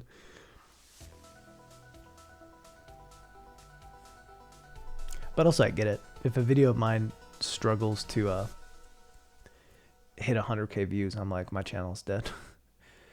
Who's top of Twitch? Depends on the metric. Right now the most subbed is probably still Ludwig, yeah. But I think the two biggest streamers right now are XQC and Tommy Innit. Tommy Innit gets just wild viewer averages. Like he gets like 200,000 viewers a stream. But there's a lot of kids who like Minecraft. Not that there's anything wrong with those viewers, it's just, you know, it's not a very permanent audience. Or it's a less permanent audience, I think, than someone like XQC, who probably will have longer loyalty of fans, less turnover. XQC, though, just streams all the time and has a ton of people watching all the time. His, like, watch minutes are just wild. It's wild. Kids who like Minecraft?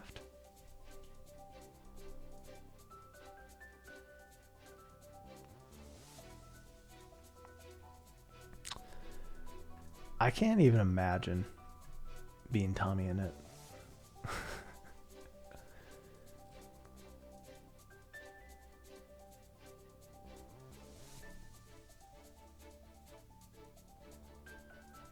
I had a classmate in international political economy class that said it with a straight face. The solution to mass micro. Oh my god.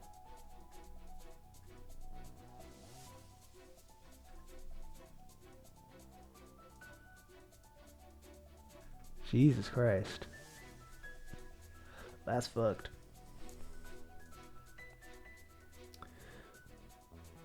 Only makes 5 times my annual salary every month. Dead channel. Yeah. Ninja, that's the thing. Like, I'm sure if Ninja hadn't made $30 million from switching to Mixer, maybe he'd be trying to play the meta a little more than he is. You know? But the dude's set. The dude doesn't need to make any more money. He's fine. He's rich as fuck. So now he can just, whatever, play League, yell at 12-year-olds, and still make more money than he'll ever need.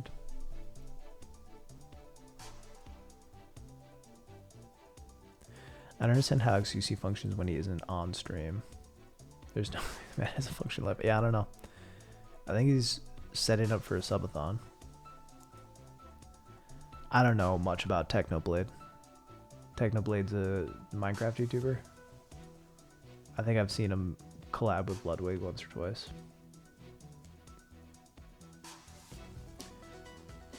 I don't understand. Yeah, I don't fully understand the appeal of XCC either. He's good at games, I think, is part of it. Like, he's pretty good at games, which people like.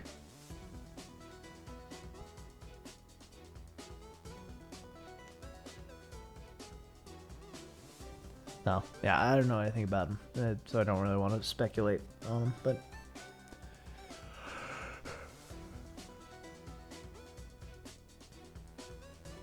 what's up with those numbers, though? I never understood the strategy of dumping that much money into one streamer, even if he pulled quite a few numbers. How are those numbers like millions of dollars? You're saying like for the mixer thing?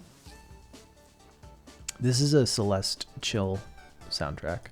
I can drop the link. So the mixer thing was an attempt, because I mean at the time Ninja was getting like 100,000 viewers per stream. Like every stream getting 100,000 viewers, which is massive. So the idea was to pay him crazy amounts of money to exclusively stream on Mixer in the hopes that he would bring over those viewers, because he was getting 100,000 every stream, and those aren't necessarily the same 100,000. Like, it's from his pool of millions of followers. So they viewed the amount of potential he had to bring people over, and yeah, that was worth a lot of money to them. And also at the time, like, Twitch is different now. Twitch has grown a ton in the past year even, and has way more people on the site, gets way more streams at above 100,000, but like people, like, that wasn't common to be getting as many viewers as he was getting. So that's why he got the big offer, is because they thought that his audience would come over and leave Twitch. And yeah. It's wild. XCC serves as a power fantasy for some shitty dudes, but that can't be all of it. I just think it's appealing to kids who want something outrageous. I think also he's just live all the time. He's like live 20 hours a day and has a base, which I think helps, you know?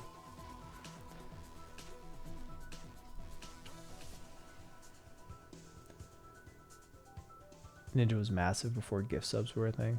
I mean, that's interesting. Granted, he didn't really have competition for primers.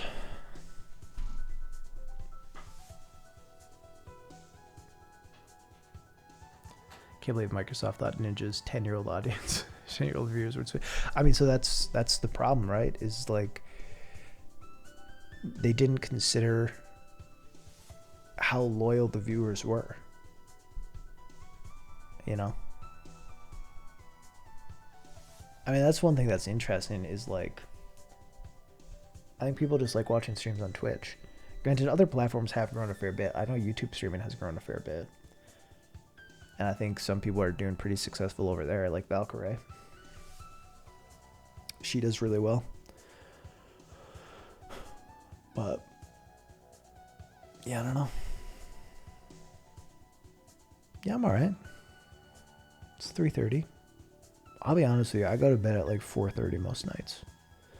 I have a bad schedule. I need to be better. But I usually go to bed around like 4:30. It's just I didn't stream earlier today. I set an alarm for 11. And then I turn off my alarm when it goes off at 11 and set a new one for noon. It's nice talking to you, Beg on Hit Person. Probably return someday. Hey, thanks for the pleasant conversation. Now, Chad, I don't know if you knew this, but you might have a Twitch Prime. It's not a bad schedule at all if it doesn't negatively impact you. I think sometimes it does. But yeah. No, I mean, I agree. As long as you're consistent and getting enough sleep, I think it's good. I think I'm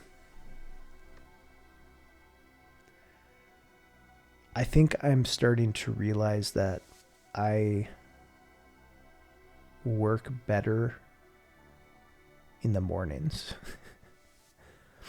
But I think COVID has kind of thrown me off, is ultimately it, because I just have a lot more overlap with my wife because she's working from home. So sometimes, for me, it's sometimes easier to get stuff done when she's sleeping. I think it's easier for her to get stuff done when I'm sleeping for part. Not that we're asleep for each other's entire days, obviously.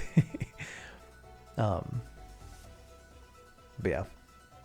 And obviously, both are busy with work, but sometimes there's just more I mean, when you're just working and living in the same space as someone and both operating at the same time, sometimes there's just, more overlap and more distraction.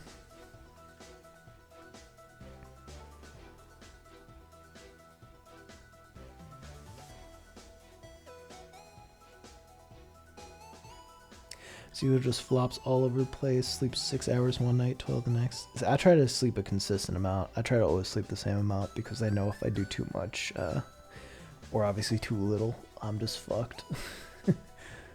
Just utterly fucked.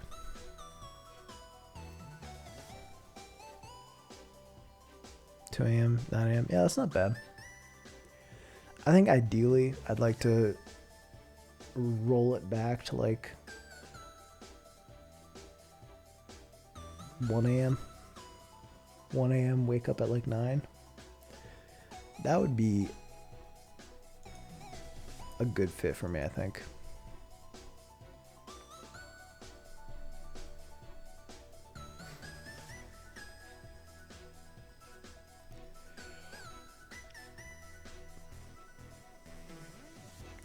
An average 6, 7. Yeah, that's not bad.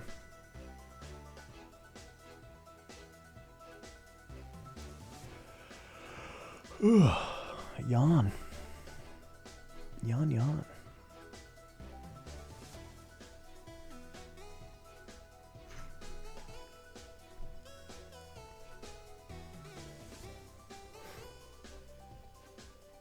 Nap a lot. I try not to nap. I feel like it's bad for me. Feel like it doesn't work for me. Because sometimes when it comes to napping, it's like a coin flip. Because I swear, sometimes I nap, and I feel like the best I've ever felt after I wake up. Like, this was amazing. This was a genius idea.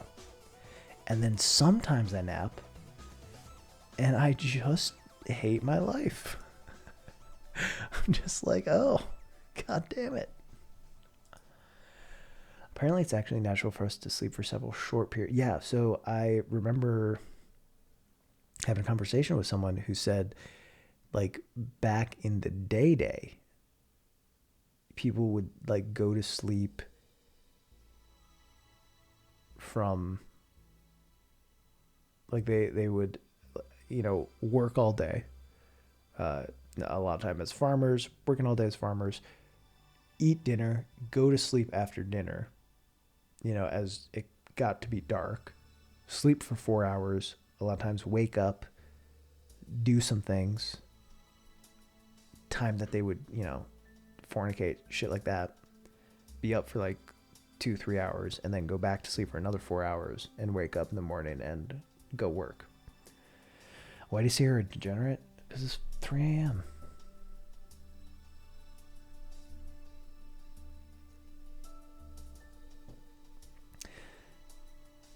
Haven't the world's greatest minds had the weirdest sleep schedule? I don't know.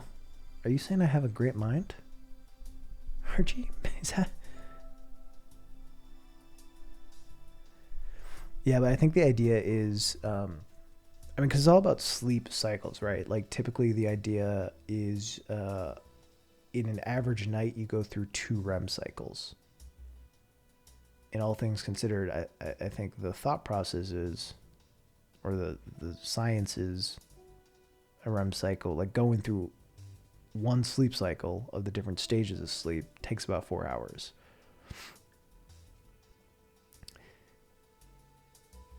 It certainly is weird. I kind of made it a normal thing to play chess at 3 a.m. with friends. Well, I mean, that's fair. Sounds degenerate, though.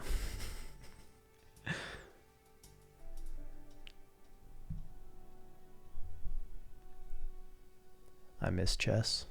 Yeah, it disappeared.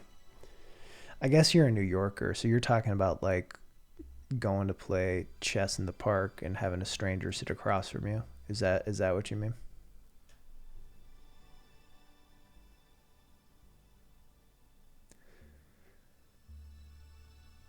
Play with a guy you call grandpa, not related at all.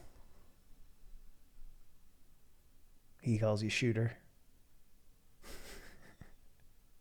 Tables in Union Square. Yeah. That's fair. I was gonna make fun of you as if chess isn't more popular right now than maybe it's ever been, but I get it. That's a very specific experience that I imagine would be a lot of fun to have.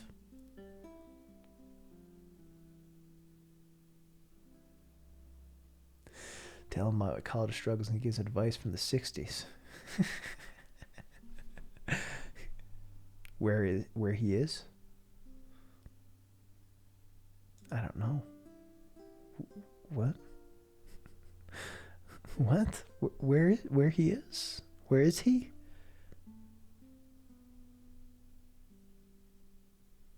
A voice. Hey Sam Can, how you doing?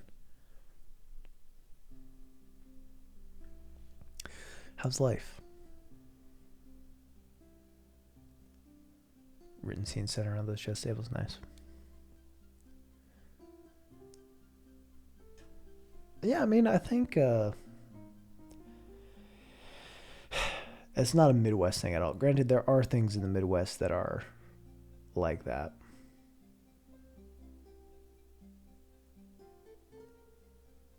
You know, giving someone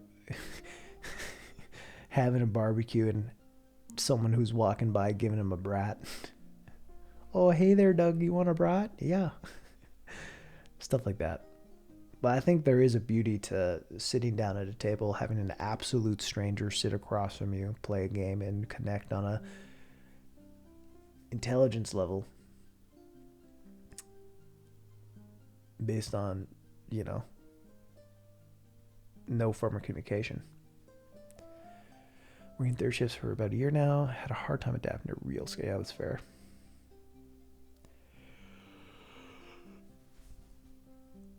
Miss barbecues and bonfires. Yeah.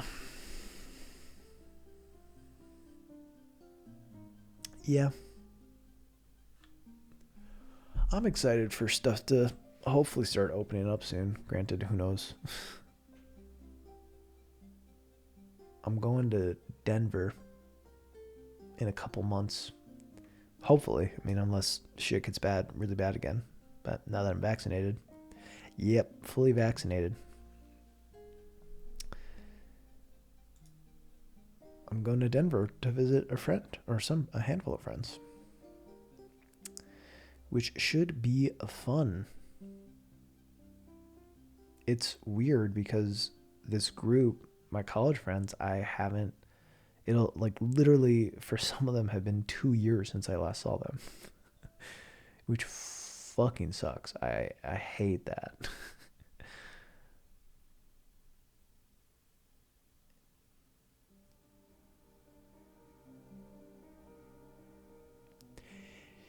Yeah, so yeah, it makes me so sad. I don't know. Just like, yeah, it sucks. It sucks. And I feel like, I don't know. I hate complaining about COVID. I hate complaining about it because, like, I so recognize that in the grand scheme of things, my experience with it has been really fortunate and blessed, and the closest people to me have been very safe and didn't get COVID, didn't get sick, didn't I haven't even seen anyone get sick from it who's close to me because they avoided it. But yeah, it's fucking sad.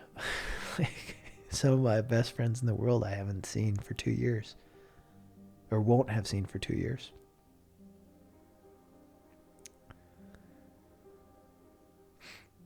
It's been over a year since you've seen your girlfriend. I'm sorry to hear that. Sorry to hear that, best user. That's really hard. I think long distance in general is fucking shitty. It's a hard thing to do. I'm sorry that you've had that experience. Friend almost died from COVID. Oh, I'm sorry to hear that too. Have they been recovering all right? Trying to move, such a pain. Yeah, I moved over this summer and it was not fun. Granted, it was in the same city, so, or the same, like 3 cities over, so not terrible. Being in Australia, we haven't had many cases. Yeah. Well, I know that other countries like did lockdowns and then were able to get out of it because less people and were just smarter about it. You know? And people actually adhered to shit. So it became less of a problem. We don't really have a choice. I agree. You're right. I don't know that doesn't make it sad to me. I don't know. It's I think that's what makes it the most sad. I don't know. I think it's also hard because, like, not that it would make a massive difference, but you know, it like in last February I had a cold when one of my best friends was visiting the city.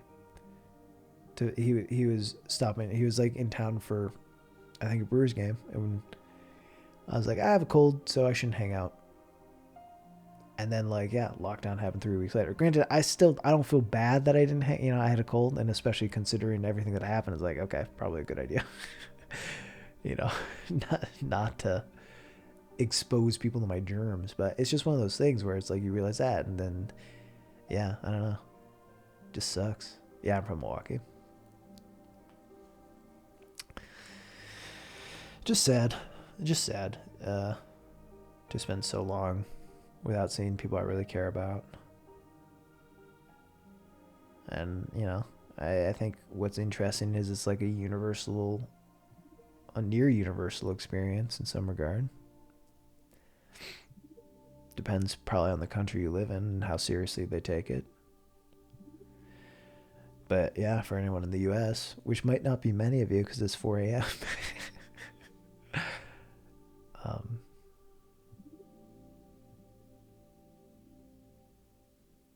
It just sucks. Tennessee. We got long O's is the big thing. We say ope a lot also. So a bunch of long O's.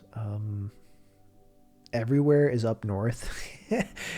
If you have a cabin, all right, here's a big Wisconsin thing. If you have a cabin, you're always going up north. Okay? You could be in northern Wisconsin and have a cabin 300 miles south. And you'd still say, yeah, I'm going up north for the weekend. Going up north. It doesn't matter. It doesn't matter what direction it is. When you're going to a cabin, you're going up north. What are other things? This is very specific to Milwaukee. We call water fountains bubblers. I think there's a few other places in the U.S. that do that too. Maybe somewhere on the East Coast. Can't remember where. But yeah, we call water fountains bubblers.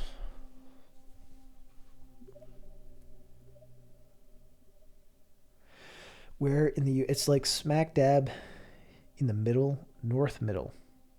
Yeah, north central. It's like, do you think you know where Chicago is? Seemed like a nice place. Yeah, Milwaukee's rad. If you're from Chicago, Door County is the true north. But Door County's not even that far north. But yeah, for Chicago folks, yeah. I guess it makes sense.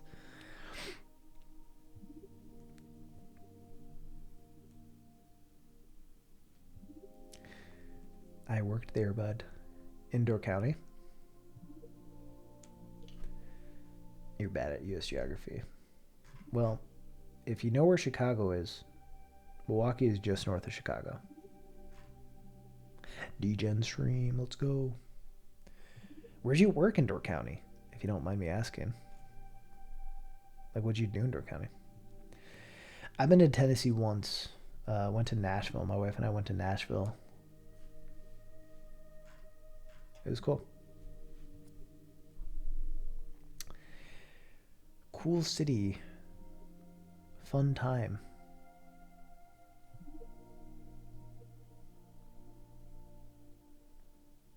Actually, I've been to Tennessee twice. I also went to the Great Smoky Mountains.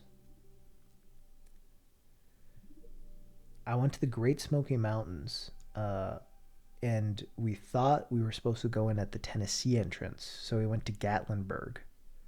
And this was before the big fire in Gatlinburg.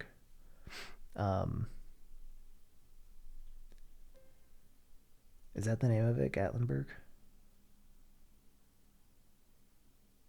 Sure, yeah, I think so. And that place is a tourist trap helltown. Terrible. And then we went through it and tried to get in the park, and they're like, no, you need to go in the North Carolina entrance. It's like, goddamn. Yo, you worked at Fish. Okay, so you worked in Peninsula State Park as a temp? Holy shit. I've camped at Peninsula State Park, like, up until this last summer. I've camped at Peninsula State Park every year of my life for the past 20 years. Maybe 25 years. Pretty much my whole life I've been camping at Peninsula. Nice bike into Fish Creek. Beautiful park. Hello, Crazy Spartan. How you doing? Excited for the next big global controversy?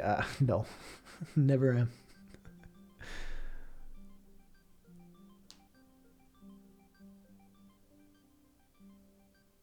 I could tell you all the places you could camp without paying. Ooh, interesting. My parents recently got they've been saving up for a while, and they got themselves a condo up north. So I don't know how much more camping I'm gonna do. Cause I might just bum off them. Bike that park every morning for 2 years. Yeah, beautiful park.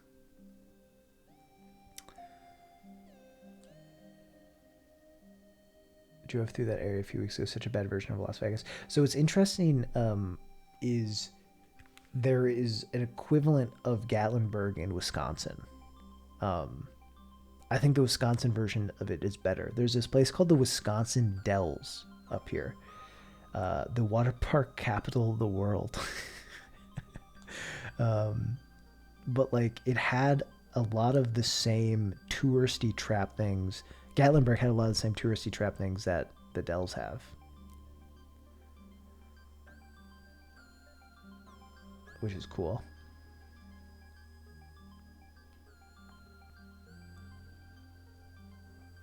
Water parks in Wisconsin. Yeah, well, yeah. I mean, okay, chill. No need to be rude about it.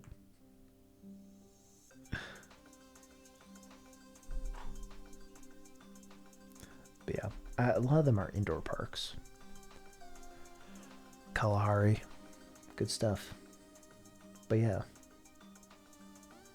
The thing is, they do really well because, I mean, granted, they're probably open longer than you'd expect because people in Wisconsin are a little too comfortable with cold weather. But also, I don't know, people in Wisconsin love water parks and they love doing summer things. I think summer culture in Wisconsin is probably surprising to a lot of people. People are really good at going in summer.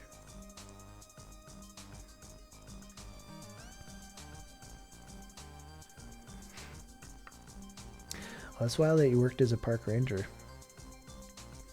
Or temp, what was it? State park temp.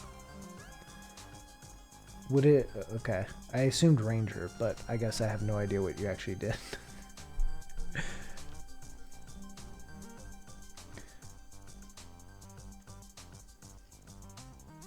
Big into surfing, yeah.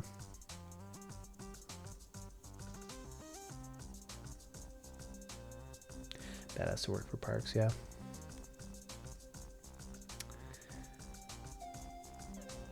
Not a ranger, maybe soon. Fair enough. Yeah, I love Door County. First boss was a genius from Wisconsin. My first boss was also from Wisconsin. He owned a Subway. And I quit after 2 weeks. My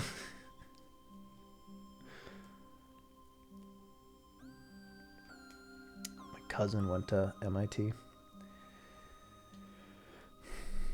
Didn't get a master's, so it's probably not him.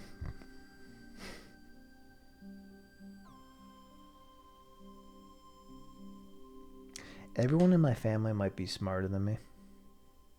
True, a lot of people do leave Wisconsin. I mean, I think a lot of people leave most states. But I can say this in my group, my high school group of friends, like, very few are still here. Unfortunately. I'm trying to get them back. I'm trying to bring them back, but it is what it is.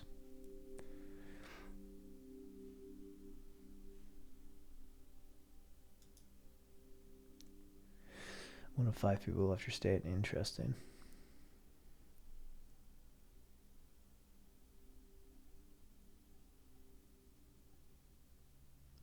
Interesting. I mean, that makes sense. I mean, you said you were from Utah. You were born in Utah. I don't think I knew that about you. I mean, California and New York are probably the most moved to states. And probably in this past year, Texas. So Austin, probably.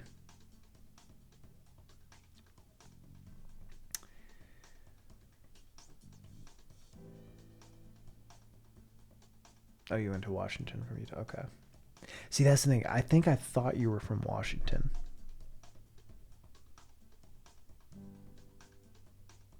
I don't know if I ever realized or committed to memory the Utah part.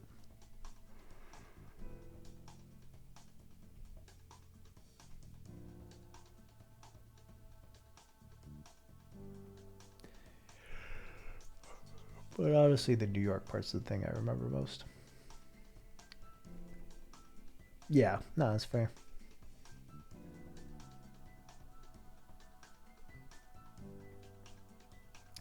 I'm just trying to get out to anywhere with cheaper housing, yeah.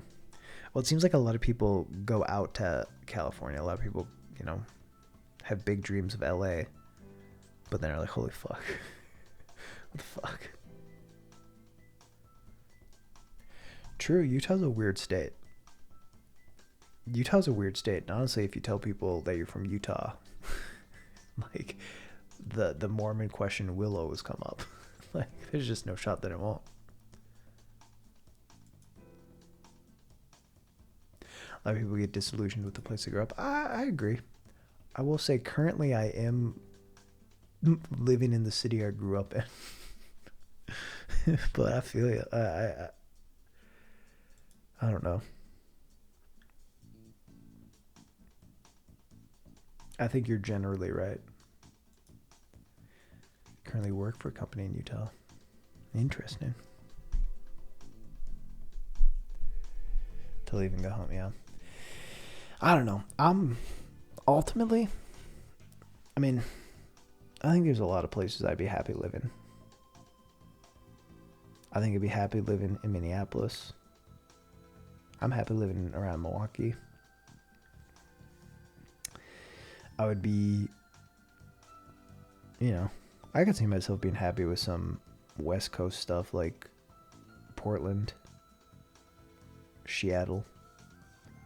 Although I've heard a lot of people say Seattle's kind of a tough place to live in the long term. Because it's just kind of gross all the time.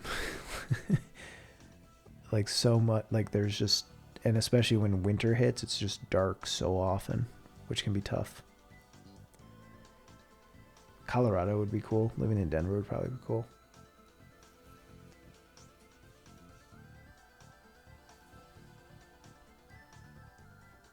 I didn't say Chicago. I don't think Chicago's a little too big for me. I think I could do New York for like a year. I know my wife couldn't do New York, so I would never try to get her to move there. It's also expensive as fuck, so. I have a friend who wants to start doing mini docs on YouTube and streaming it. Any suggestions to clip to him? Go to my VOD channel. I did a whole talk on how to get into making video essays. 4-hour lecture. Start there. I don't care where I am outside of being around the people I like, although you get used to a certain way in New York City. Yeah.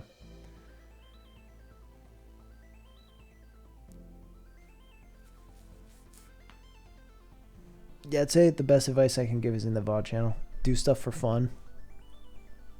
I'd say start by doing stuff for fun. Just go for it. The more you do, the better. Don't get hung up on being perfect.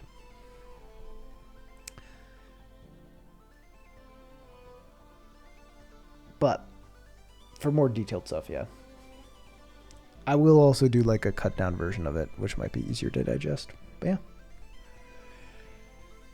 I agree. As long as you like people you're around and like certain things in the area you're in, most places are fine to live. I mean, unless it's Indiana. Jesus Christ. Fuck Indiana.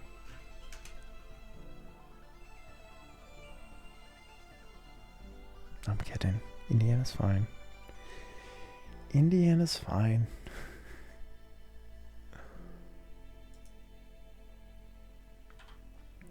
Alright, chat. It's 4 a.m. It's probably that time. Someone suggest Jersey? Yeah. I'm going to toss a raid on channel. Is that what you can call Twitch? A streamer named Hogloom. Yeah, it's been fun chatting. But we've got a nearly 5-hour stream. It's been a good one. It's been fun. But all good things must end. Hey, new video this week. I'll be back on Tuesday, by the way. I don't have a plan for Tuesday. I was going to do a bracket. I don't know. I might not be in the mood to set it up, is the issue. So we might put a pause on that and do something a little, like, easier content on Tuesday. I don't know. We'll figure it out. Anyway, we're going to read Hogloom. I found Hogloom like a month ago while I was haunting Hollow Knight. Very chill vibes. Currently playing Spelunky 2. So yeah, stop by, drop a follow, drop a primer if you have it, say hello, be nice, and have a great day and or night. Yeah, that's it. That's all I got. Peace, blessings, love, bye.